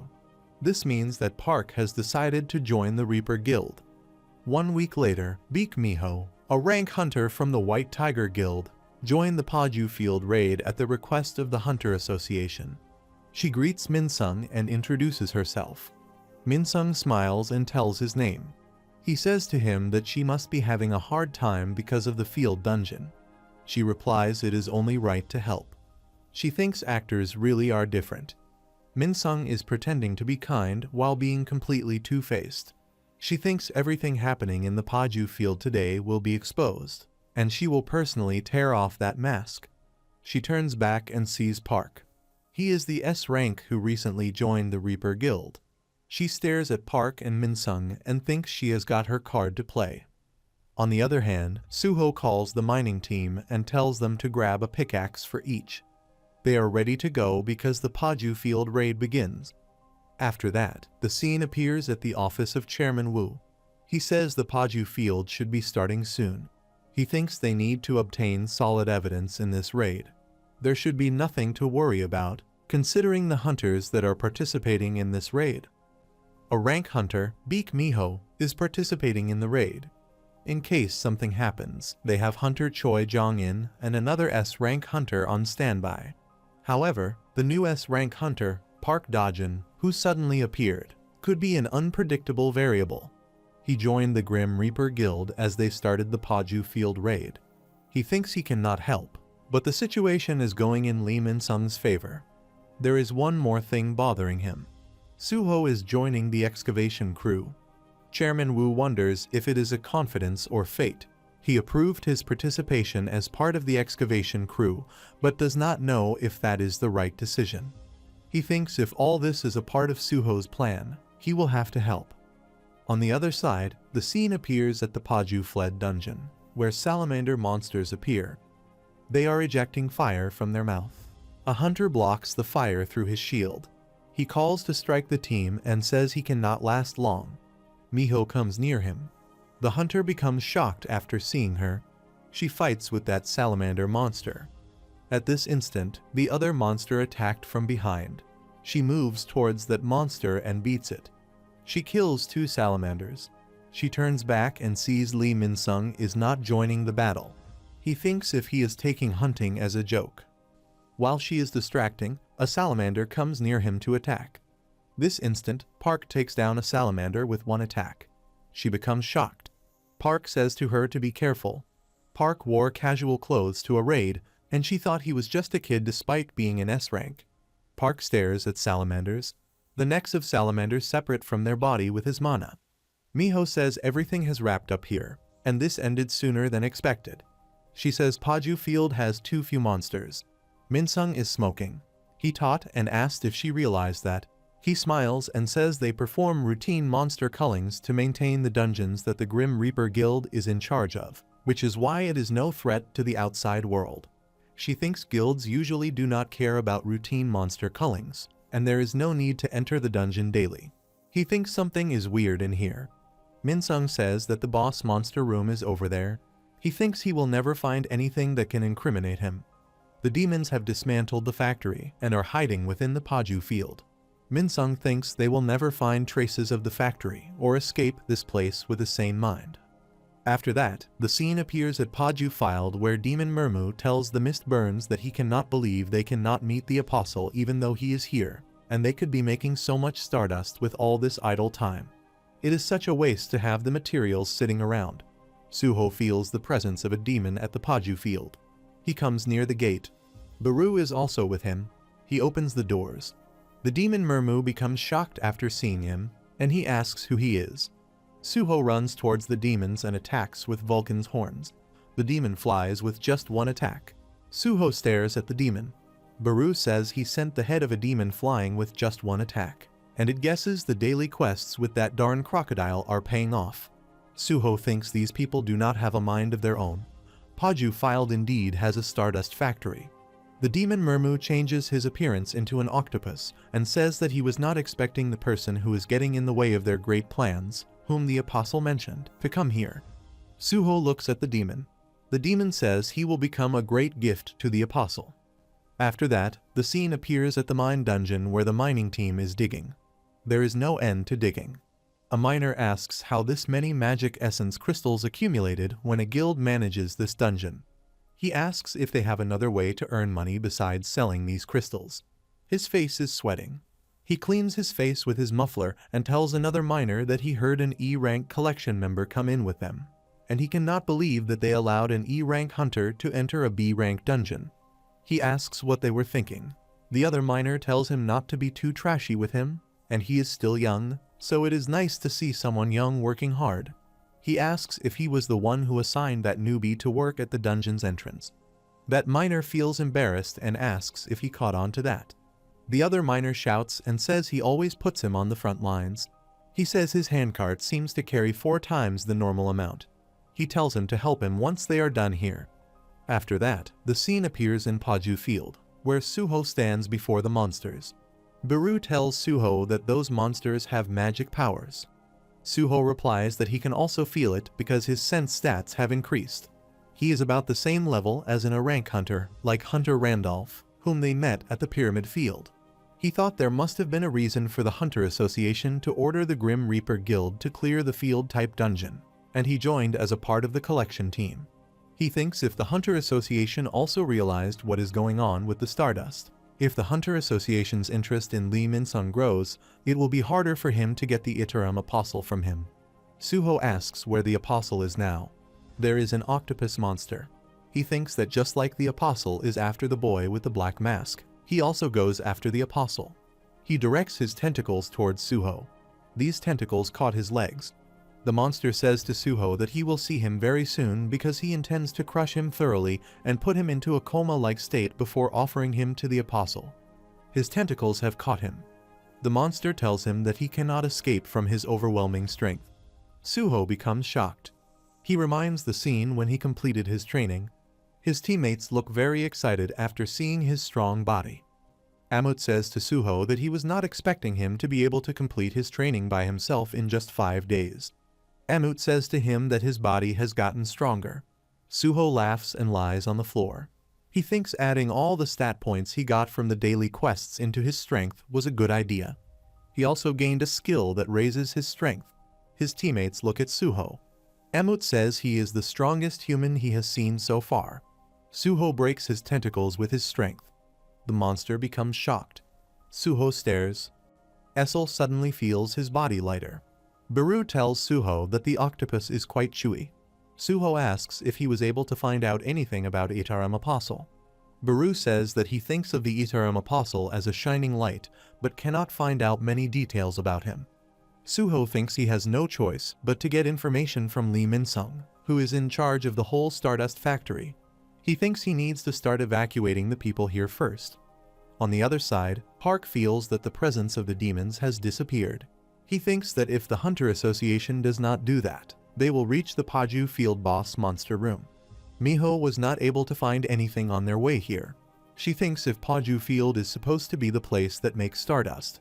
Min-sung looks at her and thinks that she is puzzled as to why she found nothing. Min-sung whispers and says to Park that they will cancel the plan to brainwash the hunters, and it will be better for them if everything ends without any issues. Park remains silent for a moment and then says that would not do for him. Miho thinks it cannot help, and she will have to check again after clearing the boss monster. She says to them to go in. The light emits from his eyes. He stabs the monsters and throws them back.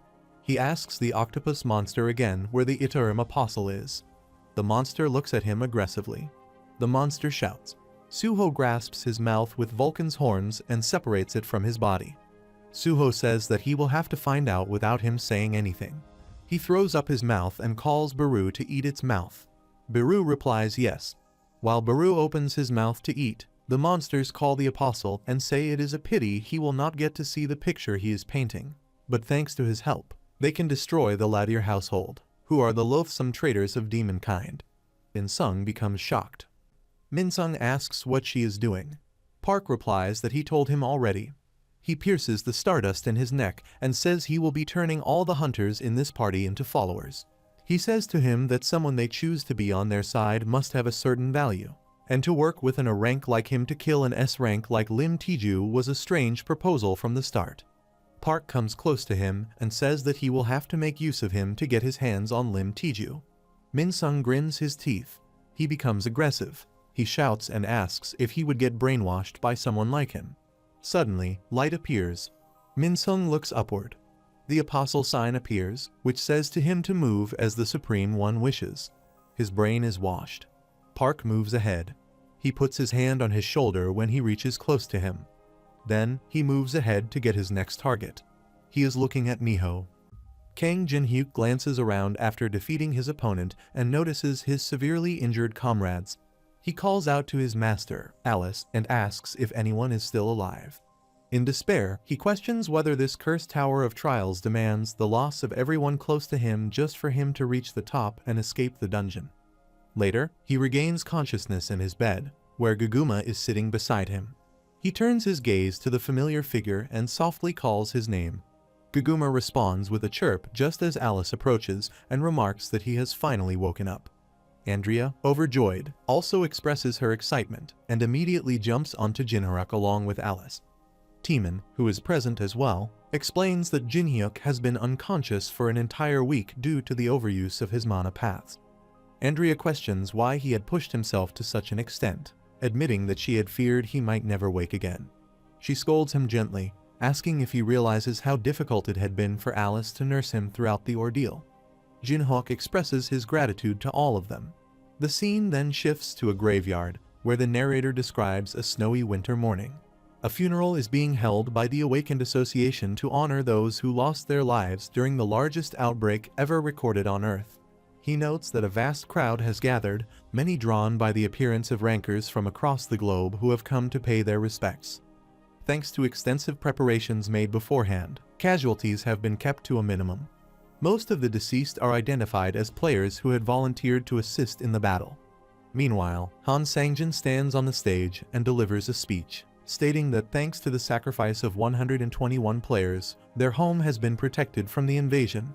He declares that the Awakened Association, along with everyone present, will remember their sacrifice. As his words resonate, the crowd becomes emotional. At that moment, Calicle appears, and the reporters are visibly shocked by his presence. The narrator explains that on this day, humanity comes to understand that there are residents of the tower who are willing to protect the human world. Calicle introduces himself as the chief of the Frostblade tribe, a resident of the Tower of Trials who once considered all humans his enemies. However, he explains that after meeting a particular human, someone who had protected him from their mutual oppressors, he comes to realize that humans need not be viewed as enemies. He recounts the day his people rose against their oppressors when he met a human named Jang Yoonseok in his hometown. That human, unsure of which path to follow in life, had simply fought alongside him. Together, they had faced an endless horde of enemies, standing united in battle. Calico reflects that it is in those moments he comes to understand that friendship with humans is not only possible but real. He says to rest easy, comrade, while the narrator explains that this day marks a turning point, one in which the world becomes divided in two. Among the divided, some are even more fearful of the tower's residents than before. The narrator continues, stating that while some see their presence as an opportunity, there remains a deep concern about what impact this change might have on the fate of humanity. Still, he prays that the light will guide their path forward. Jinhyuk arrives at the scene, and Teresa notices him, softly calling his name. He commends her for fending off the outbreak in his absence. She replies that she has simply done what was necessary, all the while thinking that she had hoped to meet him again as a changed version of herself. Yet, in the end, they simply crossed paths again before she had a chance to show him anything new. Jinhyuk tells her that she is impressive, the new version of herself. He adds that he had seen her healing him when he was gravely injured in the final battle. He acknowledges the effort she must have put into training and sincerely thanks her for not giving up. Later, Dart Teresa lies on the ground, taking a break, and remarks that perhaps it all wasn't for nothing after all. Meanwhile, Jinhyuk sits in an office with Sangjin, watching the news. Headlines question whether the Tower of Trials' friendly residents are a threat or an opportunity. He also reads through various public comments about himself, silently reflecting on the weight of it all. He thinks that, in light of this incident, it is safe to say they have only managed to get through it thanks to Ion. If it had been something that occurred within the Tower of Trials, he could have easily found a solution. However, he acknowledges that he cannot control events that take place outside the tower. Does the intervention of Ion imply that Ion is now willing to assist with threats beyond the tower's bounds? Sangjin asks if he is available now, prompting Jinhyuk to apologize and urge him to continue speaking, addressing him as the association president.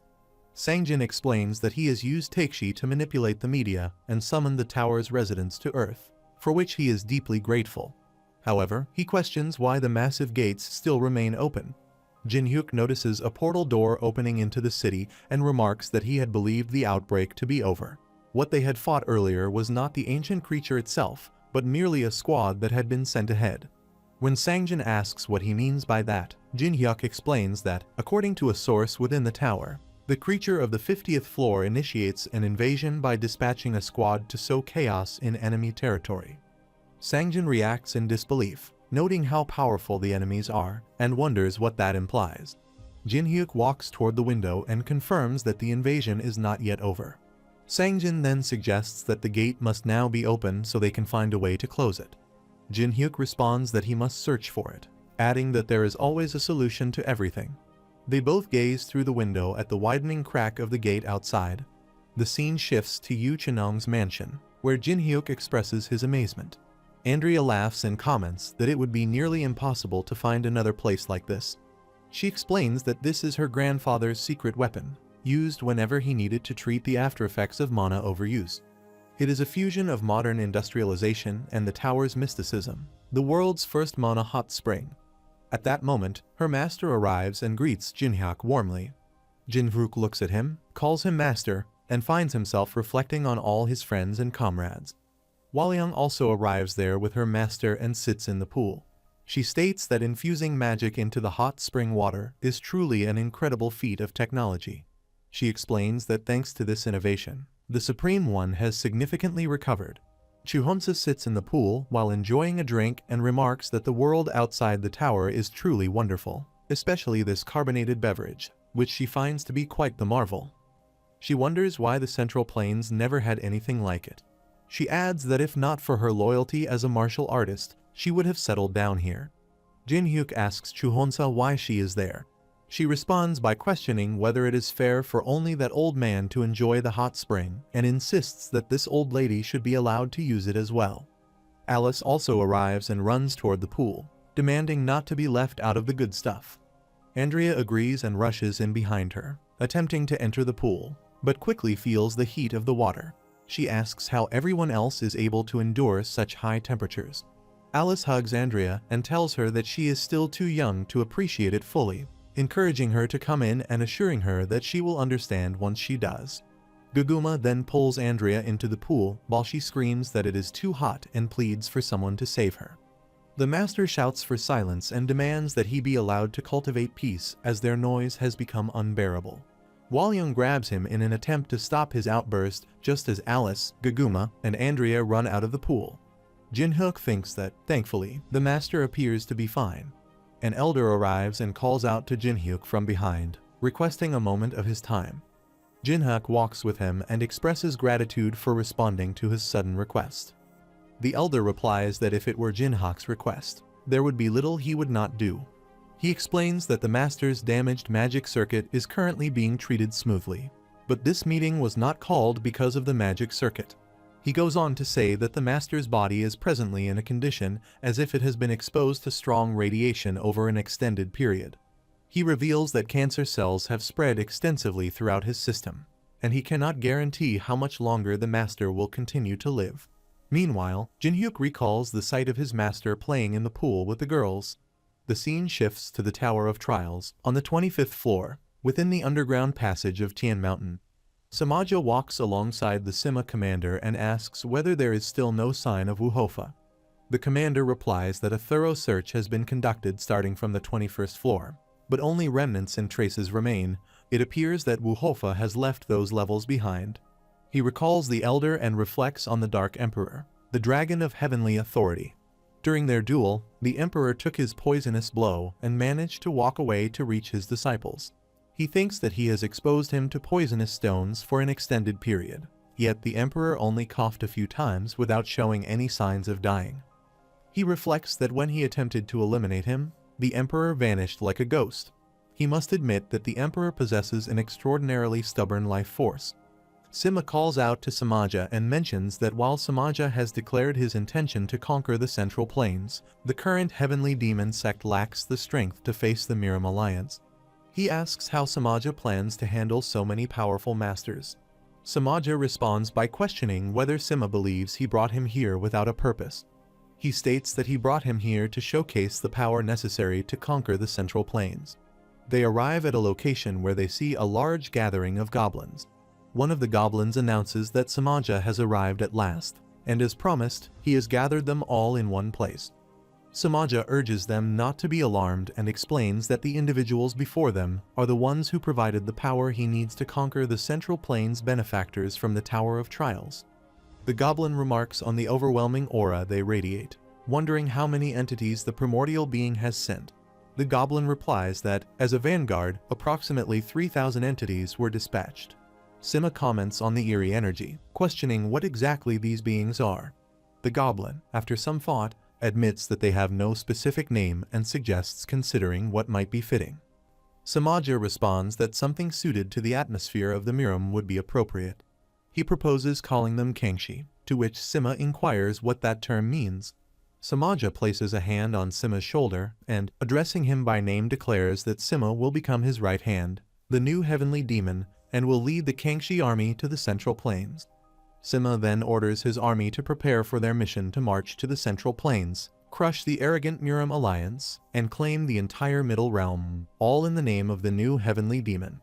The army begins to ready themselves for battle, with the senior sister also among them. Meanwhile, Walyung stands in her room, observing the system window.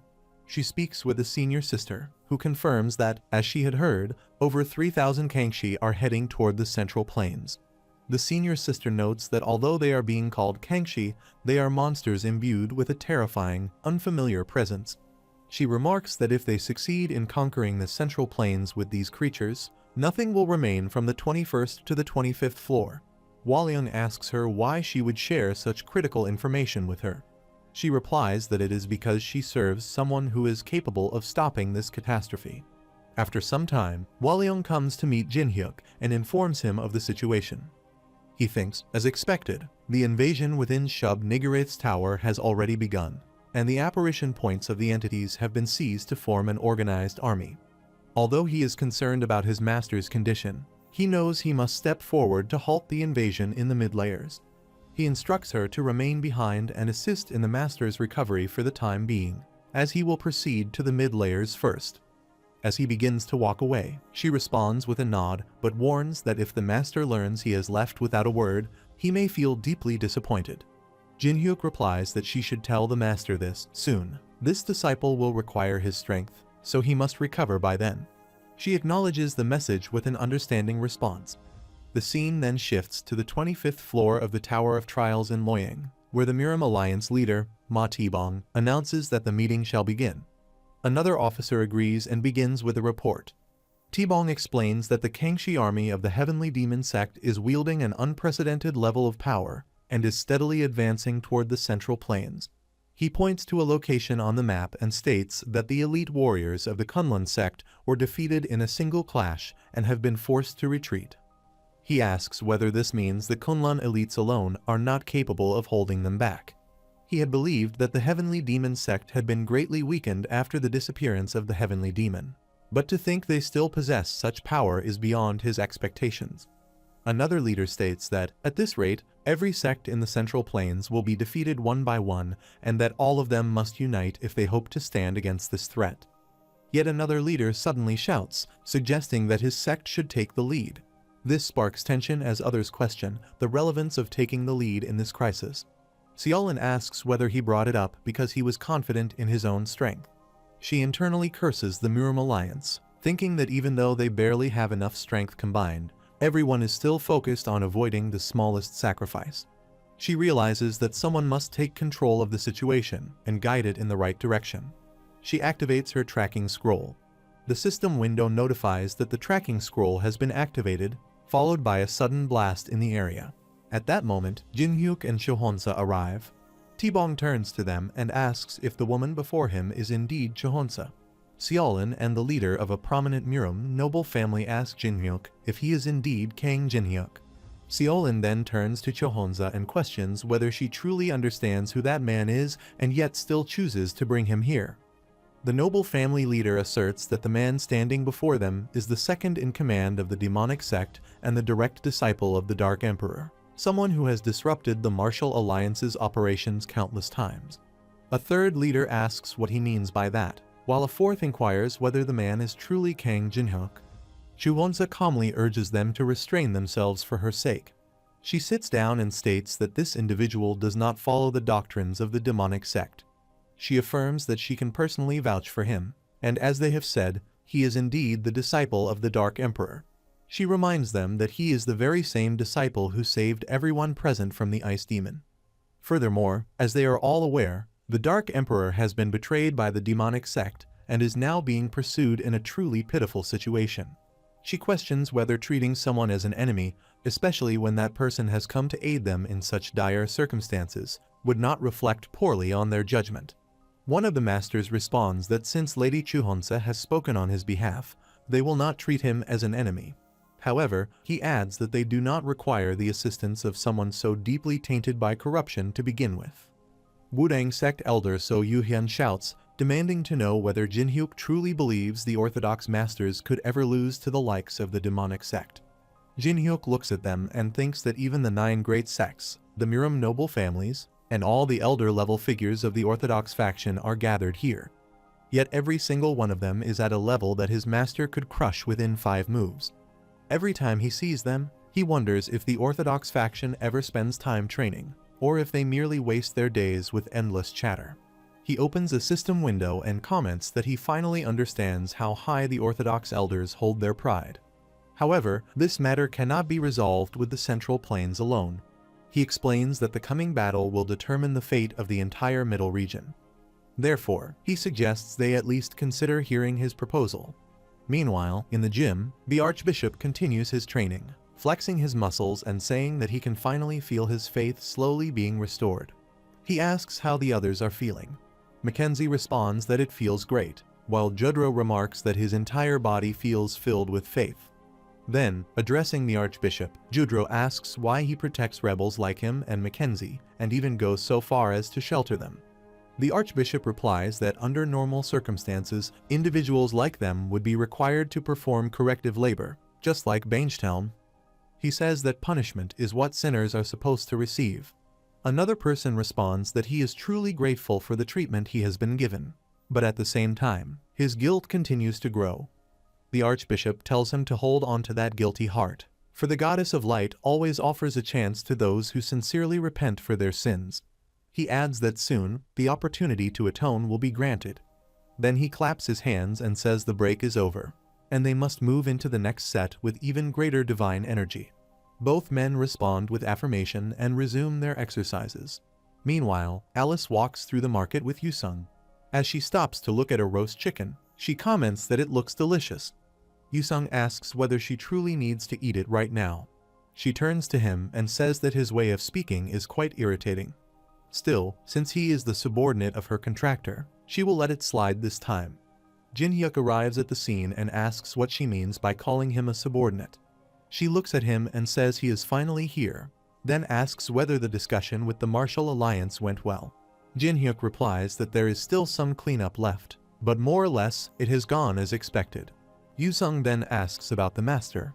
He explains that she has remained in the conference room to appeal to the higher-ups of the Martial Alliance. He adds that they have not been able to contain their excitement after hearing his proposal. He recalls how Yoo-hyun shouts at him and demands to know what he means by suggesting that, as payment, each sect must hand over one of their treasures. A female leader questions whether he takes them for fools, while Yoo-hyun again asks if he is truly serious. Choo-hon-sa tells him it seems a conversation with the elders will be necessary and urges him to leave it to her and move on ahead. He comes out of his thoughts as he walks alongside Alice and Yusung, reflecting on how, considering their role in inciting Bayradam and triggering the European outbreak, he would still gladly wipe out the Martial Alliance entirely. Yet, he also acknowledges the immense value provided by individuals like his master and Choo-hon-sa, which prevents him from doing so. Still, he resolves that once this is over, he will make sure the Martial Alliance can no longer recklessly exit the tower again. Alice asks where they are going next, to which Jin-hyuk replies that they are heading to the place where they will solve the most important task of the day. After a while, they arrive at an inn, where the innkeeper welcomes them warmly. They take their seats and begin eating. Jin-hyuk thinks that among all the regions in the Middle Realm, Miram offers the finest cuisine. These dumplings, in particular, can only be found in Loyang. He considers them a must-try dish. For now, he decides it is best to eat and clear their minds, while Choo-hon-sa keeps the opposing elders of the Martial Alliance occupied. Ultimately, he knows he must bring Loyang over to his side for the plan to succeed. And before he eats, he thinks about eavesdropping a little, just to hear what the Martial Alliance members are saying after his departure. Jin-hyuk senses a presence behind him, turns to look, and walks over to check. He asks Baek Seolin why she has been following them. She replies that Choo-hon-sa has sent her to watch over him. He thinks she would have been far more useful remaining in the meeting room, serving as a listening device to leak the Martial Alliance's conversations. She says that since she is already here, she will join him for a meal. He gently pushes her back and asks if she could scoot over a bit. She questions what he expects her to do when the chopsticks are placed right there. At that moment, Soo-myung arrives with his companions, and the innkeeper welcomes them as well. Seolin looks in his direction and asks if he is Soo-myung of the Wudang sect. She remarks that if he is here, then it must mean the meeting has concluded. Jin-hyuk notes that Soo-myung does not look pleased. Seolin replies that it is because of the chaos he caused in the meeting room. She explains that Soo-myung, like herself, is considered one of the most promising late-blooming talents of the Wudang sect. She adds that Soo-myung has long dreamt of becoming the hero who saves the Central Plains. Jin-hyuk asks if that is really the case. He thinks to himself that this is typical of the orthodox types, always rambling about their noble principles and preaching about the righteous path of the Central Plains. He says that the Wudang sect, especially, struts around on the reputation built by their predecessors. They have done nothing themselves, yet they continue to talk endlessly. Even the Wudang sect was only great because of their seniors from the past. He adds that now, they are essentially just a pseudo-gang. Seolin asks what he is doing, especially at a time when they should be strengthening ties with the Martial Alliance. She wonders why they are casually eating instead of someone stepping in to stop this behavior. Yusung, still eating, comments that Seolin still does not seem to know Jinhyuk very well, and that she does not need to make such a fuss. Alice says this kind of thing happens all the time and suggests Seolin sit back and watch. Seolin thinks to herself, wondering why they are all reacting like this. She questions if she is the odd one out, especially since this isn't even her territory. Seomyeong approaches them and thanks Seolin. He remarks that it was truly annoying how Chuhonsa kept shielding such an arrogant person like her, and now she is provoking him. He says that Jinhyuk insulted the Wudang sect right in front of him, and now, even if he kills him here, he has done nothing wrong. Jinhyuk taps Alice on the head and tells her to just eat for a moment before quickly leaping into action. He attacks Seomyeong, knocking out his fellows with swift strikes and even using a table to hit him. Seomyeong retorts that Jinhyuk provoked him first and demands to know where he is running off to. He charges for a counterattack and orders his fellows to catch him. The innkeeper tries to intervene, reminding them that fighting in the inn is forbidden. In response, Alice throws a large stone towards the innkeeper, telling her to use it to cover the repair costs, adding that it should be more than enough. Yusung continues eating, calmly suggesting to Seolin that she should sit down and have a drink as well. He advises her not to get involved when Jinhyuk picks a fight, serving her a drink as he speaks. Seolin watches Jinhyuk and wonders if it is truly okay to simply stay still while his companion is engaged in a fight. A warrior attacks Jinhyuk, but he jumps to evade the strike, causing the warrior to curse and accuse him of not facing the consequences like a man. Jinhyuk floats in the air to avoid their attacks, and Seomyeong calls out, questioning why he isn't fighting. He demands that if Jinhyuk starts the fight, he should fight properly. Jinhyuk reflects that the Wudang sect is a prestigious one, regarded as the North Star of the righteous factions. It is a sect that strictly forbids eating meat, and with this in mind, the strategy becomes clear. Seomyeong curses at Jinhyuk and charges toward him, asking if he is mocking them. In response, Jinhyuk begins preparing a dish using some special ingredients. The system window notifies that the otherworldly restaurant has been activated as Jinhyuk adds more ingredients. The delicious aroma of the food halts Seomyeong and his fellows. One of them comments that the smell is heavenly. Jinhyuk throws a spatula toward them, hitting one of his foes, and remarks that the Wudang sect must not get enough to eat. He points out that even the simple act of stir-frying vegetables is enough to drive them wild with the scent. Seomyeong, growing angrier, unsheathes his sword, stating that Jinhyuk has forced him to do so. He activates the Taiji sword skill to strike and warns Jinhyuk not to blame him after his death. With those words, he unleashes the Taiji 13 swords, third style, to attack. Jinhyuk throws a piece of meat towards Seomyeong, who instinctively slices it into perfect pieces. At that moment, he realizes something feels off. What he has just cut down is merely a piece of meat. Jinhyuk takes advantage of the distraction and lands a kick on him, commenting that the slicing is flawless and that it is just the right size to add to his dish. Seomyeong is stunned, trying to process what just happened, while Jinhyuk carries the pan over to the others, saying he is preparing some snacks and urging them to eat as he adds more seasoning.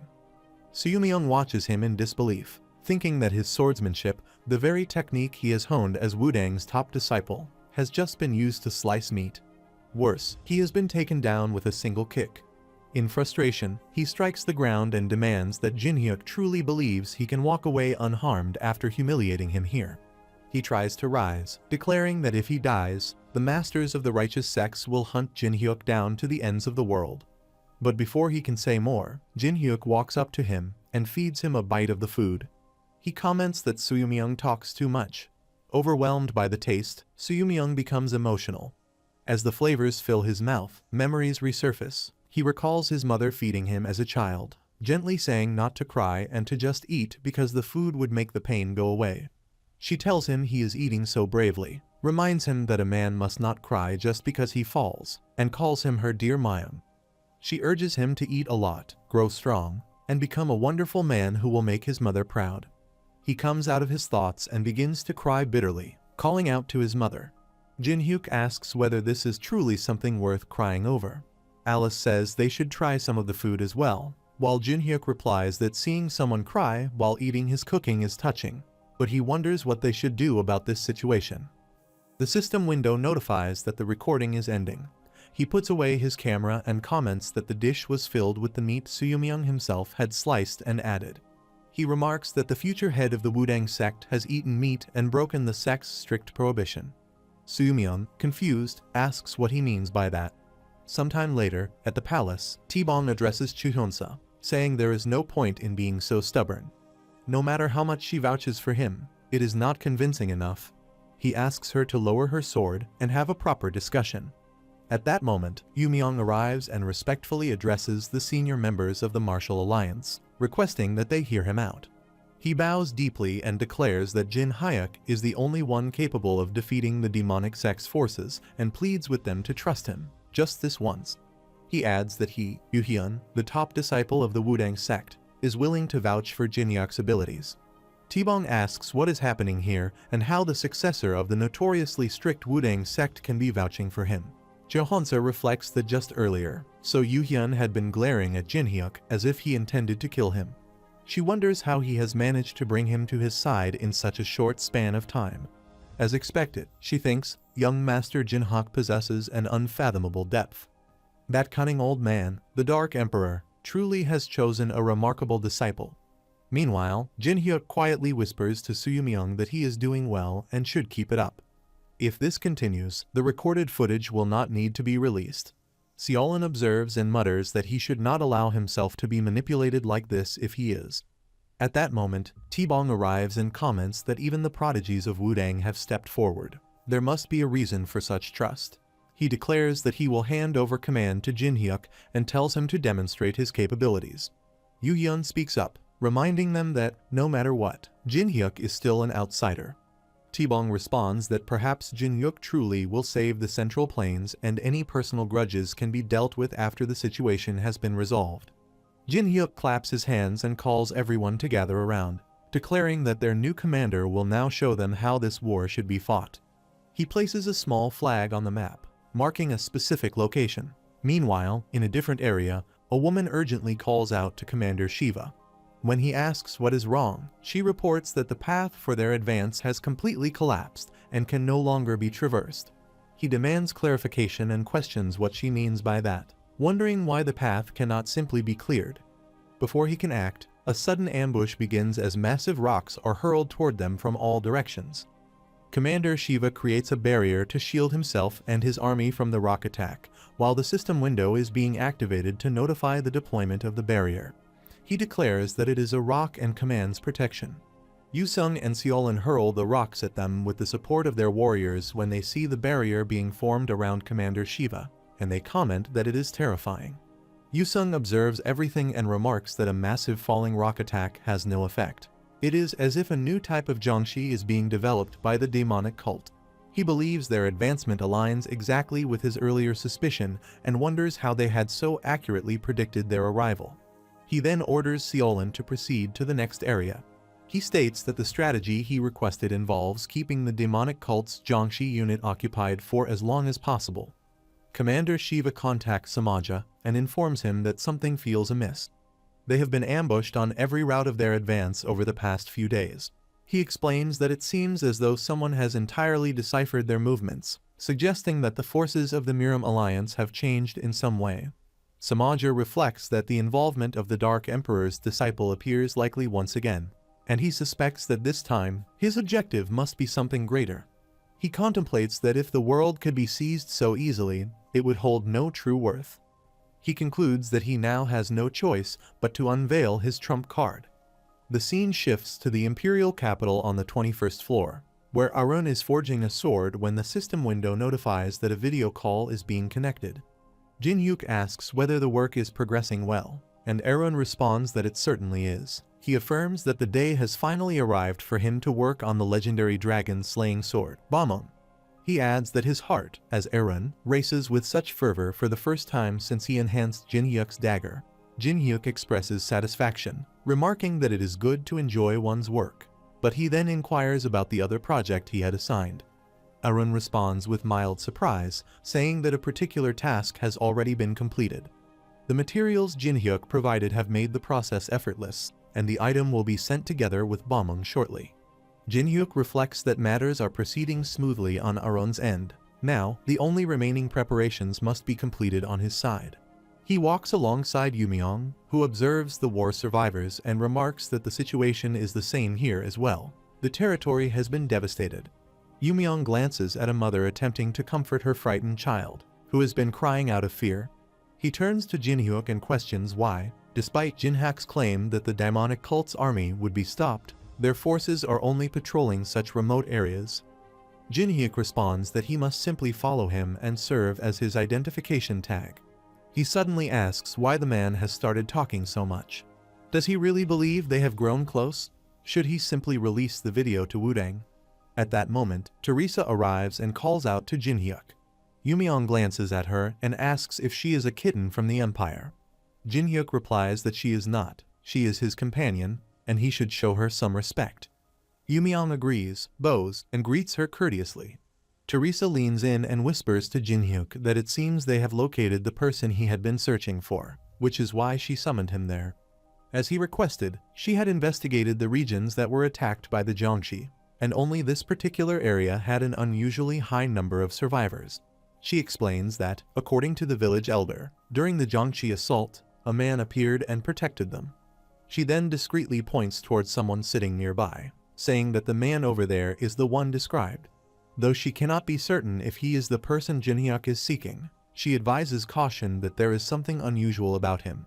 She adds that although her detection skill is quite advanced, and he is well aware of it, she is unable to sense any magic from that individual. Jinhyuk then activates the Eyes of Gluttony to scan the identity of the mysterious man. The system window appears once more, notifying that the man's name is Beek Ilha. He is male, but both his age and level are unknown. His strength, agility, stamina, and internal energy are also undetermined. His magic power is recorded at 7 points, with 0 available stat points.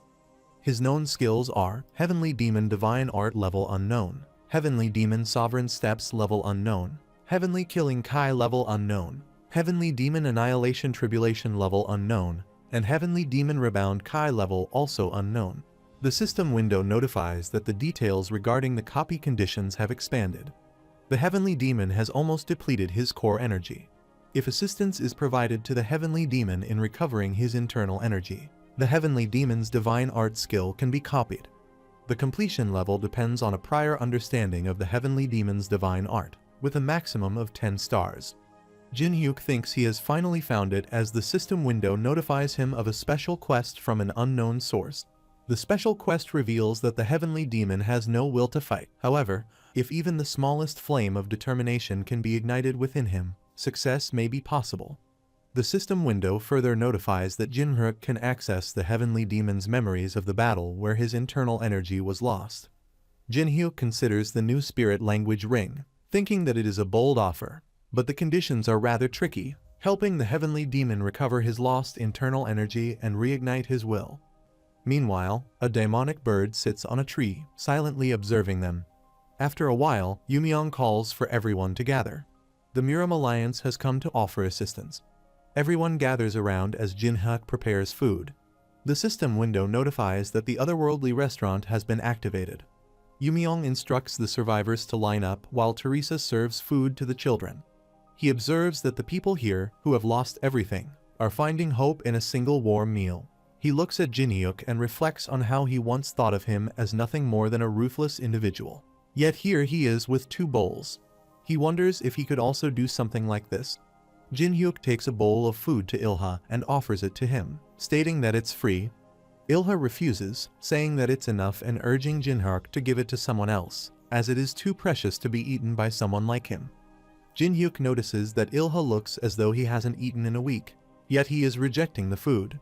He realizes that Ilha is in worse shape than he had originally thought. Jinhyuk sets the bowl down, telling Ilha to either eat it or throw it away. He can do as he wishes. He thinks about coming up with another plan, noting that the speed of climbing the tower differs by more than 7-fold with or without the Heavenly Demon's divine art. He considers that with the ancient being causing chaos, there is already enough reason to copy it, but he struggles to figure out how to reignite the Heavenly Demon's will. Suddenly, his ring shines, and Alice emerges from it. He looks at her and calls her name. She says that she can feel more clearly now the energy of the thoughts sent by the ancient being when the enemies attack. She attempts to block their attacks, but the survivors grow scared, beginning to run away and crying for help. A woman shouts that the demonic cult's Jiangshi is back. Meanwhile, Commander Shiva comments that Samaja was expected to deduce that Jinhyuk had been stalling for some time while searching for the heavenly demon. Grabbing his sword, he declares that Samaja is now the new heavenly demon, instructing his forces to go and kill Jinhyuk and bring Ilha back. Commander Shiva activates the bloodline art and the barrier of the Night of the Dead skill to attack, while the system window notifies that the bloodline art has been activated. The system window notifies again that the undead summons stats are increased by 20%, while the stats of all living creatures, except the undead summons, are decreased by 10%. The group is trapped inside the barrier, with Yumyong struggling to breathe. All the other survivors also try to leave the barrier, but they are unable to. One of them asks if it's blocked, as they cannot get out. Another person expresses a deep hatred for Jiangshi. Jinhyuk reflects that this is a barrier technique specialized for the undead. It seals the area and strengthens the summons. Commander Shiva declares that no one will escape this time and orders the undead to kill Jinhyuk and capture Ilha. The undead warriors charge to attack while Teresa activates her Holy Shield skill to block them. The system window notifies that the Holy Shield has been activated, causing the undead to burn and scream in pain. Commander Shiva is shocked to see the effects of her skill. Yumyong is also stunned and thinks that the foreigner, by blowing away all those Jiangshi at once, has proven herself to be no ordinary woman when she draws her sword. Alice walks alongside Teresa and comments that it has been a while. She explained that the contractor had sent her to help because there were too many Jiangshi. Teresa sees her and calls her name, expressing how reassured she feels that Alice has arrived. Alice replies that Jinhyuk asked them for a favor. Teresa inquires about the nature of the favor, and Alice recalls her last meeting with Jinhyuk. She remembers him saying that the enemies don't even know who they are up against and that she would wipe them all out. Jinhyuk had responded, telling her not to wipe them out just yet, as they might still prove useful. Alice had then asked if they were truly useful, and Jinhyuk had explained that they had something to do, so they were to stall for time while fighting. Alice is brought out of her thoughts when Teresa comments that she knew something was going on. Alice acknowledges that Teresa knows Jinhyuk well, saying that he is always hard to figure out. She explains that this is a different matter and asks Teresa if she can turn off her holy power while fighting her. Teresa replies that it is uncomfortable for reasons she cannot explain. Alice then says that it is much better now and prepares to attack, urging Teresa to remember not to win too easily. Teresa admits she doesn't quite understand, but she will try. With that, both women charge to attack the undead warriors. They both launch their attacks while Jinhyuk watches them and thinks that this side has been handled. Now, preparations must be made to move Beak Ilha once the survivors are rescued again. A child hugs his mother and says he barely survived. His mother replies that she thought it was all over, but now the nightmare has returned. The child asks if they are all doomed. Ilha stares at his trembling hands and wonders if this is truly the final chapter of his life. Is this how it ends? Commander Shiva hurls insults at Jinhyuk and demands to know if he still fails to understand that his defeat has already been decided. He points toward Jinhyuk's comrades, struggling to fight the Jiangshi within the barrier, and says that trapped in this space, facing his Jiangshi, they will all eventually collapse from exhaustion. Teresa responds by asking if that is all he has. Shiva then expresses his curiosity, questioning why someone like Jinhyuk, who does not even come from Muram, is risking his life to interfere in matters that do not concern him. Jinhyuk answers that, indeed, if he thinks about it, he does not truly belong here. But this is the world of his master, the Dark Emperor. Watching his master's world fall into ruin is not something a disciple should allow. Ilha overhears their conversation and slips into a flashback, where Wu Ho Bayup asks what he means by that. Ilha asks if he has taken in a disciple, and Bayup responds, surprised, asking why Ilha looks that way, as if he has just heard something unbelievable. Ilha says he is simply surprised that someone exists who would willingly choose to become Bayup's disciple. He then asks what kind of child it is, his personal disciple. Bayup replies that the child is ridiculously arrogant and unpredictable, but to his own people, he is quite thoughtful. He adds that this child is also the one who will complete the martial art he himself could not finish. Ilha begins to walk away, but Bayup follows him, calling his name once again. Bayup then asks if Ilha will grant an old man one request. If the day comes when that child completes the Black Heaven Demon Emperor art, will Ilha judge the completed 13 demon forms, even if Bayup is no longer in this world? Ilha emerges from his thoughts and realizes that, in the end, the heavens have granted him something. They are telling him to live a little longer. The system window notifies that a special quest has been triggered. The heavenly demon's will to fight is at rock bottom. If it can be raised even slightly, the condition will be met. A second notification follows, confirming that the special condition has been completed. Jinhyuk becomes excited and begins laughing loudly, while Commander Shiva demands to know what is going on and why he is suddenly laughing like that, and states that they must be the ones launching the attack, aren't they? He observes the situation and notices Teresa and Alice attacking the undead, seemingly trying to outdo one another. Commander Shiva remarks that just a moment ago, they had been struggling in battle, so why are they suddenly overwhelming his Jiangshi as they effortlessly knock out all the undead? Teresa responds that there is no longer any need to stall. Now that Jin Hyuk has arrived, everything he wants has already been secured, thanks to her. Alice adds that it is good, as she had grown tired of holding back, and now they can simply wipe them out.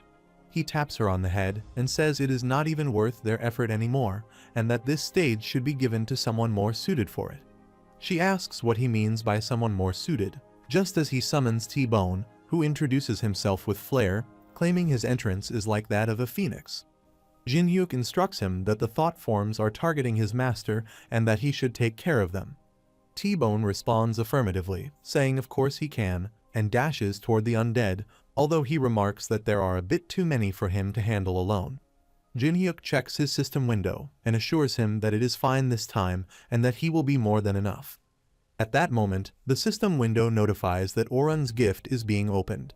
He tells T-Bone that he has always worked hard, and the master knows everything. This gift is for him.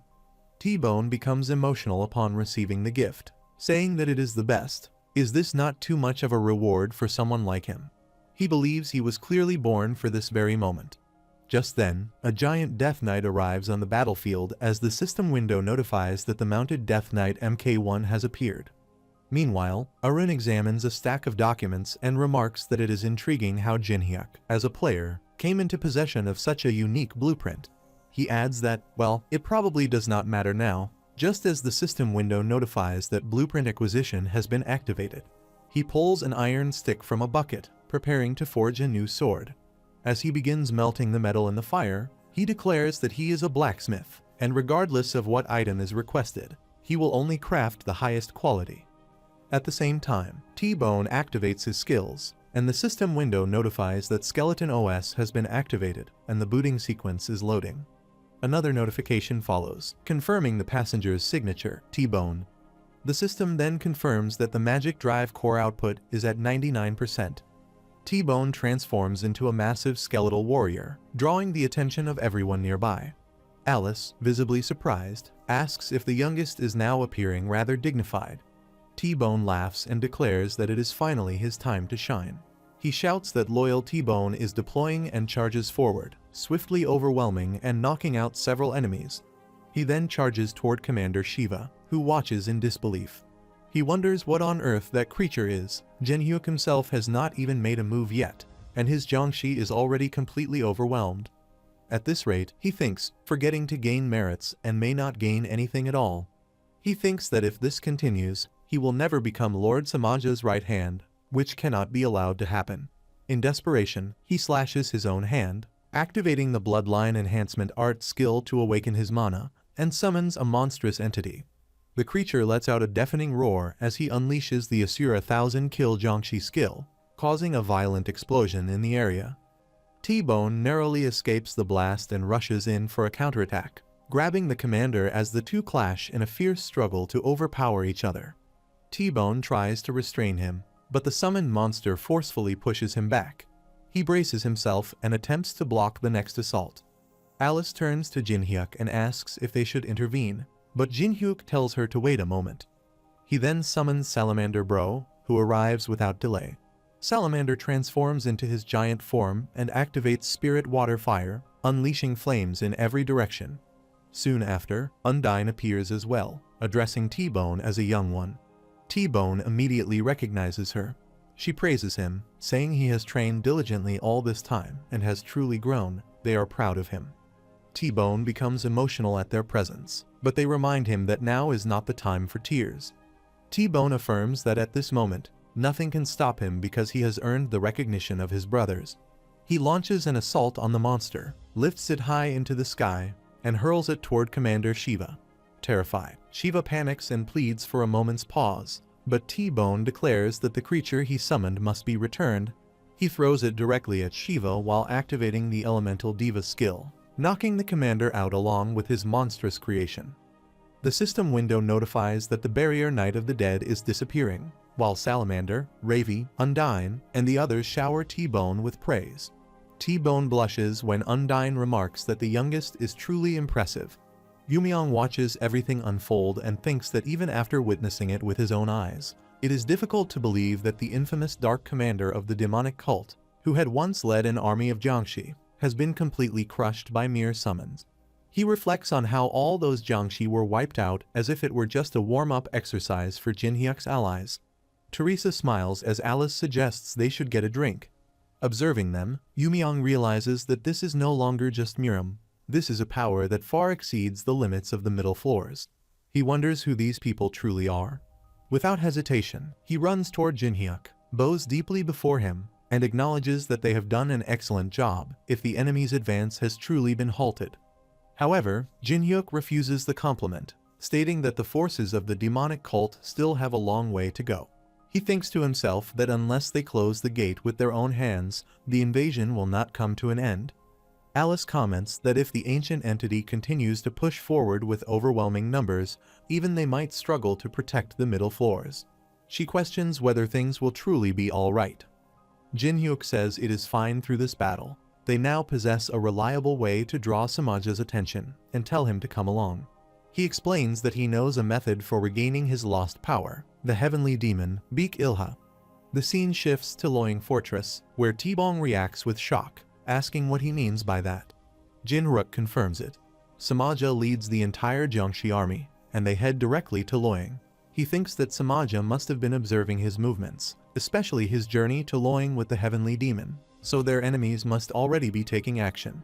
Pointing to a location on the map, Jinhyuk instructs that the Miram Alliance must gather all available forces and establish defensive lines at every entrance of the Loyang Fortress. He adds that any terrain obstacles that might hinder movement should be flattened. If the Jiangshi can be held in place by the defensive lines, he will take care of them all at once. T-Bong hesitates and asks for clarification. He had trusted Jinhyuk to resolve the Jiangshi threat, and now he is talking about an all-out assault instead. Jinhyuk responds that, given the circumstances, it would be best if the sects could hand over their treasures. Every available resource is needed now. Yuhyun berates Jinhyuk, asking if he is seriously claiming that he can wipe out the Jiangshi, an enemy that even Miram's top masters struggle to defeat, all at once. He mocks him, saying that anyone can spout such nonsense. While he had been pleased to hear that Jinhyuk had dealt with the Dark Commander, he now questions everything after hearing such outrageous statements. At this point, Yuhyun begins to doubt whether Jinhyuk truly defeated the Dark Commander at all. Jinhyuk asks what he means by that, to which Yuhyun responds exactly what he said. He demands to know if Jinhyuk has any proof that he killed the Dark Commander. Jinhyuk acknowledges the point, wondering how they are supposed to trust anything he says. Frustrated, he thinks to himself that the elders need to stop this. At this rate, they will all die. The scene shifts to a flashback where Yumyong asks Yuhyun what he means by his words. Yuhyun responds that it is simple. Soon, Jinhyuk will come and ask for a reward, and all they need to do is say they saw nothing. He explains that they have already made an agreement with the elders of each sect, and they will ensure that Jinhyuk has no reason to receive any compensation. Yumyong acknowledges that it is enough to insist that he saw nothing. If Jinhyuk truly did kill the Dark Spirit Commander, then all the better. The scene shifts back to the present, where Yuhyun demands to know if Yumyong will speak, pointing out that he was there with him. Another leader asks if it is true that Jinhyuk really killed the Dark Spirit Commander. Jinhyuk thinks that, Since this is the floor of his master and Teresa, he had intended to let it slide. However, unable to wait any longer, he decided to stab them in the back.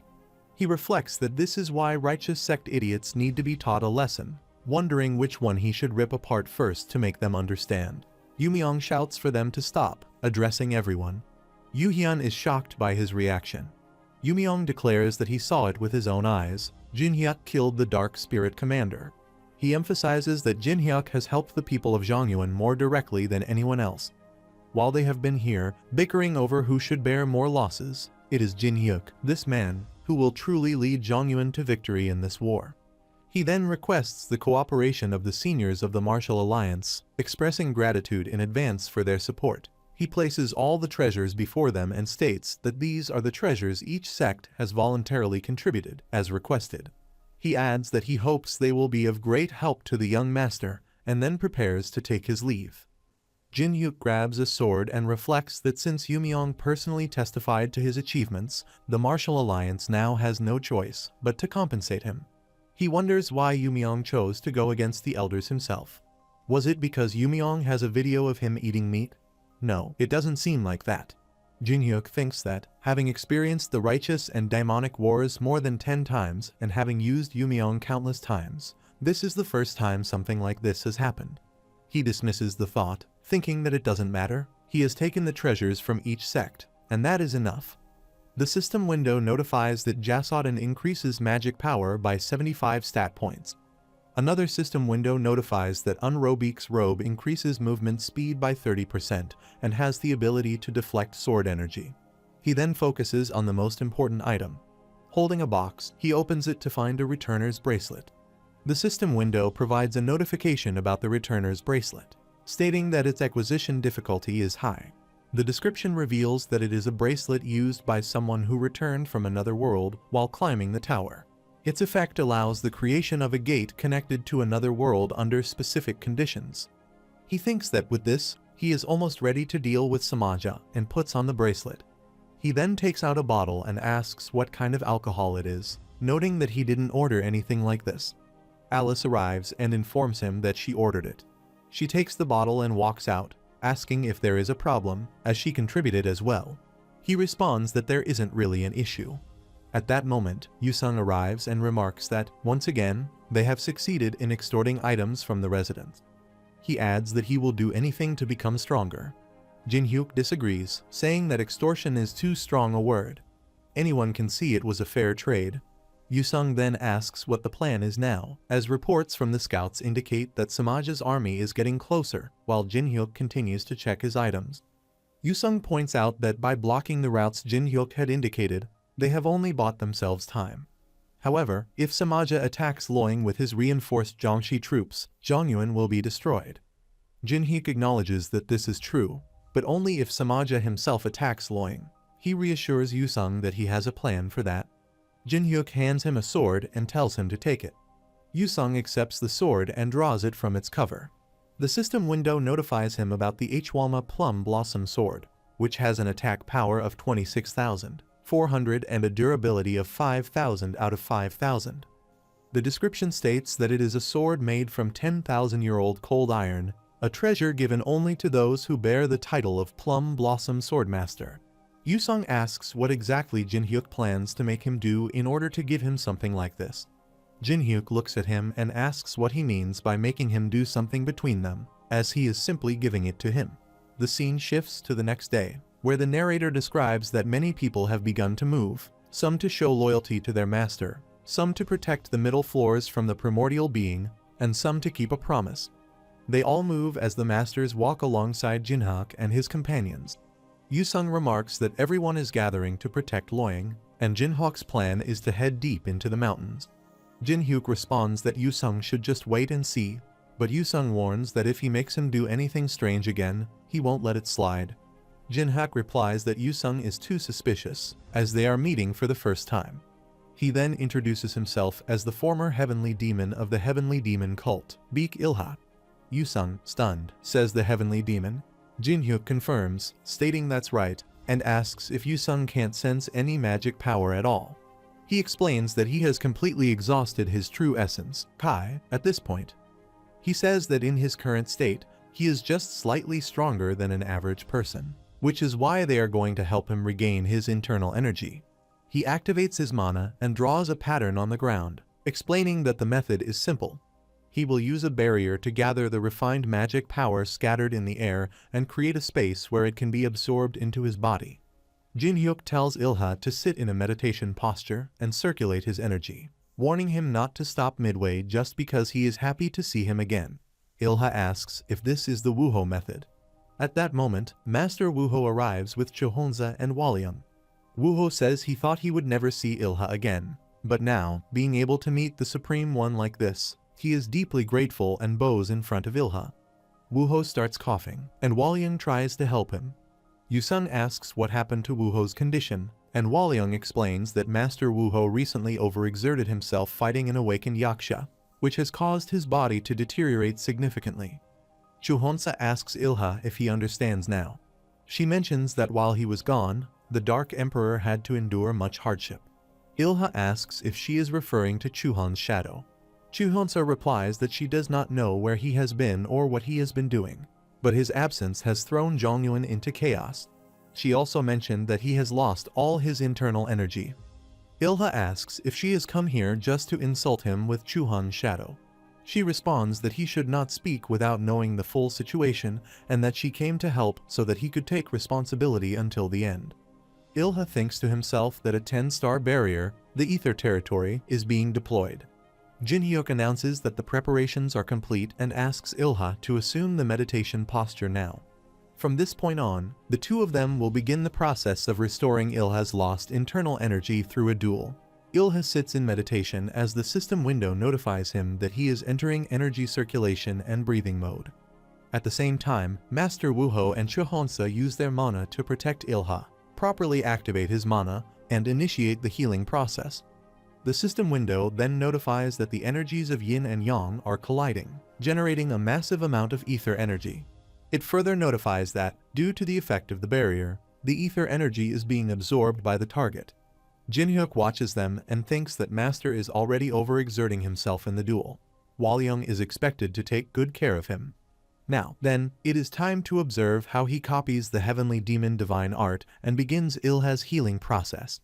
He wonders whether he should proceed for a bit, just as the system window notifies that a special condition is being unlocked.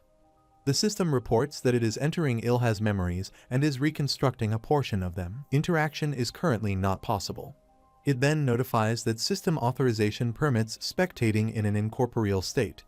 Jinhyuk enters Ilha's memories and notices his radiant body. He questions whether this incorporeal state exists within someone's unique barrier and sees Ilha engaged in battle with a monster. He considers whether that is Beak Ilha and identifies his opponent as a primordial being. Upon seeing the mother of black goats, Shub Nigurath, he reflects that although her form has been simplified due to the penalty for descending to the middle floors, her presence alone is sufficient to distort space and time. He reflects on how Ilha has ended up in such a condition, having lost all his internal energy during the battle against a primordial being. The system window notifies that the heavenly demon divine art is being activated as Ilha unleashes it and charges forward to attack Nigurath. He also activates the first style of the heavenly demon divine art in his assault. In addition, he invokes Celestial Dragon emerges, summoning his dragon and sending it to strike Nigurath. Jinhyuk witnesses everything and thinks that he never expected to encounter a primordial being here. No, what matters more at this moment is the heavenly demon divine art. The system window notifies that his understanding of the heavenly demon divine art is increasing.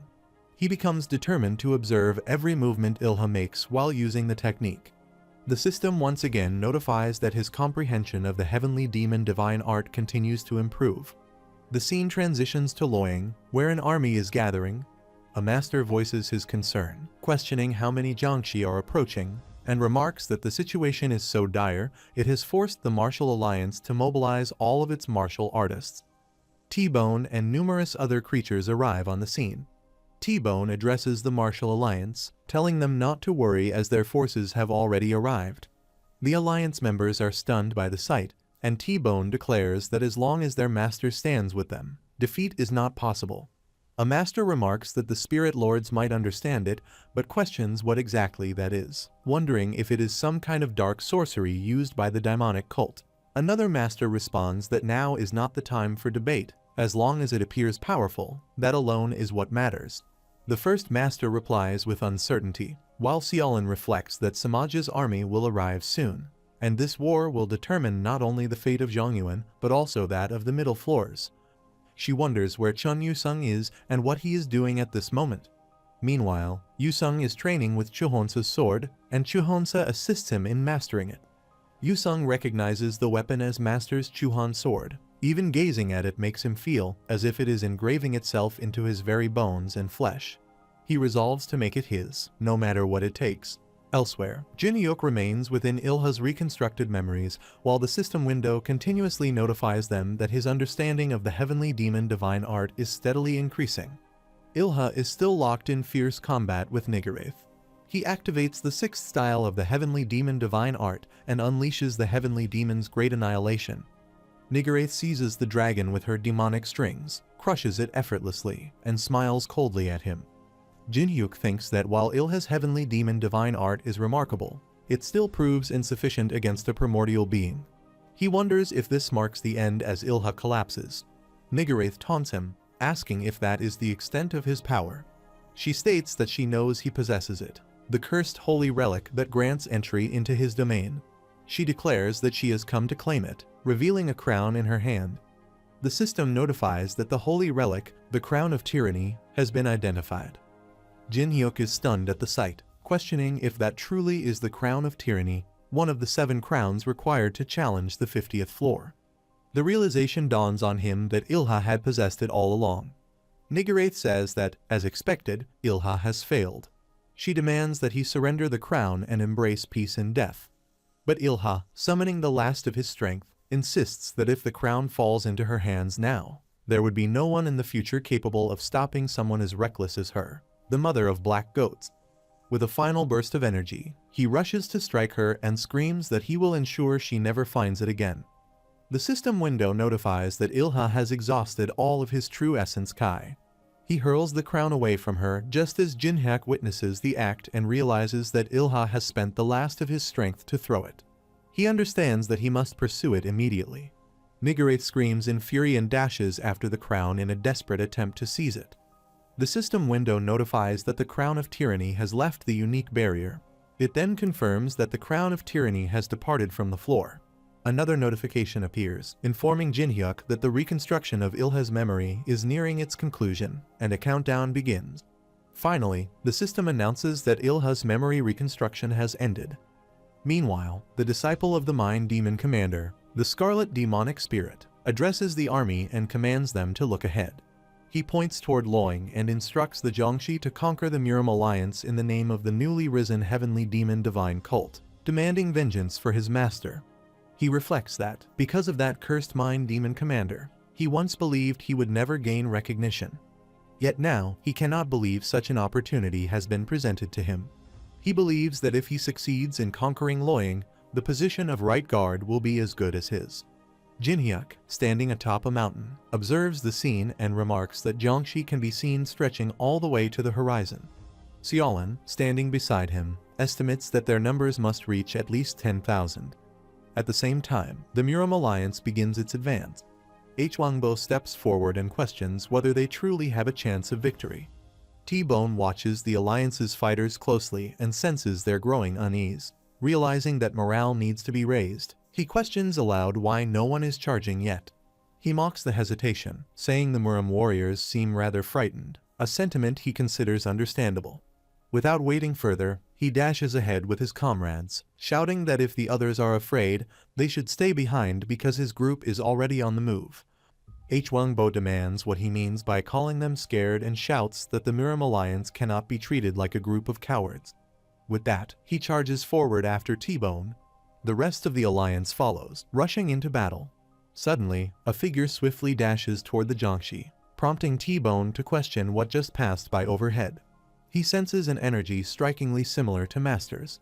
Meanwhile, the system window notifies Jinhyuk that Ilha's memory fragment has concluded. He reflects on the way it ends and wonders what has happened between Master and Soul chasing Seung during their duel, while Master Wuho and Chuhonsa are still working to heal Ilha. The system window then notifies that a massive surge of ether has appeared. Master Wuho, having expended an excessive amount of mana, sustains injuries and begins to collapse, coughing harshly.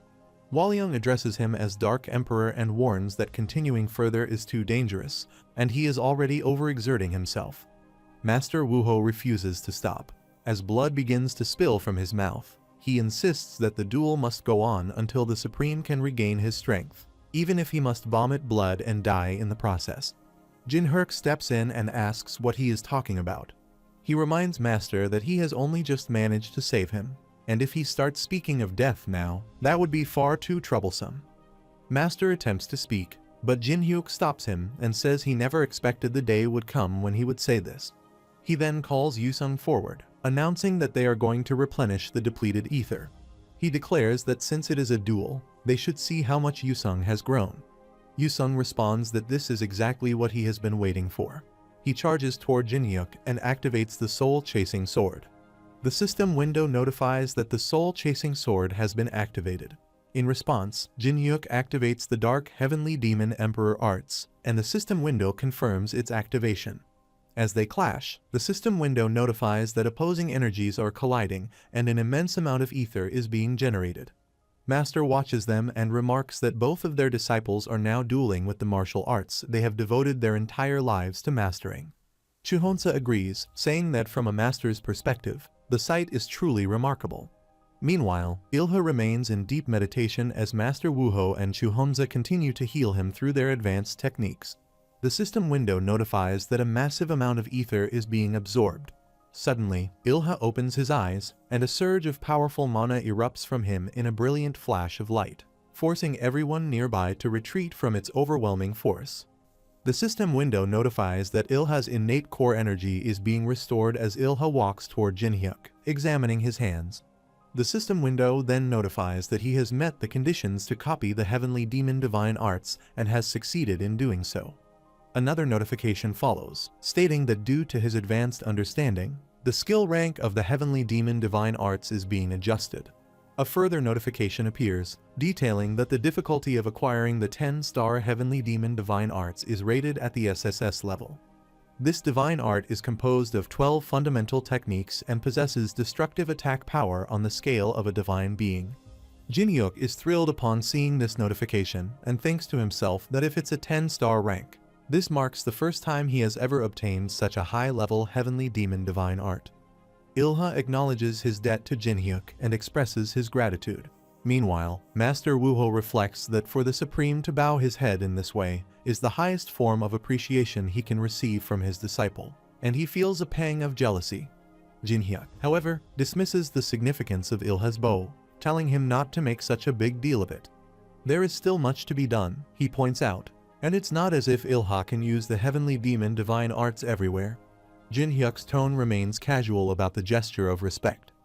He says that, at the moment, Master and Elder Beak are both considerably weakened, and from now on, Ilha must focus entirely on regaining his strength. As he glances at Ilha, he reflects that he has come to understand everything through Ilha's memories, the battles he endured to protect the middle levels of this place, and the purpose behind the direction in which he hurled the crown of tyranny. Suddenly, a strange presence is sensed. Jinhyuk immediately remarks that something is approaching. Samaja launches a surprise attack, prompting Jinhyuk to raise a shield to block the strike. He says that he could sense this vulgar energy from 1,000 rai away, the unmistakable clash of opposing forces. Samaja appears before them and greets Ilha, saying it has been a long time since they last met and asking if the Supreme has been well. Ilha stares at him, attempting to recall his identity, and then asks if he is one of the 4 gods, the Azure Dragon. Ilha asks how this could be possible when the Azure Dragon should have been sealed away. Samaja responds that it is all thanks to Ilha because he killed the Yaksha. Samaja was able to study how to awaken one of the 4 symbols. He adds that he has also discovered how to tame them as his dragon lets out a pained roar. Ilha looks at the dragon and says the Azure Dragon is suffering. Samaja admits that it is still resisting the sorcery, remarking that the 4 symbols truly are incredibly powerful beings. He then declares that nothing is impossible once the inner workings of something are understood, and he activates the Vigor Curse Poison. The system window notifies that Vigor Curse Poison has been activated, removing a target's will and forcing them into subjugation. Samaja forms a magic circle around the Azure Dragon, which lets out another cry before falling silent. Jinhyuk watches and remarks that Samaja is using sorcery to erase the dragon's sense of self. Ilha urgently says they all need to retreat, and he does not currently possess the strength to face the Azure Dragon. Jinhyuk asks if Ilha really thought he would ask him to protect them right after regaining his power. He commands everyone to fall back and move as far away as possible. Jinhyuk steps forward towards Samaja and states that he has always been this way, always searching for methods to control the four symbols, and he has not changed. The system window notifies the activation of the Returner's Bracelet. Samaja, puzzled, asks what he means by always. Jinhyuk replies that it would not be very interesting if he simply explained it and activated the Returner's Bracelet. The system window notifies that the Returner's Bracelet is being activated, along with the rune seal, and that a secret code has been detected. It then notifies that the hidden feature of the bracelet is being activated. As Jinhyuk launches an attack on Samaja, he says they will uncover its meaning together. The system window then notifies that a connection is being established to the chosen Otherworld realm. The scene shifts into a flashback, where Jinhyuk is sitting with Alice, both watching over a sleeping Gaguma. Alice remarks that she has recently noticed Gaguma does not seem to be in a good state. He plays well with others, but whenever battles or anything similar occurs, he only wants to sleep. T-Bone calls out, saying it is time for training and tells Gaguma to get up. Jinhyuk thinks that Gaguma must still be traumatized by his loss against the Yaksha. It was his first defeat, and being an ancient species, it must be difficult for him to come to terms with it. Jinhyuk believes he must help Gaguma regain his confidence and activate his powerful mana to heal him. Gaguma, startled by the surge of energy, looks frightened and lets out a soft sound. Jinhyuk calmly states that there are many ways to recover from the trauma of failure, but the most effective among them is to completely overpower the opponent. The scene shifts back to the present, where Samaja is shocked by Jinhyuk's sudden attack. The system window notifies that another realm's mana is being designated as the source, and a connection to the endless mana forest is being established. The source mana is now being used at maximum output. Yusung and Walion look at the Azure Dragon in disbelief, and Yusung asks what is happening. The system window notifies that the ancient species Gaguma has been summoned. As Gaguma arrives, he activates the ancient species Ethid Dragon. Samaja urgently commands the Azure Dragon to attack. The system window then notifies that one of the four symbols, the Azure Dragon, has activated its divine exclusive skill. The dragon unleashes Azure Dragon's outrage as it charges to strike. The system window further notifies that the ancient species Gaguma has activated its own divine exclusive skill and unleashes the Sword of Punishment. The two divine beasts clash, their energies colliding with immense force. Meanwhile, Ilha and the others flee from the devastating shockwaves of the battle. One of them shouts that they will die if they are caught in the attack and urges everyone to retreat quickly. Walion thinks to herself that she will ensure her liege's safety by evacuating the others, so he must not worry about them and focus solely on delivering punishment to Samaja. Jinhyuk strikes at Samaja, who sneers and says that when he heard Jinhyuk had defeated the Yaksha, he believed it might have been possible only because Jinhyuk had the Dark Emperor by his side. He said, however, that this is something he fails to understand, just as Gaguma strikes the Azure Dragon and slams it into the ground. Samaja turns to Jinhyuk with wide eyes and asks what on earth he is. Jinhyuk replies that people like him are called veterans back in his world. The system window notifies that Sword Demon King's Steps has been activated. Jinhyuk pulls out a pistol and begins firing at Samaja, who narrowly evades every bullet with sharp reflexes. In a flash, Jinhyuk appears behind him and points the gun at his head, but Samaja manages to escape at the last moment. Jinhyuk thinks to himself that, as expected, Samaja's stats are indeed impressive. He must be slightly stronger than Chun Yusung. Samaja says he will be honest. Earlier, he was caught off guard. He admits that he is not sure if any human on this planet would be stunned by such a display. The system window notifies that Samaja has used a special item, Dragon Stone of White Flames, to summon dragons. Samaja says it looks like he should now give it his all as he conjures a blazing flame dragon orb. Yumyong and the other masters are engaged in battle with the Jiangxis. He says the front line must be held, for if it collapses, Luoyang is lost. He commands them to fight back with all their strength while the Spirit Lord stands steadfastly at their side. T-Bone laughs and yells for the enemy to be split in half. Xiaolin thinks that if not for the reinforcements sent by Jin Henok, the front line would have already fallen. Yet she wonders how much longer they can endure against the relentless horde of Jiangxi. Meanwhile, Guguma continues clashing with the Azure Dragon, doing everything he can to bring the beast down. Samaja activates the Heavenly Demon Divine Art, and the system window notifies that Heavenly Demon Divine Art has been activated. Jinhyuk draws his dagger and charges at Samaja, but Samaja counters with a powerful blow, forcing Jinhyuk back. Samaja says he does not know what trick Jinhyuk used to tame the ancient species, but he cannot be fooled. He has already seen through the Returner's bracelet, which temporarily connects to another world. The system window notifies that the Returner's bracelet is active, and that the remaining time is 8 minutes and 22 seconds. Samaja says once that time expires and the connection is severed, Jinhyuk is finished. However, Jinhyuk's demeanor feels unsettling to him. He recalls that Samaja commands him to go and tear apart the Dark Emperor, his companions, and the small dragons, creatures capable of effortlessly killing even pinnacle-level masters. He states that they are sent right before his eyes to slaughter his master and comrades and questions why he remains so calm without even flinching. Jinhyuk responds by asking if the question arises from the belief that there is nothing to worry about. Meanwhile, Yusung carries Chuhonsa on his back as she warns that something is coming after them. Yusung quickly hurls her toward Ilha, telling him to catch her and look after their master for a while since their master detests running away. Yusung activates the Chuhon sword along with Chuhon's mind blade, causing blades to manifest around him, and immediately launches an assault against the dragons. Ilha remarks that to have reached such a level at such a young age, Yusung must truly be an extraordinary disciple of Chuhon's shadow. Chuhonza asks if he feels jealous, adding that while the boy may be sharp-tongued, he always stands ready to protect him. Samaja is struck with disbelief, declaring that it is impossible. An outsider has reached the transcendent realm. At that moment, Jinhyuk gazes at him through his flame dragon orb. Jinhyuk replies that it is far too soon to be shocked. What he has prepared is not yet over, and then he launches an attack on him. Meanwhile, other masters observe the light on the mountain, accompanied by the Holy Empire's flag, and one of them comments on the hill, calling it a place where brothers and sisters are blessed by the light. This occurs just as the Archbishop arrives with his army. The Archbishop declares that their purpose is to spread the light to all worlds. He affirms that the darkness cast over this place will be cleansed by divine light and prays for the blessing of the light to be upon them.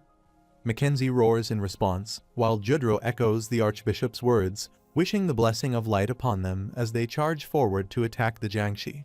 T-Bone lies down, expressing his hatred for holy power, while Xiaolin asks Huangbu why the Empire's knights are aiding them. She glances at Teresa and remarks that she is a saintess, growing irritated by Teresa's presence. Meanwhile, Samaja observes the attack on his army and exclaims that this cannot be happening. He had even prepared the Holy Empire's paladins in advance. He realizes that he is more meticulous than he had initially thought, but ultimately, his plan will be in vain. Samaja inserts the flame dragon orb into his body, as the system window notifies him of the absorption of the white flame dragon orb and the fusion with the power of the four-direction divine beast, Azure Dragon. As a result, Samaja's human identity begins to waver. Jinhyuk watches in surprise as Samaja undergoes the dragon transformation and declares that, no matter how carefully he plans, he will handle the situation himself.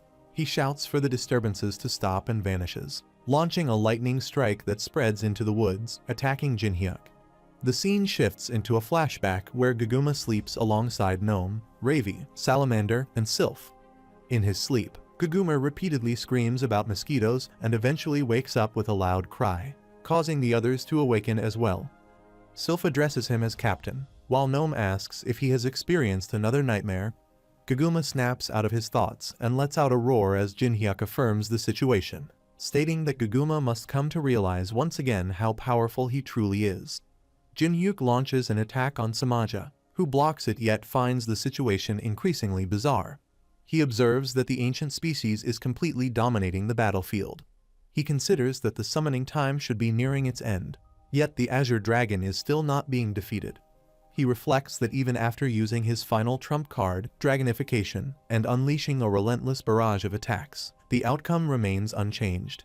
He attacks once more, but Jin-hyuk successfully blocks the strike again. Samaja wonders why none of his attacks are landing. At that moment, Jin-hyuk draws his sword and plunges it into the ground. He addresses Samaja, saying that he must have believed the use of the dragon orb and overwhelming force could resolve everything. He admits that such an approach is not entirely wrong. He once thought the same, but within the trial tower, power alone has its limits. As he speaks, he activates the ancient rune inscription, and the system window notifies the successful activation of the ancient rune inscription. Marks begin to appear on Samaja's sword, and he wonders when they could have formed.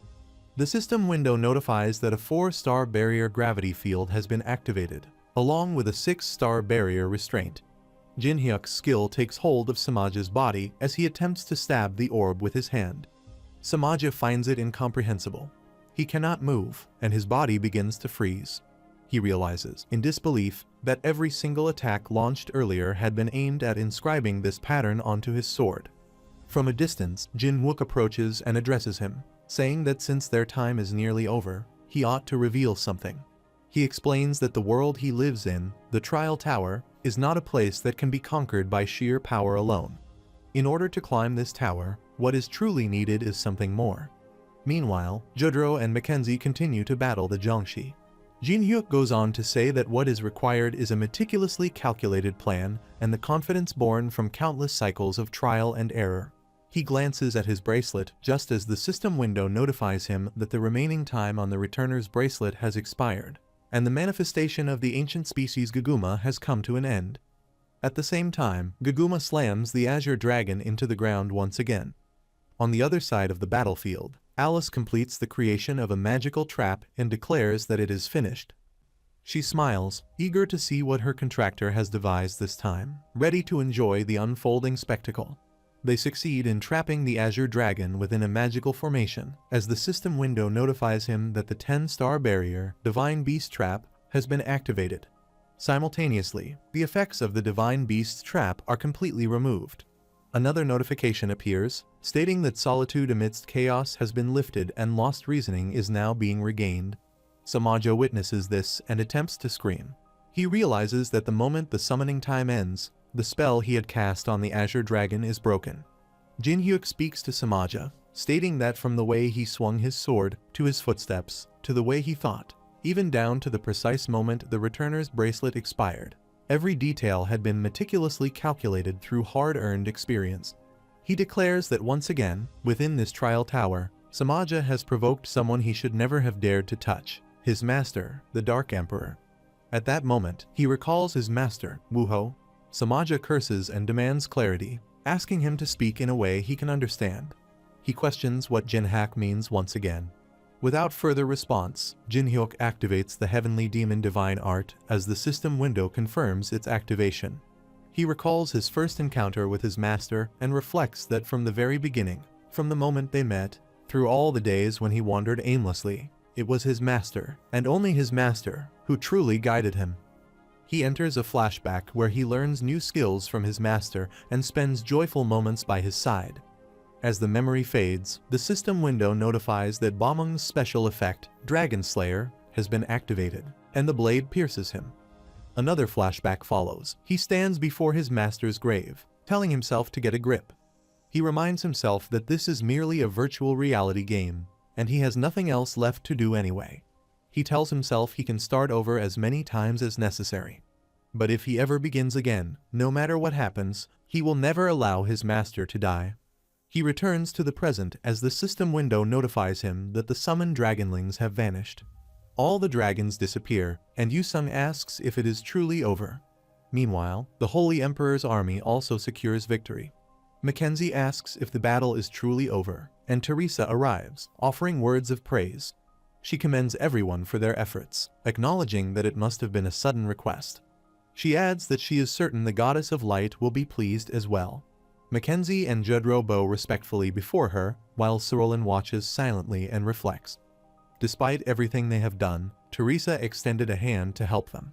She wonders if this is what it truly means to be a saintess. Teresa notices Xiaolin's gaze and wonders why that person continues to stare at her in such a way. Meanwhile, the azure dragon transforms into a smaller form, and Jinhyuk leads it into the underground pathway of Heavenly Mountain. He questions how such an ominous energy could have found its way into Zhongyuan and then activates the Spirit Stone of Desire. The system window notifies that the Spirit Stone of Desire has been activated and that the invasion of the ancient creature has been suspended. Ki Honga arrives shortly after and expresses her gratitude to Jinhyuk. He replies that there is no need to thank him, as she played an important role, too. He explains that if she had not followed Samaja and discovered the location, he would not have been able to resolve everything so swiftly. She admits she never imagined that this was the future of the heavenly demon divine cult that Dok Goryong had spoken about. She expresses relief that he managed to stop it before it worsened. Jinhyuk asks if she is truly glad because the others are likely to suffer greatly under the combined pressure of the Empire and the Muram alliance from this point onward. She says she knows that already and admits she is worried enough as it is, so he should not tease her. He laughs and remarks that, at the very least, she is the disciple of the rightful guardian, and now that the heavenly demon has returned, the Muram alliance will not be able to do much against them. The Azure Dragon is then introduced to Guguma, Salamander, Ravi, and Gnome. Gnome asks if he is the newcomer, while T-Bone calls him arrogant and questions why he has not greeted them properly. The Azure Dragon, in a prideful tone, responds that it seems they are underestimating him.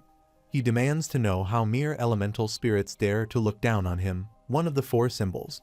Kaguma promptly stabs him in the back, causing the Azure Dragon to panic and apologize. He screams and promises that he will do his best from now on. Jinhyuk observes them from a distance and reflects silently that the invasion of the middle floors has now been resolved. What remains is the gate outside the tower. After some time, T-Bone meets Emperor Reinhardt and shakes his hand, while the narrator explains that the war against Jiangxi has brought significant changes to the middle floors. The Empire and the Muram Alliance have officially declared a truce. They have agreed to cooperate for the common goal of survival. As they arrive at Terce and wave to the gathered crowd, Emperor Reinhardt proclaims that it is a joyous day, for they can finally see an end to the long war, all thanks to their Jinhyuk. T-Bone questions what he means by their Jinhyuk. He says the Emperor seems to be mistaken, as he himself was the one who appointed Jinhyuk as commander of the Muram Alliance despite widespread objections. He adds that Jinhyuk's master is also a man of Muram. Emperor Reinhardt laughs and remarks that it is an interesting way to phrase it. T-Bone joins in the laughter and insists it is nothing but the objective truth. The scene then shifts to Pick's great library, where Rick sits deep in thought. He states that in the pursuit of the crown of tyranny, a creature of ancient times had invaded the middle floors, but with Vendivia's help, he was able to stop the invasion. Jinhyuk responds skeptically, asking if Rick truly believes that makes any sense. He argues that the Tower of Trials is in complete disorder right now. He questions Rick further, pointing out how strange it is that the managers simply stood by and watched everything unfold without intervening. Rick says yes, it is indeed strange, and he reflects that the entire incident is unquestionably abnormal. However, something even more unsettling occupies his mind: the fact that Jinhyuk understands this situation better than most managers. The creatures of ancient times and the crown of tyranny are subjects that lower-level players should not be aware of, yet Jinhyuk brings them up as if they are common knowledge. He wonders how Jinhyuk can speak of such matters so casually. Miss Vendivia arrives and states that the creature of ancient times is a being strictly managed by the higher floor administrators. That would mean this situation has been orchestrated by one of the high floor managers. Rick immediately approaches her, bows deeply, and says that a high floor manager going against the will of the tower is simply unthinkable. She takes a seat and calmly replies that, unfortunately, it is true. She admits she had not expected Jinhyuk to actually stop the invasion and adds that she is genuinely impressed. Jinhyuk responds that it is not even over yet. He says he will come to her if a situation arises where they can help each other. Vendivia calls him an arrogant little thing in a teasing tone and thinks to herself that she cannot just sit idle when she knows Hastings is the one behind this. However, she also knows that Hastings holds a high position. As someone far less influential, defeating him directly would be nearly impossible. But if she makes use of this human, they just might be able to turn the tables. She thinks that before anything else, she must confirm whether Rick Hennessy is secretly working with Hastings. Meanwhile, the system window displays a new notification for Rick. Rick reads the notification and remarks that it seems Miss Vendivia is not the only one who holds a favorable opinion of Jin Hyuk.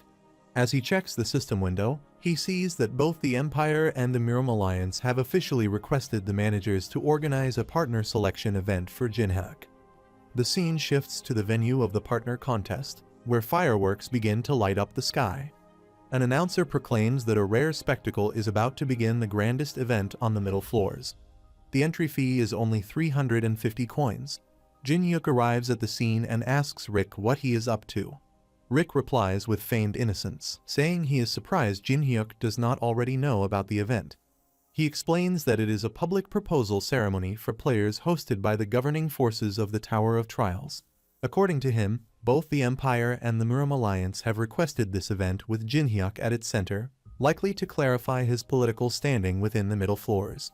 Vendivia comments that the people on the middle floors really do enjoy their eccentric traditions. She adds that she is leaving now and tells him to enjoy himself. After all, every resident of the middle floors will be arriving with coins in hand to witness this rare occasion. Rick, watching the crowd gather, says that with so many participants spending coins, all he needs to do is collect them. Jin Hyuk, visibly irritated, asks what made him think he would willingly take part in such a bothersome event. Rick simply replies that it is the goodwill of the middle floor factions, though internally, he thinks to himself that he is completely screwed. He thinks he is a player who has no need for patronage from the middle floors. He even believes that the gods of Egypt are a bit better than him. But what can he do now the entire event has already been arranged? He wonders if he must somehow persuade him to sign a contract. Jin Hyuk looks at him and says he can hear his thoughts, so he should not overthink them. He states that if Rick offers him 50% of the profits generated from the event as an incentive, he will participate. Rick becomes shocked upon hearing that and asks what he means by half. He protests, saying that if Jin Hyuk is going to act like a robber, that is completely unreasonable. Jin Hyuk replies that he will simply walk away if that is the case. He adds that he is not the one losing anything by not participating, and he is fairly certain Rick's approval ratings will hit rock bottom if he backs out of the event after having already summoned everyone. Rick grabs him from behind and pleads for him not to be like that. He says he only meant to suggest a compromise and proposes an alternative. He will take 20%, but in exchange, he will offer something extra on top. Jin Hyuk asks what exactly he means by that. The scene shifts to the stadium grounds, where Rick stands before the crowd and announces to everyone from the middle floors of the Tower of Trials. He welcomes them to Rick Hennessy's stadium and to the grandest event of the middle floors, jointly led by Miram and the Empire, the two most powerful factions in the region. He declares that even in the midst of war, love still finds a way to bloom. He asks who will win the coveted position beside Jin Hyuk in this intense competition, where everyone is expected to bet everything they have.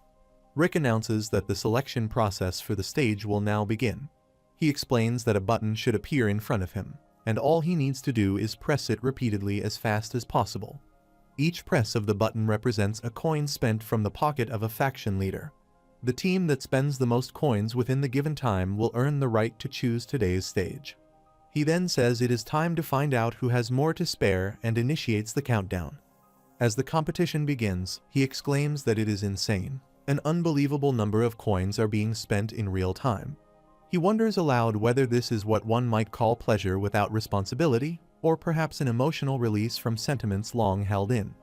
Everyone is working together to drain the coffers of their leaders. He proceeds to introduce the day's participants.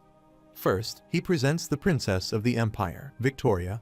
She arrives confidently and declares that tonight, she shall present her father with a powerful son-in-law. Someone among the crowd remarks that His Highness truly loves her. Emperor Reinhardt becomes visibly emotional upon seeing her and thinks she has grown into a much better person than his brother ever was. Rick then introduces the next contender, Ma Yu, the eldest daughter of the Miram Alliance leader, T-Bong. She steps forward and declares that, as the eldest daughter of the Alliance leader, she shall give her utmost effort. T-Bong remarks that she has grown up so quickly, while Rick announces that the crowd is going wild. He exclaims that such remarkable individuals are competing for the chance to become player Jinhyuk's partner. He then reacts in surprise as another force joins the competition, revealing that the third rival in this event is the veteran company. T-Bone and his friends also become excited, looking forward to the unfolding game. Rick declares that time is up, and the results are now being projected. Muram claims victory by a narrow margin. The system window notifies that the stage for the upcoming round will be set in Loyang. T-Bone laughs and remarks that the Empire is not as formidable as it seems. Rick proceeds to explain the rules of the game. If a contestant manages to obtain the rose that player Jinhyuk is wearing, the system will recognize them as his partner, ending the round. He adds that the winner will be granted official partner rights by the system of the Tower of Trials. He highlights how extraordinary it would be to become Jinhyuk's partner and inherit the authority that accompanies the title. With that, he signals the beginning of the round. The system window notifies players that they are being transported to the Loyang replica. Rick urges the audience to place their bets, asking who will earn the right to become player Jinhyuk's partner. The system further notifies that the remaining time for the event is 4,000 seconds, that the stage has been entered, and that all skills have been banned from use. Another notification informs that a skill pass must be purchased in order to activate skills. Victoria says it must be fate that she is the first to encounter him in this unfamiliar place. She declares that the dark rose on his chest will be taken by her. Calling upon her father, she asks him to grant her strength. Her father responds by instructing the court to prepare, while several other masters also call out for readiness. The emperor then commands that the royal treasure bag be opened and coins thrown toward the audience. He announces the beginning of the donation drive to ensure their princess's victory, warning that they will all be worked to the bone if they lose to Muram again. The system window notifies that Jinhyuk has been granted a one-time skill pass, multiplied by 121, and 3-minute equipment rental passes, multiplied by 12. Victoria begins crafting a weapon with the assistance of several nuns. The system window notifies the activation of sacred reinforcement. She presents the weapon to Jinhyuk, offering it as a token of her affection. One of the nuns urges him to accept it for the sake of the Empire. Victoria then launches an attack using the weapon, but Jinhyuk evades it and runs away, declining her offer. As he escapes, she screams in frustration, commanding that he be captured. The scene shifts to a flashback. Teresa arrives, and Jinhyuk asks if she is the Empire's saintess. She questions what he means by attending the game. He responds that he will cover her participation fee, so she should not worry. He instructs her to interfere with the other contestants, forcing them to spend far more coins. He explains that this is a golden opportunity to earn a significant number of coins, enough to more than make up for what was lost in the battle against the creature of ancient times. Teresa finds it strange there should not be anything in the coin store that he can use at the moment. She wonders what he is planning. But then she reminds herself that he always knows exactly what he wants and what he is doing, unlike her. For now, she decides to simply follow his instructions. The scene then shifts to the present, where Teresa is seen pushing Victoria away. Victoria's servants rush to support her and ask if she is all right. Meanwhile, Mayu arrives at the scene, laughing as she runs toward Jinhyuk. She remarks that they certainly seem to be enjoying themselves and declares that she will be claiming the partner's rights in the meantime. At that moment, Alice arrives as well. She kicks Mayu aside and comments on the coincidence of their paths overlapping. T-Bong watches the entire situation unfold on screen and remarks that Jinhyuk is using his own people to interfere with others. While he acknowledges that it is a fair tactic, it still frustrates him. He yells at his subordinates, demanding to know what they are doing, and urges them to donate more and spend more money. Rick points to the screen and says that player Jinhyuk is drawing back all the funds the Tower of Trials has invested. He thinks once again that Jinhyuk truly is the greatest manager there is.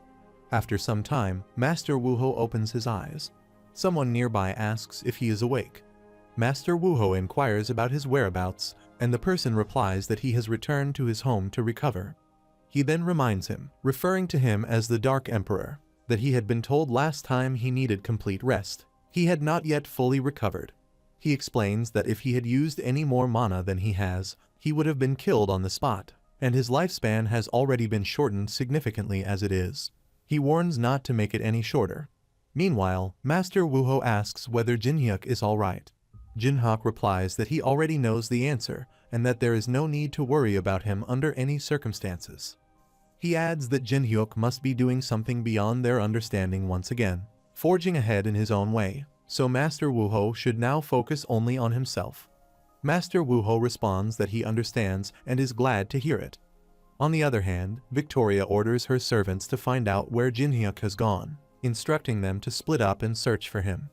Meanwhile, Jin-hyuk remains hidden, and a system window notifies him of the remaining time, which is 1 hour, 51 minutes, and 11 seconds. Jin-hyuk quietly expresses his thanks to Teresa for her help and informs her that they will begin moving once the people below have gone a bit further. He asks her to ensure they use more coins if they happen to spot him again. He then suggests they wait a little longer. But just as she reaches for her rose, he quickly flips back and asks what she is doing. At that moment, Dark Teresa manifests and remarks how unfortunate it is before adding with a sinister smile that it has been a long time since they met Jin-hyuk. She attempts to grab Jin-hyuk, who immediately jumps back to evade her. She asks if he can remain still for a moment, explaining that it is difficult to control her strength when he is moving so quickly. Meanwhile, in another room below, Alice hears a noise coming from the roof, and she grabs a nun by the neck. A woman enters the room and asks about the sound.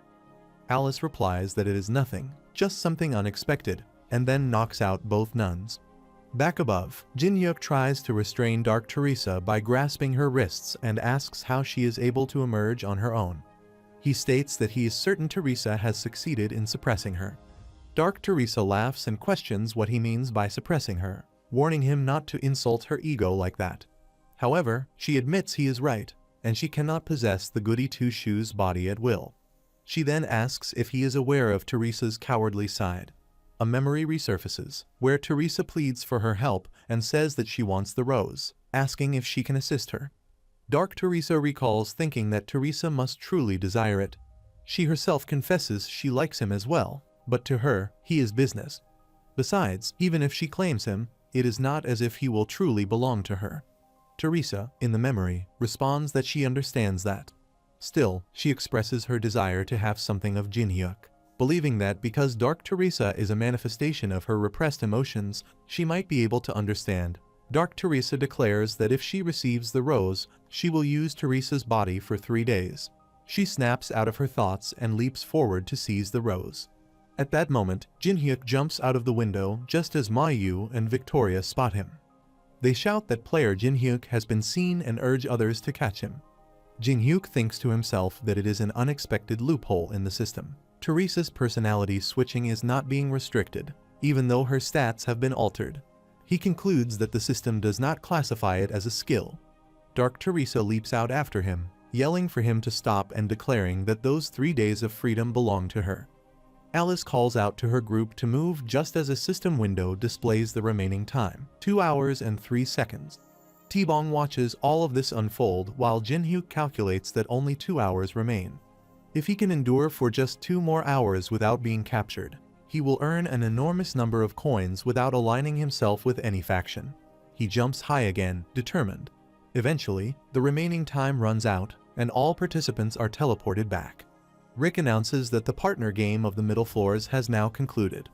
Meanwhile, Dark Teresa expresses her frustration at losing her 3 days of relaxation. Rick then confirms that despite everyone's best efforts, the Dark Rose remains with Jin-hyuk. He remarks that it is unfortunate and encourages everyone to earn more money and try again. Emperor Reinhardt contacts T-Bong, who responds with honesty, admitting that he has never expected things to escalate this far, all from simply announcing a ceasefire. However, he asks how it feels to witness the next generation growing closer through competition, calling it an unexpected harvest. He adds that he would describe it as such. The Emperor replies that an unexpected harvest is not bad at all. Meanwhile, Teresa and Alice approach Jin-hyuk and ask if they have not been truly helpful. He responds that they have been more than enough. Alice snatches the rose from his hand and announces that she will be taking it. Dark Teresa speaks to Teresa, telling her not to be so sad and that she is willing to help as long as she receives her promised 3 days of freedom. The scene then shifts to Rick's Great Library, where Rick observes a system window displaying the total coin profit, 3,124,000,000, 556,217. Jinhyuk asks if he is satisfied with the outcome. Rick replies that Jinhyuk truly is the best player. He explains that the currency value has been declining in the middle floors due to the system generating excessive amounts of currency, but this event has helped stabilize it somewhat. He then states that regarding the incentive, if he remembers correctly, a promise is a promise. Giving Jinhyuk 20% of the profits has been included in their original agreement. Jinhyuk states that there is no need for the 20%. He is going to use the other condition immediately. Meanwhile, Walyoung attends to Master Wooho, gently covering him with a blanket. Jinhyuk arrives and asks how Master Wooho is doing. She replies that his condition has become much more stable, but the underlying problem still remains. Elsewhere, Rick stares at an empty treasure box and remarks that while he has known player Jinhyuk to be greedy, he has not expected this outcome. He states that Jinhyuk always gets what he wants, no matter the cost, and that kind of personality places him in a difficult position. Back in the room, Jinhyuk uses the elixir and applies it to Master Wooho's body. A system window notifies that the elixir is being used, and a bright light spreads throughout the room. Jinhyuk then steps outside, where Alice greets him and asks if he has already finished. Jinhyuk confirms and adds that if he is sure about his decision, he might never encounter such an item again. He smiles and says that it is correct, and that he will never regret it. The two of them walk away together. She asks how he plans to earn money again. He replies that there are many ways and that he will think about it. At that moment, a system window appears, notifying that if Mary is caught, the video becomes popular. After some time, Han Sangjin also watches the video. While humanity continues to struggle up to the 20th floor, Jinhyuk is already establishing connections with factions from the mid-layers.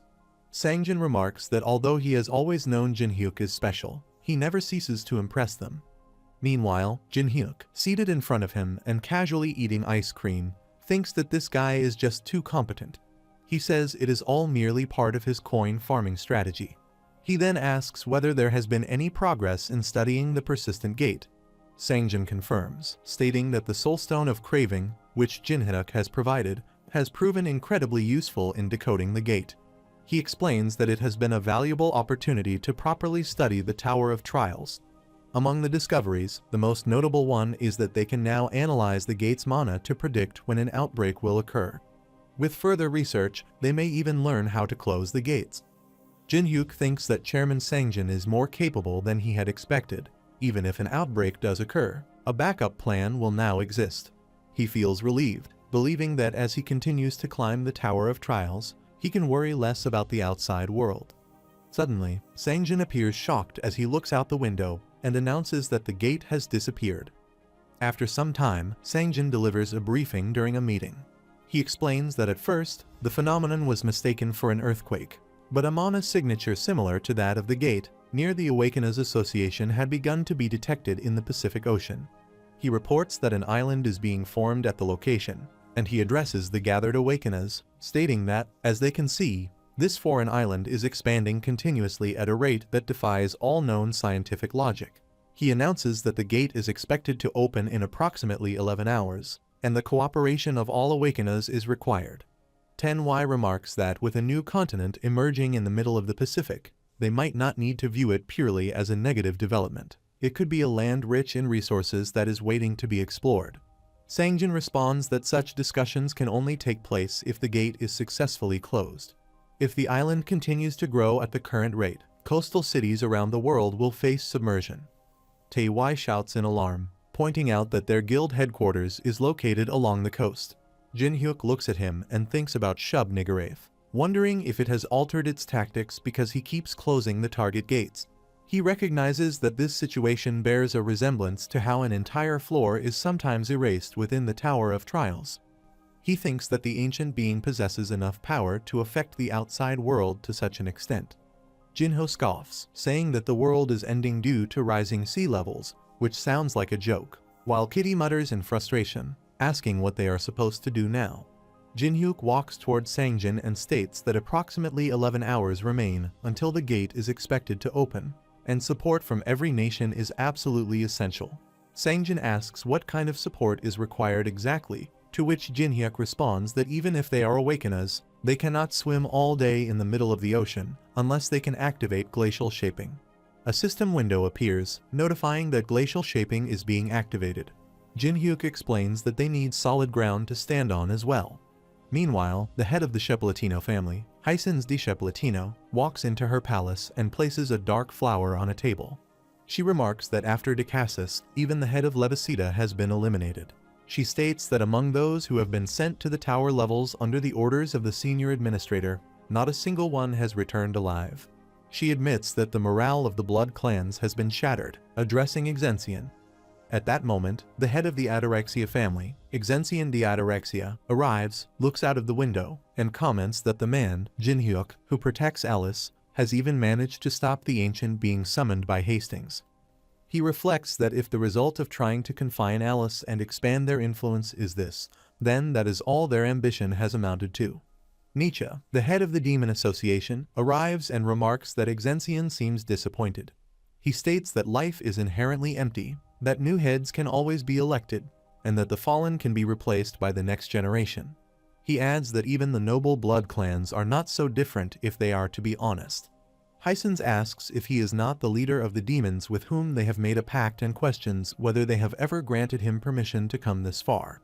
Nietzsche responds that there is no need for such caution. He explains that Senior Administrator Hastings has said that showing is faster than explaining, which is why he has come, even at the risk of appearing rude. She turns to Exensian and asks what they should do with these insolent guests.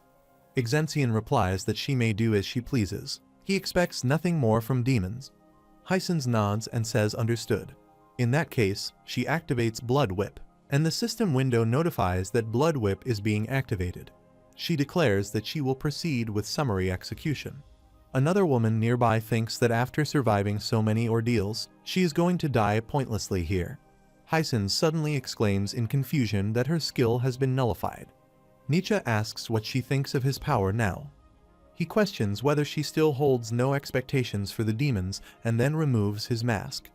Hisons asks what kind of technique he is using, while another elf arrives and asks if he has introduced himself as Nietzsche. She comments that it is quite an interesting ability. She observes that his appearance as the head of the association must indicate he is the trump card, and she states that she will place her trust one final time. She instructs Hisons to join the demons and eliminate Jinhyuk. Exensian adds that Alice, who remains with Jinhyuk, must be captured alive. The scene shifts to a helipad, where Yongguan and Yonoa step out of a helicopter. He says that no matter how much the world has changed, he never imagined he would get the chance to ride something like this. She questions how he can enjoy the situation, and he responds that she simply does not understand. It is an aircraft carrier. In the old world, it was a strategic warship on a national level. She replies that she has never cared about such things. Meanwhile, Sangjin explains that 20 aircraft carriers, 200 patrol ships, 125 escort ships, and over 160 submarines have been mobilized. He says the island that appeared in the Pacific was codenamed Zulu, and in order to encircle Zulu Island, the largest number of ships in history were deployed. He states that in order to stop this disaster, the representatives of the Awakeners Guild gathered here will now be briefed on the current situation. He informs them that 48 hours have passed since the gate opened, and Zulu Island continues to expand as volcanic activity intensifies, with an ecosystem forming at an abnormal rate. He explains that the open gate is pouring immense mana into Zulu Island, creating an environment similar to the Trial Tower. More importantly, he urges them to look at this footage. He continues by explaining that what they are seeing now is one of the patrol ships stationed along the coastline of Zulu Island. Just 48 hours after the island's appearance, indigenous monsters have already begun to appear. Meanwhile, a group of people is observing the ship from the coastline.